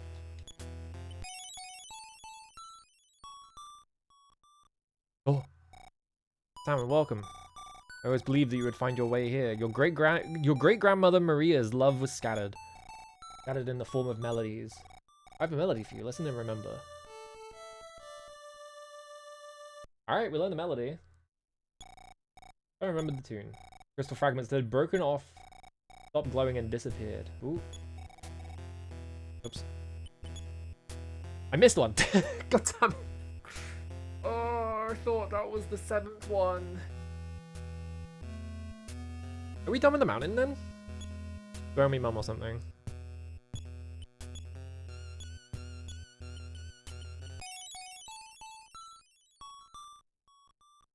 Oh, it just does the same thing every time. Okay.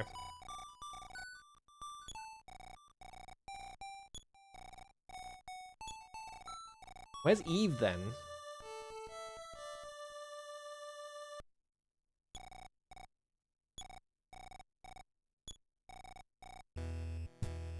So are we done in this area? Oh, there's a cave back here, isn't there? So I'm guessing I need all 8 melodies for that to open. So because I'm missing one, I can't do this bit. Oh, that sucks. Oh. Where the hell is the 7th melody then? They said go to the harbor before Itoi, I'm serious, but like I didn't find anything up there.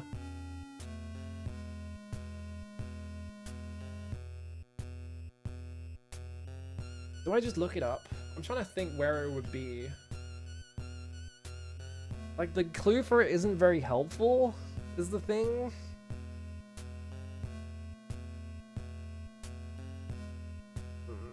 I'm gonna look it up. Look it up. I bet it's somewhere stupid. I fucking missed it.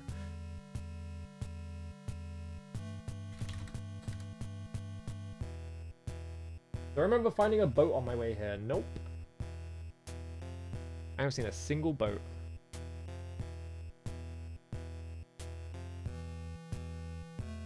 Is it on the mountain? Okay. Because yeah, I haven't seen a boat at all. Eve.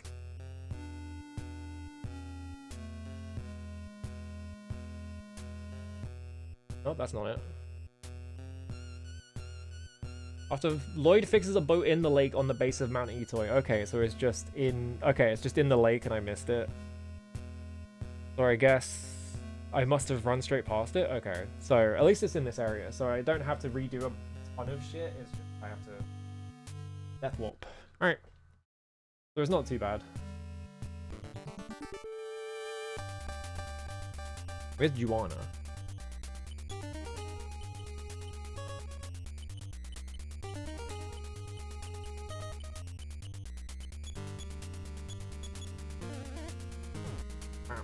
I did the wrong defense down, didn't I? 'Cause that's the AoE one that does less damage. Oh, it doesn't affect them anyway, whatever.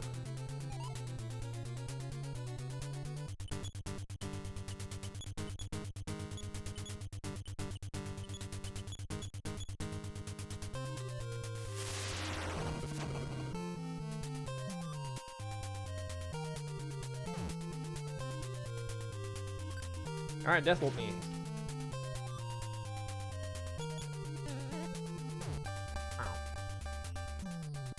Do 200 damage to me, yeah, sure, whatever, man. You lost the battle. What was that cave at the back? Is the cave where I'm supposed to go next? Because I'm supposed to, like... I get the melody, and then I play it to Queen Maria, right? Or Queen Mary? Not Queen Maria. Not Maria. Maria is the grandmother, right? Hang on. I assume I go in the cave?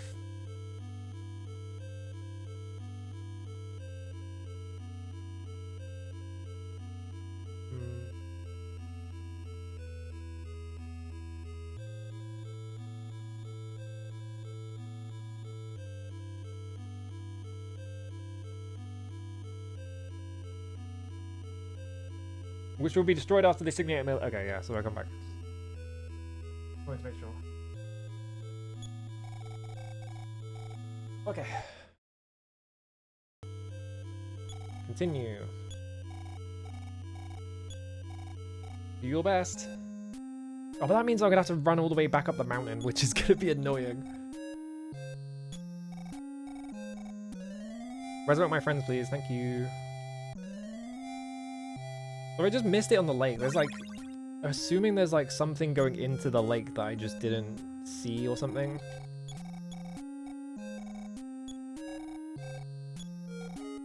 So it shouldn't be too bad getting back up there, honestly.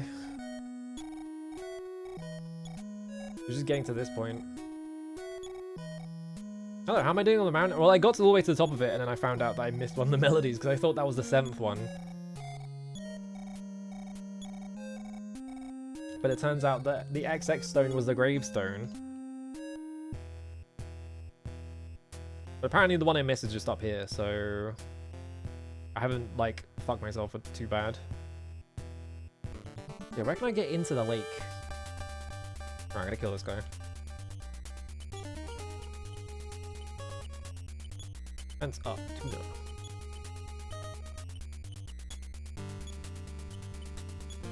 I think in terms of like fucked final areas or whatever, I think Dragon Quest II is the worst. Whoop, I dropped my controller, whoops. I need to stop doing that because I'm gonna break my controller. There we go.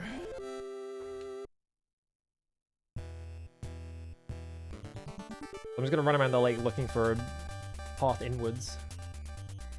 Yeah, Dragon Quest II is way more fucked up than this. Is the thing. Because like that, the shrine that is in the final area was added in like re-releases, right? It's not actually in the original. So you go all the way, you had to do the entire thing in one run. You didn't get the like stop point, I don't think. I might be wrong about that though. And it's just like full of enemies that can just instant kill you. They all outspeed you. Completely demonic video game. You're mixed up by monsters that no sleep so bad. I mean, Dragon Quest in general is like pretty easy.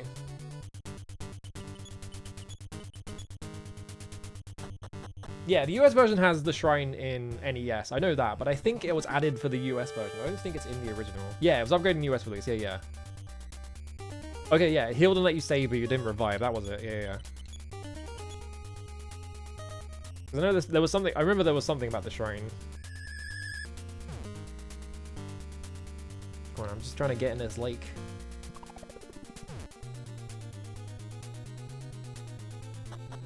There we go.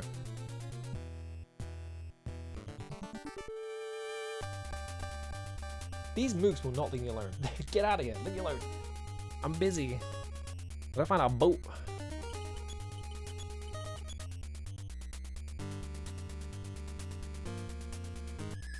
Yeah, that's fine. Just darkness me. I don't care.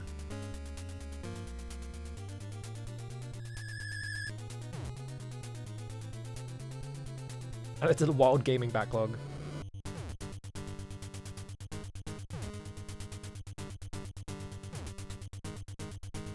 $69? That's not nice at all. Can you please run away? I'm begging you. Oh my god, dude. They won't run away anymore. Come on, just run.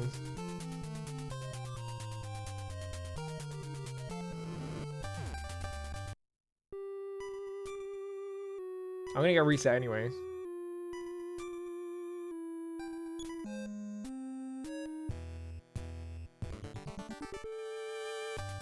Every East game? Yeah, East is awesome. I'm fucking dead. Unless...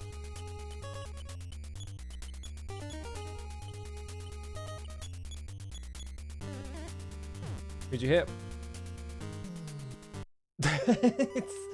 Reset.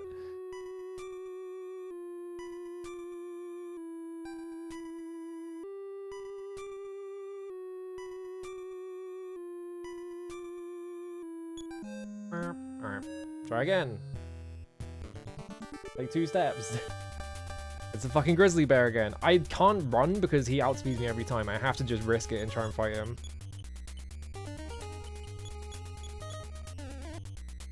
Hit salmon. Alright. Don't kill. The game is fucking with me. I offensed up the wrong character. Maybe Tuna will just kill it anyway. Nope.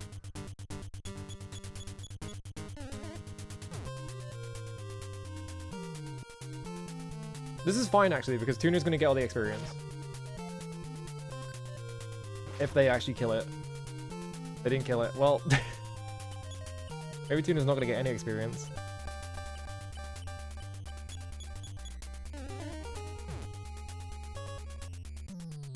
Okay, Tuna's gonna get all the experience now when he kills the bear in 1 hit. Yeah? How much? 11163. Yeah, there we go. Alright. Actually, this was all planned and I intended to do all that. Suspicious looking bear.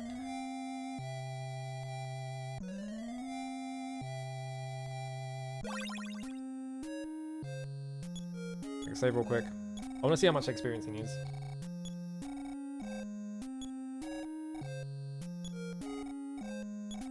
Next level requires 2253, 1383, 774. Yeah, okay.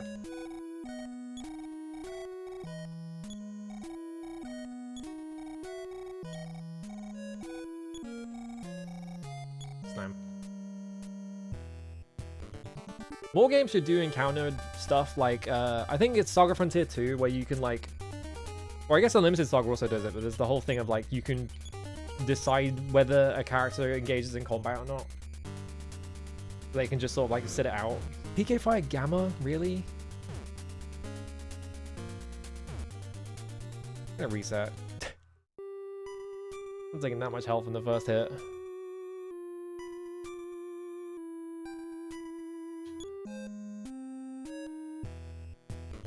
I took 2 steps. This encounter rate is actually just trolling me. The game knows. The game knows all I want to do is run up to the lake. And it's like, what if you go into an encounter every 3 steps? I used to play more Saga games. Because all the Saga games I've played have been like, oh, this is the sickest shit I've ever played in my life. I'm gonna kill this guy.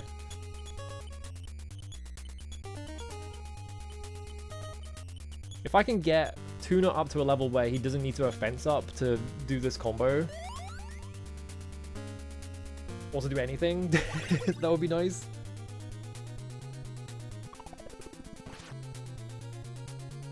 Or if Salmon can learn super healing, that would also be nice.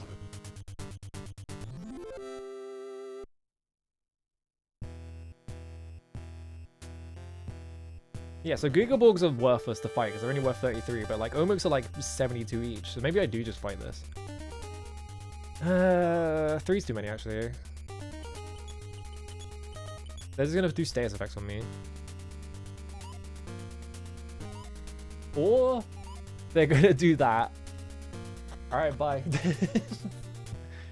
Alright. Yeah, I'll try fighting this, because they're worth a lot, so...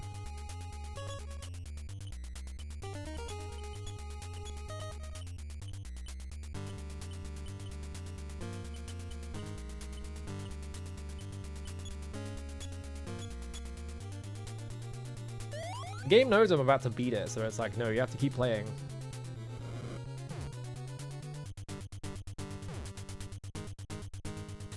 Even though rentals are illegal in Japan, we're gonna extend the period of time it takes to beat this game so you pay more for the rental. That's right.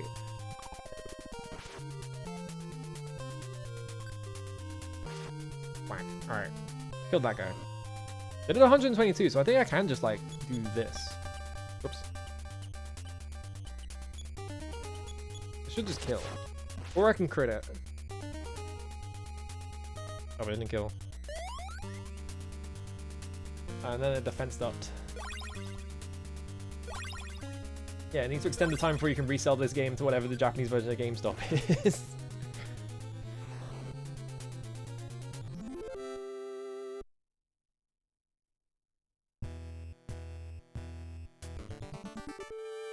It's really funny to me that, like, the video game industry at large, like,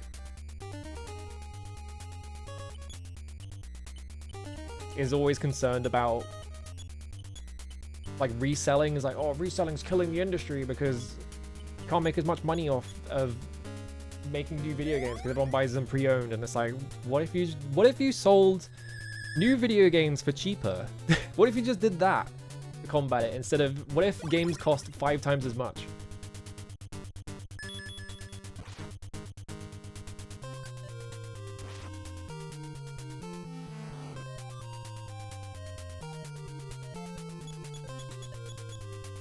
Every game developer wants Grand Theft Auto 6 to cost $100, and they're not thinking about the part where if every game costs $100, I'm not going to buy any of them, am I?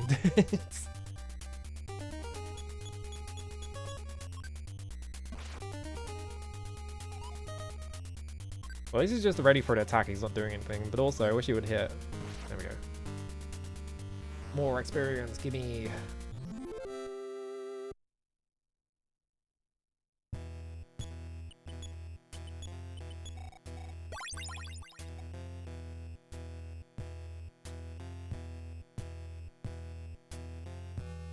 Okay, it's all the way around the top. Yeah, I didn't see a boat anywhere. Maybe it's on the right side.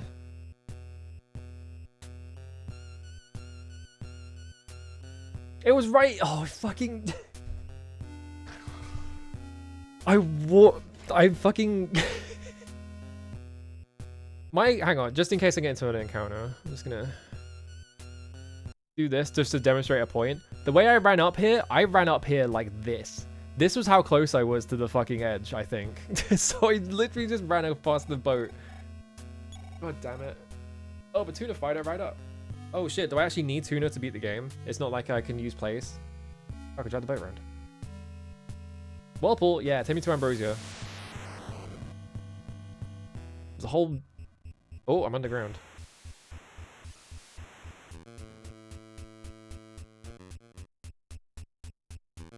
Where are we going? Really long elevator? Is this the Akira elevator, or do you think it's just straight down? Think it's supposed to be at an angle? I guess if it was at an angle, they would actually explicitly draw it as such, but... Okay, door.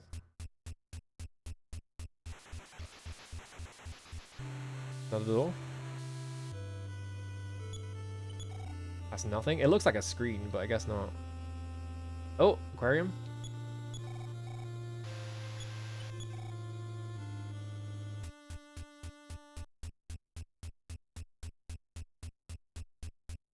Another aquarium.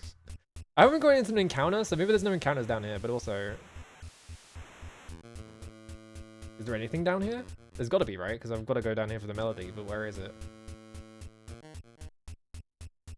Yeah, I don't think there's encounters down here. Okay, a ladder. Maybe it's just like a circular thing. Oh! Hey. I can't talk to it? Check. Feeling Salmon's presence, the robot came back to life, huh? My name is Eve. Oh, it is Eve. I have been waiting for you. My creator was George. He was taken to the end of the universe. Whoa, holy shit.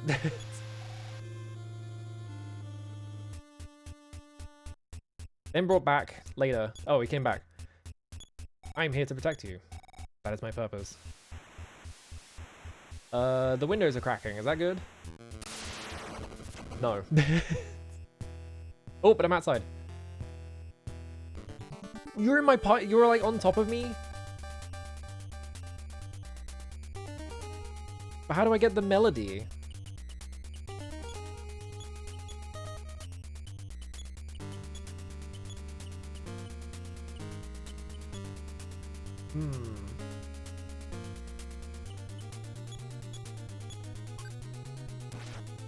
Oh, you...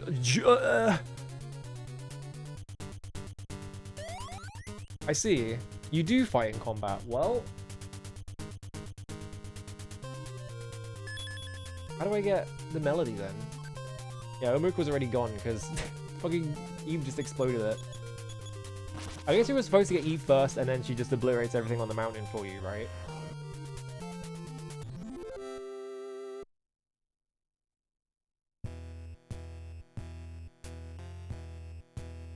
Oh, you were on top of me because the order was weird. Okay, how do I get the melody though? Because that's all I need is the melody. Do I have to take her up to the gravestone, maybe?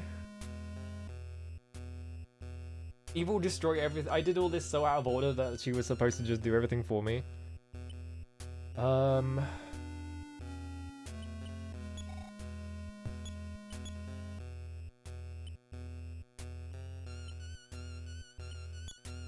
I'm gonna look up how I get the melody though. Do I have to take her up to the gravestone? Because there was the thing about Eve's last refrain. Does she have to die in combat? Is that what it is? No, another one. Because if it's dying in combat, I'll just fucking run her up there. How me learn? How me learn it?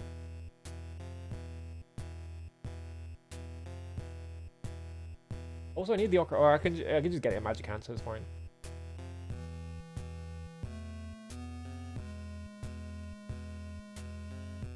Oh, I just travel up the mountain with Eve. Okay, so so there's supposed to be like a boss that spawns when you have Eve. It didn't spawn because I didn't have her with me. That's weird. The fact that like if there is like a encounter that I'm supposed to have with Eve in my party. Awesome walking animation, by the way.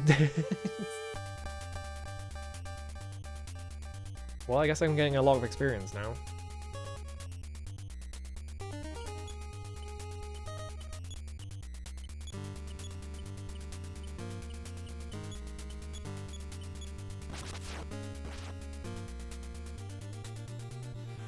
Jesus Christ. It would have been nice if I'd noticed the boat on the first time I ran past this, but I just happened to fucking run straight past it by like a fucking tile.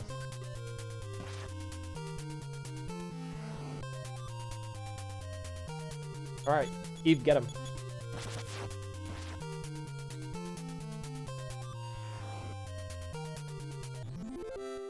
Meow.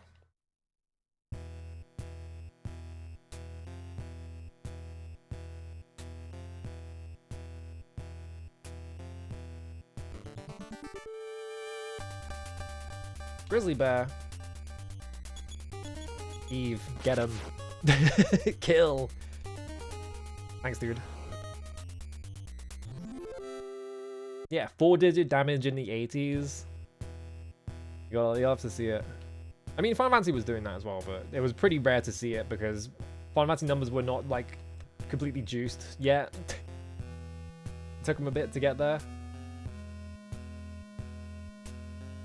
I was impressed you made it to the gravestone without Eve. Don't I have to do that anyway? Because I'm gonna have to come back here to get in that cave. Oh fuck, it's a Mega Borg. Eve, please hit the Omega Borg. I'm begging you. Please go for a Mega Borg and not Giga Borg.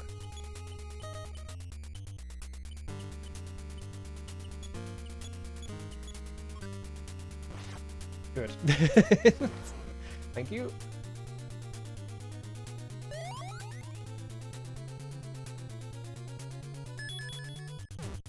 Ow. Ow.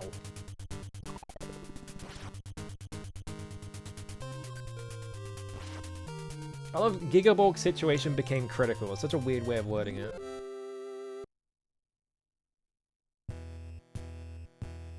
I went the wrong way. Fuck. Oh my god, Eve's sideways walking animation is even better. This is the fucking goofy ass arm flap.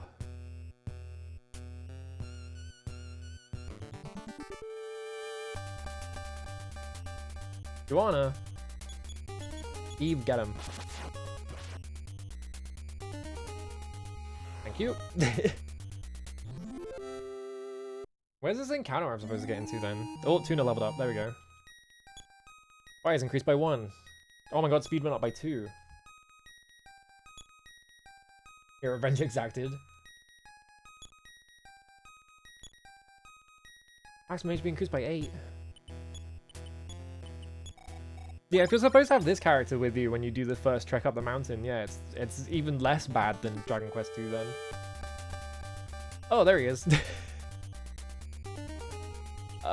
Well, hang on. Fence up beta. Fly shield beta. Get it, I guess? Punch for 13 damage. Uh-oh.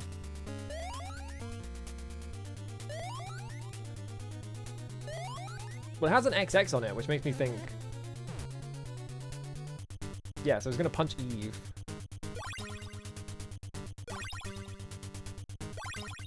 Alright, all my guys are shielded. Oh, Eve is also shielded. I didn't realize that was also doing that. Alright, I can hit it for 2 damage.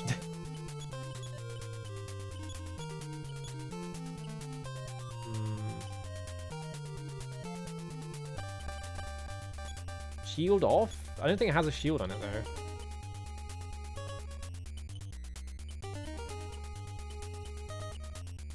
PK Thunder Beta, maybe? There is more than one. But I feel like Eve's supposed to just kill it. So I'm just sort of... It seems like it's just fighting Eve. I'm just goofing off a bit. Yeah, it's only hitting Eve. So I think I just have to sit back and let it happen.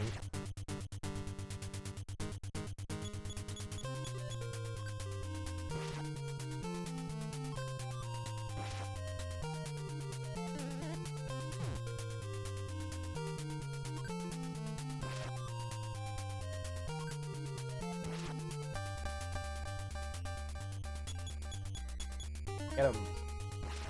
Pull up it.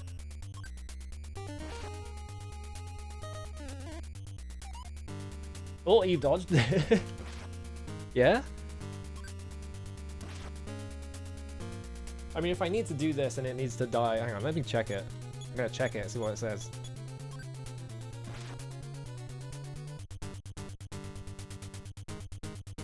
New and unfortunately improved. That's pretty good. Dodged again?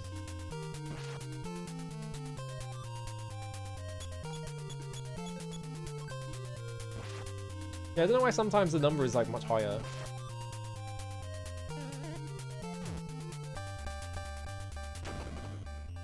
Eve exploded. Uh-oh. Oh, but it died. Alright. You win! But at what cost? Hello, Eve. Robot Eve was demolished and moved no more. Examining the wreckage caused music to start. I remembered the tune. Well, well, we got all of them in the wrong order, but it worked. So yeah, so now Onyx Hook. Back to Magicant. We need to go get the Ocarina from you. Yeah, I can't believe I guessed.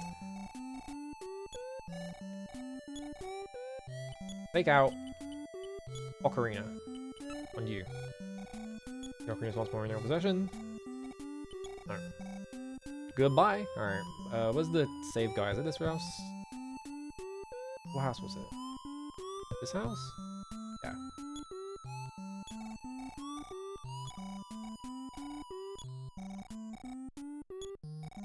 Just in case I have to like do a boss here or something. Because if I have to climb the fucking mountain again, whatever, right?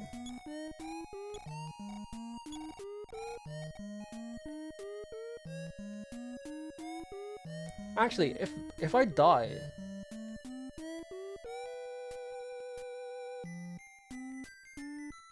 I'm not... Okay, hang on. I'm gonna be scary. I have an idea. If I die, is it gonna death warp me to the top of the mountain? Can I death warp to the mountain and skip like half of it? We're gonna try something. Maybe talking to that guy already like set it as a checkpoint, but I think it sets you back to the previous save. I might have fucked up already by talking to that guy, but whatever.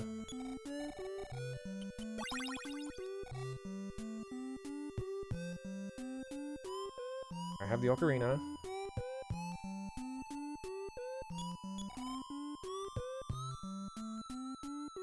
I was assuming I have to go up the mountain anyway, because that's that cave, right? I'm assuming that the cave is important.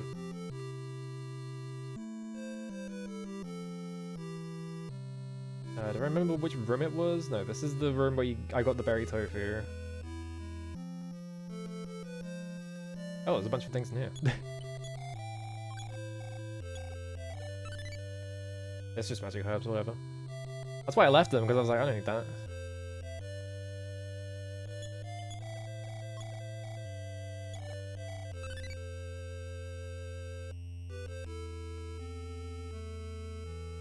Here we go. Hi, Queen. I got them all. Please sing to me the melodies that you have learned. Actually, did I need the ocarina? I guess is this gonna do? Maybe I did need it.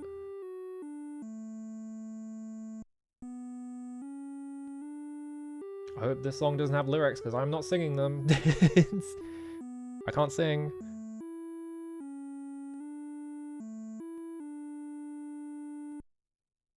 Alright, did you like my song? Yes, that's right. That is the song. It does have lyrics. I'm not singing them. Are they in game or is it in like is it in like supplemental stuff?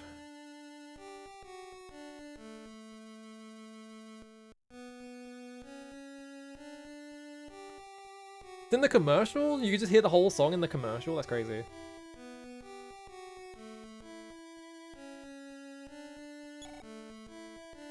Oh, Gigu. I loved him. Loved him as if he was my own child. Why is the background going dark? He was always wagging his tail just like a pup. Except for when I tried to sing him lullabies. George, this is your wife Maria. I knew it. I mean, it's obvious, but... I'm coming to join you. My purpose is complete. Uh-oh.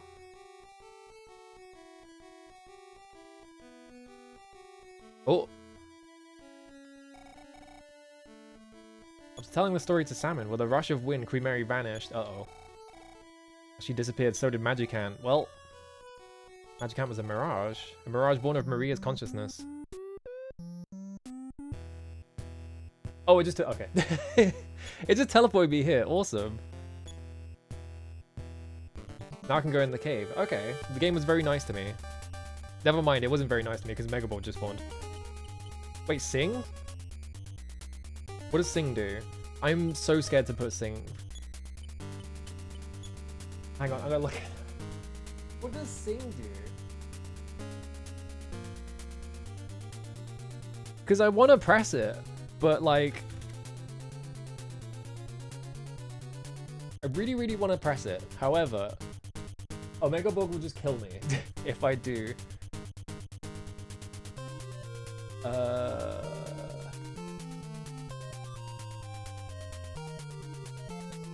Does it just sing the song and that's it? Because if it just sings the song and that's it, and it doesn't actually have any effect on like... I'm going to run the fuck away. What the hell is Gigu, by the way?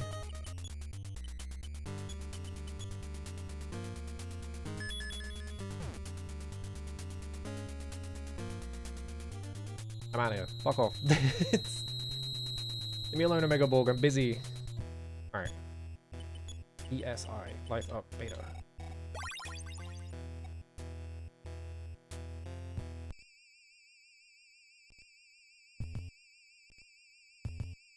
I didn't know the NES could make that noise. Oh god, there's a second. Oh.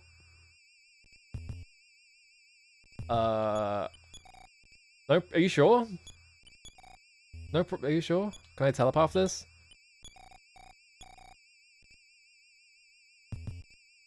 So is this all the adults that we're missing? I guess this is all the adults that we're missing, right? Because that was the whole plot point about how like adults were missing from the world and stuff like that. Alright, 1 second. I need to stop making save states, but just in case.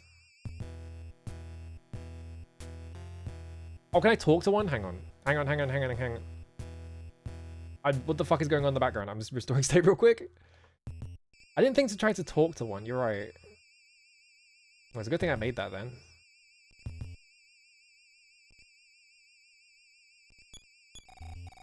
Oh, the darkness is so thick. Can't see you very well. Could it be? Is it the little girl from Snowman? Oh. Well, we found your, well, it's probably not actually. Brace yourself. Your mom is locked in a room in back. Do not try to rescue us now. First, the mothership must be destroyed. Alright.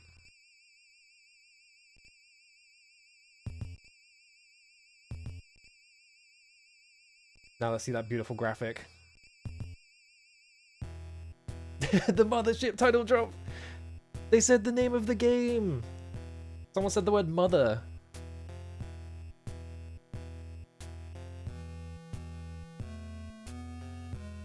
Cool looking ship. Oh.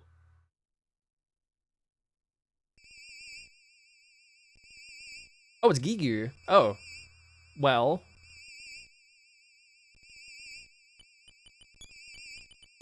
I have a new command, and she did say they hated it when I sung lullabies, so... Is this a sweet home situation? Salmon! I'm grateful to your family. Ooh, wow. The form of Gigi's attacks was inexplicable. Oh, okay, I took 70 damage. Halleck almost died. Uh-oh.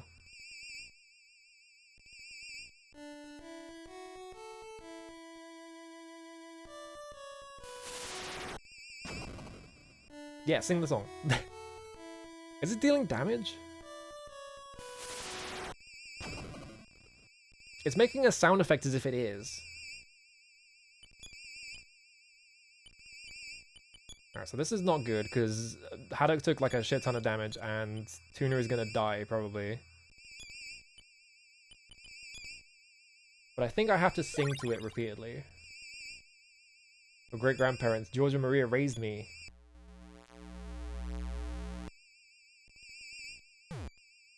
Ow. Oh yeah, Haddock's dead. Or not. Ooh, Tuna's dead though. Yep.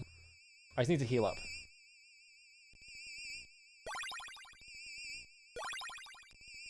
Salmon can survive the next attack, but Haddock can't, so whoop.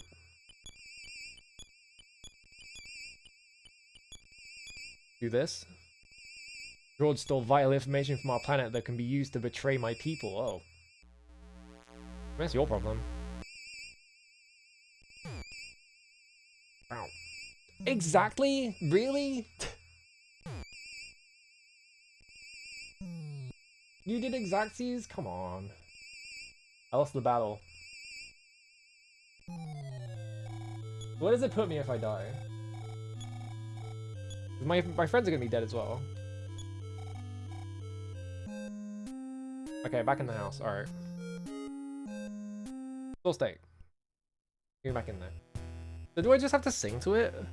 I assume that all I have to do is like sing to the final boss, because it was making a sound effect as if it was dealing damage, but it wasn't like showing like a visual. I'm assuming that if I try and attack it, it's gonna do no damage though, right?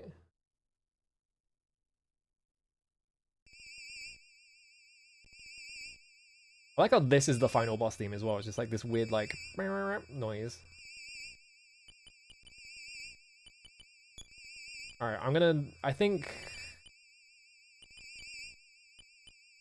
don't think this is gonna help, but it might help, maybe?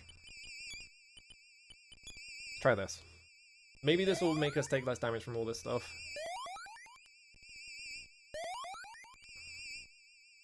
Takes 9, nice.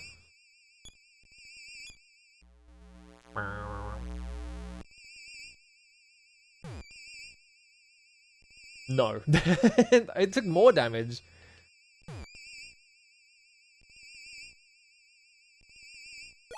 Maybe Psy Shield will do it. Start singing.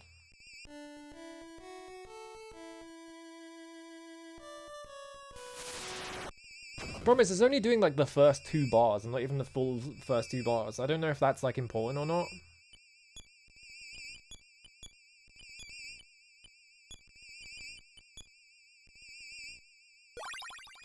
Is it doing... Let me know. Let me see. Hang on.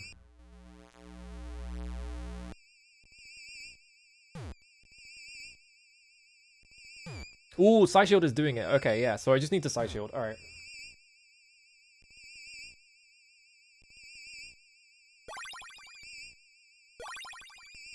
So it's inexplicable, but it's psychic, so... No, it's definitely just playing the same... Yeah, it's playing the same bit. I don't know if that's important or not.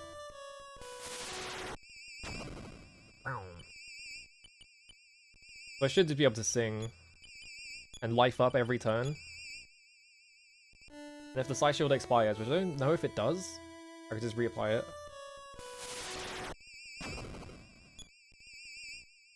Yeah, Shield, Heal, Sing, yeah. Because I would assume that singing is important, because otherwise why would we learn the song?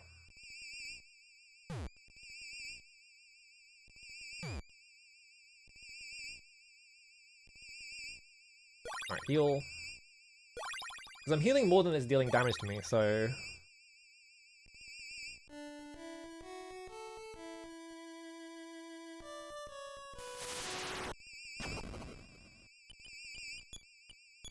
I just do this every single turn.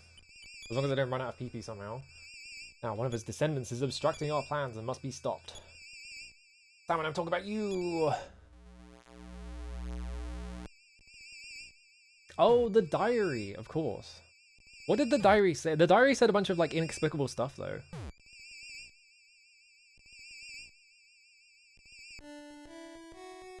Like, something about the left tail or some shit?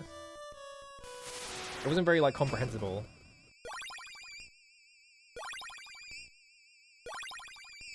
I like how the sound effect of that going off detunes, like, the background noise. It goes... Brr.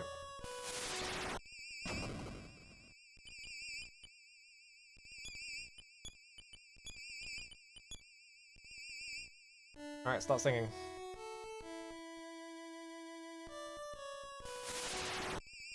Go home now, perish with the rest of the ugly earth people.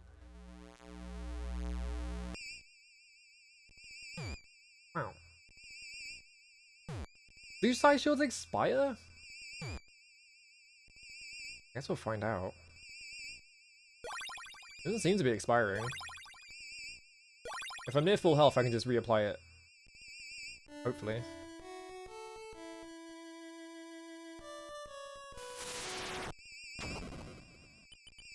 I don't need all three of them to be singing, do I?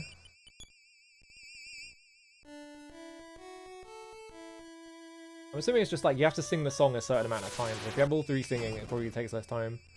Foolish one, you cannot do a thing with your meager powers. Powers worthy of a lowly insect.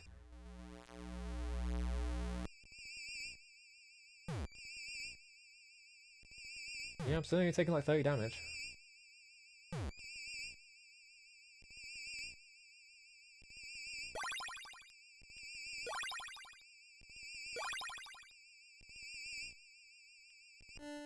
I might take this turn to just reapply my... like, use a Psy Stone, just in case. Actually, I could do this, actually. I could do... Oh, but you use it on yourself. Hmm. Can I use the Ocarina in combat? Okay. I've already just played the whole song in the Ocarina. with that did it. Yeah, I'm gonna take this turn because I'm not taking too much damage right now. I'm gonna just use Psy Stone. Just in case. Because I don't know how long this is gonna take. Salmon, you alone. I may save you, just you alone. Board our mothership with me. I thought I was interfering with your plans and I was the reason your empire was gonna fall or whatever. And now you're like offering to let me come with? That seems strange.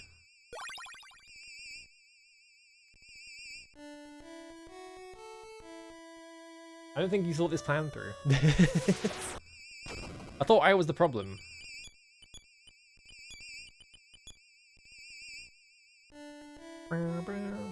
Oh, is it interrupting the song? Is that what the sound effect is? Like it's refusing to listen, so it's like making a noise. Well, it's a long sleep with your friends and the other ugly earth people. Wow. That should be fine. It's a scary number, but I think I can heal through it. Yeah, we're fine.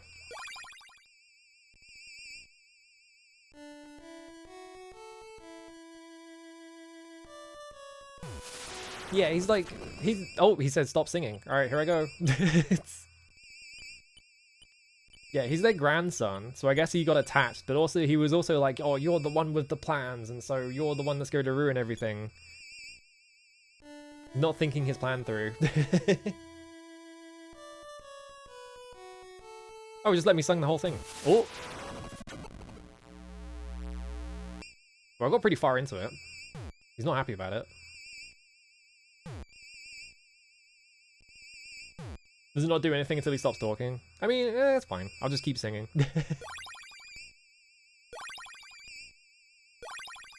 I'm not in any danger.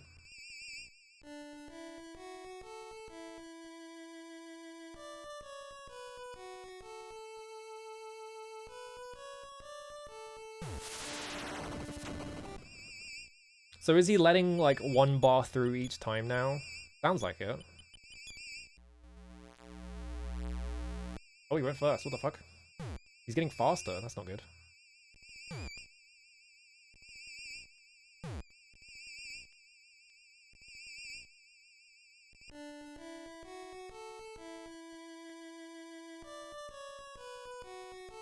Because he got to the third bar last time, right?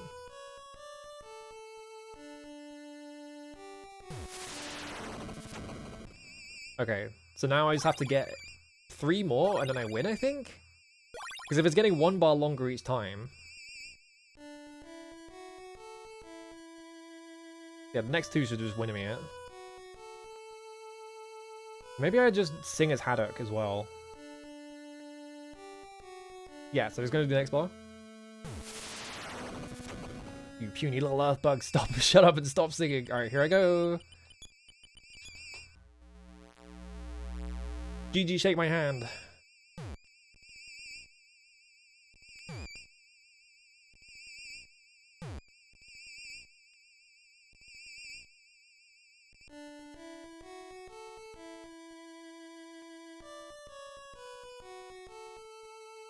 This is gonna take a while because I have to listen to the whole song every time.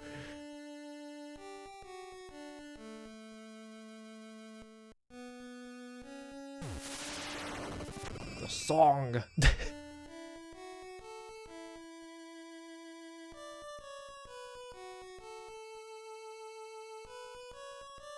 It's a good song.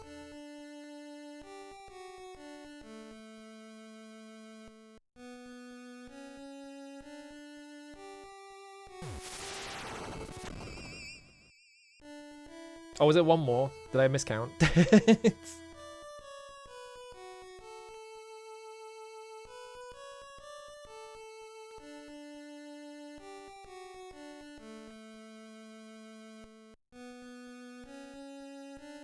Yeah, 'cause that's 5.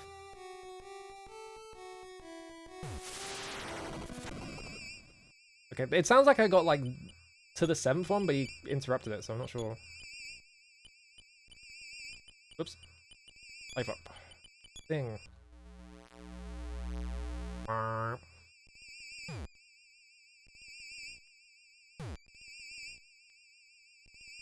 Ow.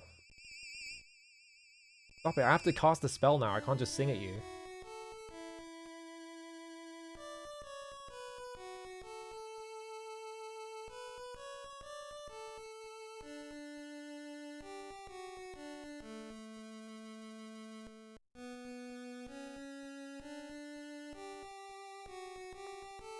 I also like that he's clearly in a pod like the other pod people. Please stop. No. Oh shit, I'm out of PP, so this one better win. I'm gonna have to use a PP stone out of my 6 PP stones or whatever.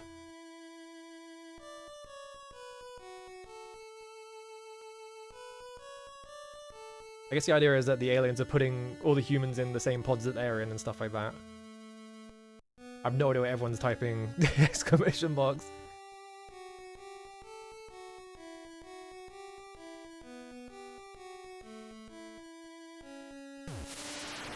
Oh, there you go. That's why. Alright, motherfucker. Shake my fucking hand.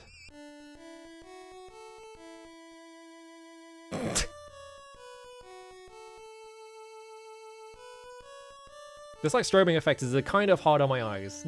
it's not as bad as it could be, but also I wish it wasn't. Yeah, just defeat the evil alien by just making him sad. It's fine.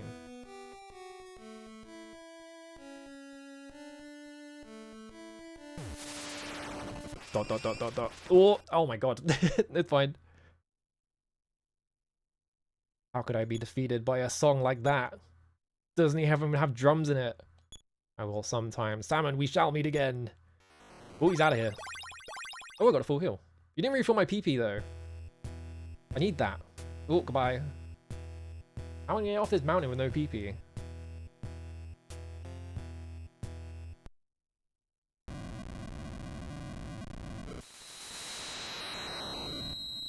Whoa.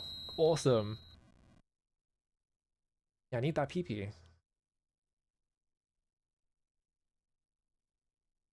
I love how massive that fucking sprite is. That sprite was huge. The Summit of Mount Nitoy, Haddock is reunited with her mom as the rest of the freed Earth people exit the cave. Yeah, it wasn't just all the Earth people then.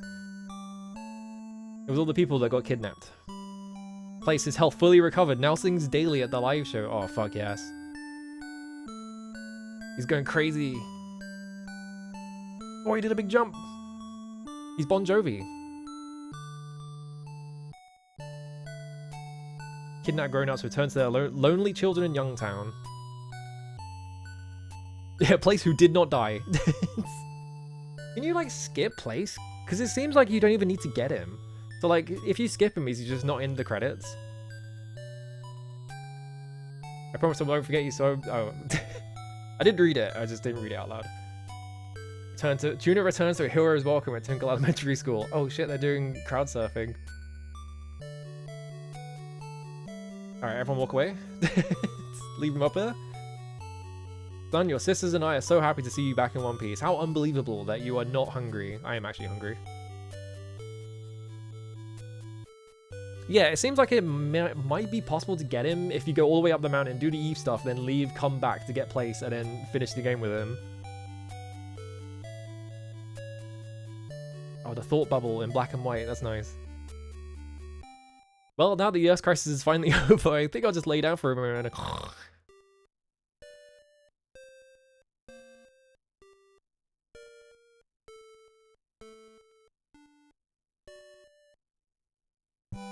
Oh, blue.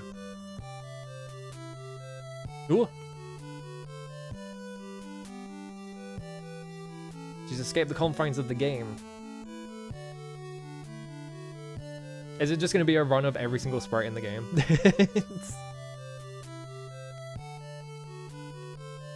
Nintendo's room is massive, yeah.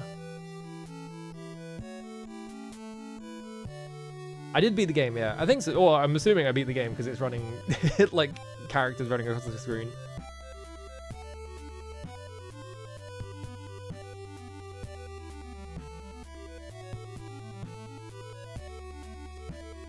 It's the guy that gave me like $500 or whatever it was. Was that the guy? I think it was, right?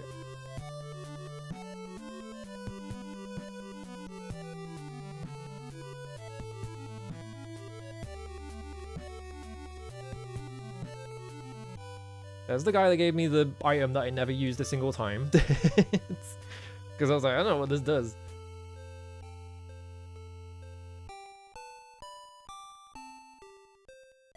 There's Pippi or whatever, I think, right?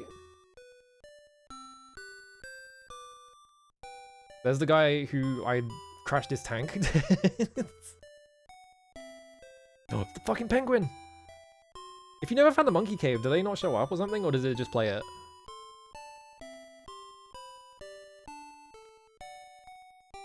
I always wonder about that kind of thing. It's like, if you put something in the credits, like if someone saw that and they hadn't actually done that bit, like, what would they think about it? Because that bit didn't seem necessary. I don't think you had to do that, right? Oh, there they are. There's the flying men who didn't die. I don't know who the fuck you are.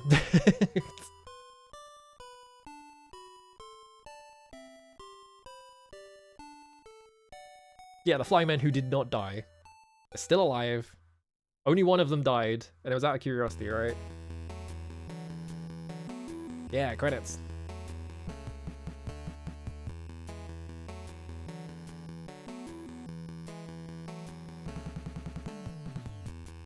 There's Tanaka. Figure modeling. I'm assuming that's for the manual.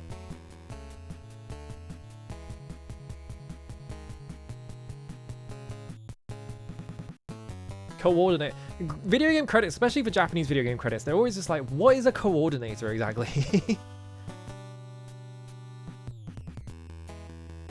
Translator, and then S got cropped off a little bit. Special thanks too. Dave Brooks? Oh, Dave Brooks is in here.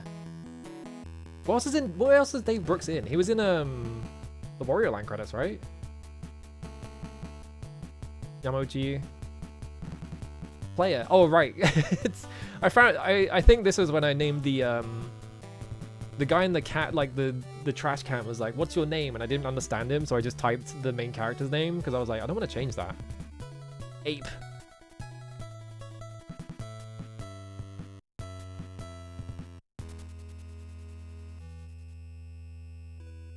Whoa, who the fuck is this? Oh, that boy is home. Come on, son, and answer the phone. Oh, it's the dad. He's so round. Something new has come up and ...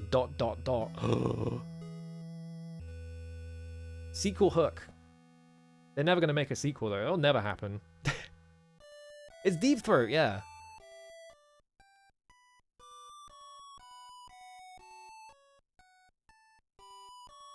I didn't think you'd see the dad at the end. That's surprising to me. I was like, who the fuck is this? I was like, oh, wait a minute.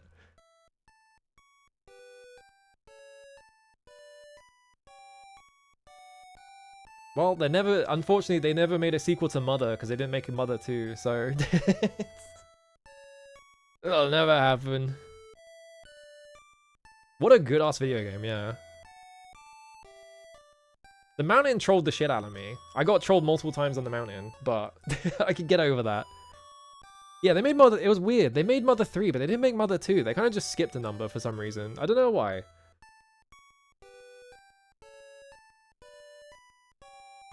You would think they would make 2 first, but they just didn't bother.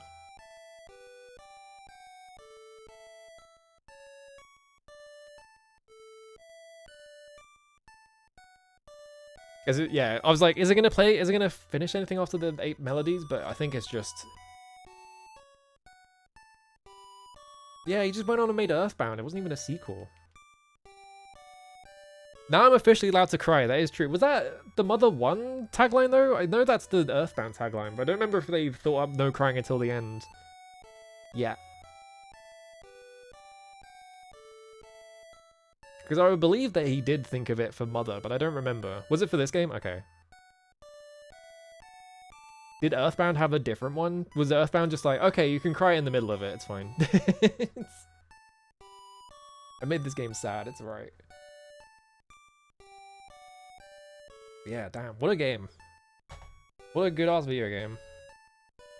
Very glad they didn't just skip it, because like I feel like most of people... Yeah, Earthbound had this game stinks. Why did they do that to it? Why did they think it was a good idea to open with this game stinks? What the fuck is wrong with them? Jesus Christ. Yeah, I feel like a lot of people just skip straight to Earthbound because that's the famous one, but like, I'm pretty glad I played this one first because like, I feel like it probably references this one a lot, right? It was the 90s, that is true. They were making all kinds of insane shit, like Klonoa, The Only Thing Weirder Than Your Sister, and the Goemon ad where he's in a hot tub with women. It's just like, I don't know what the fuck this game's about. Yeah, Game Boy had Play It Loud. Fucking, have you seen the Sega Howard Johnson thing? Where the entire advert is about a guy who just wants to have like a vacation. And he's constantly being harangued by a guy who just wants to sell him a Game Gear. Seen that one? Yeah, Ren and Stimpy was popular for some fucking reason. Alright, where we can go. Oh shit, Ilya is streaming. Europe. I didn't realize Europe. Big Adventure Trip to Europe 6 is apparently a real video game. I thought they were just saying something else, like they were doing something else. All right. Denchi is also here somehow. The great overlord Denchi. Yeah, the Yoshi's Island ad where a guy eats so much food he explodes. Yeah, I mean that is a that's a stolen Monty Python bit. I'm pretty sure. So they just copy Monty Python, but. Actually, did that? I'm pretty sure Monty Python was before that because it's from I think it's called Meaning of Life, whichever the movie that no one watches is called. That's one of those. Anyway, this game is fucking awesome. This game was so good. I'm gonna do this so it saves. There we go. I'll probably play Golf Elias next week. I don't know. Yeah, it's the Monty Python movie no one likes. I remember watching that and just being like, yeah, wow, this isn't very good, is it?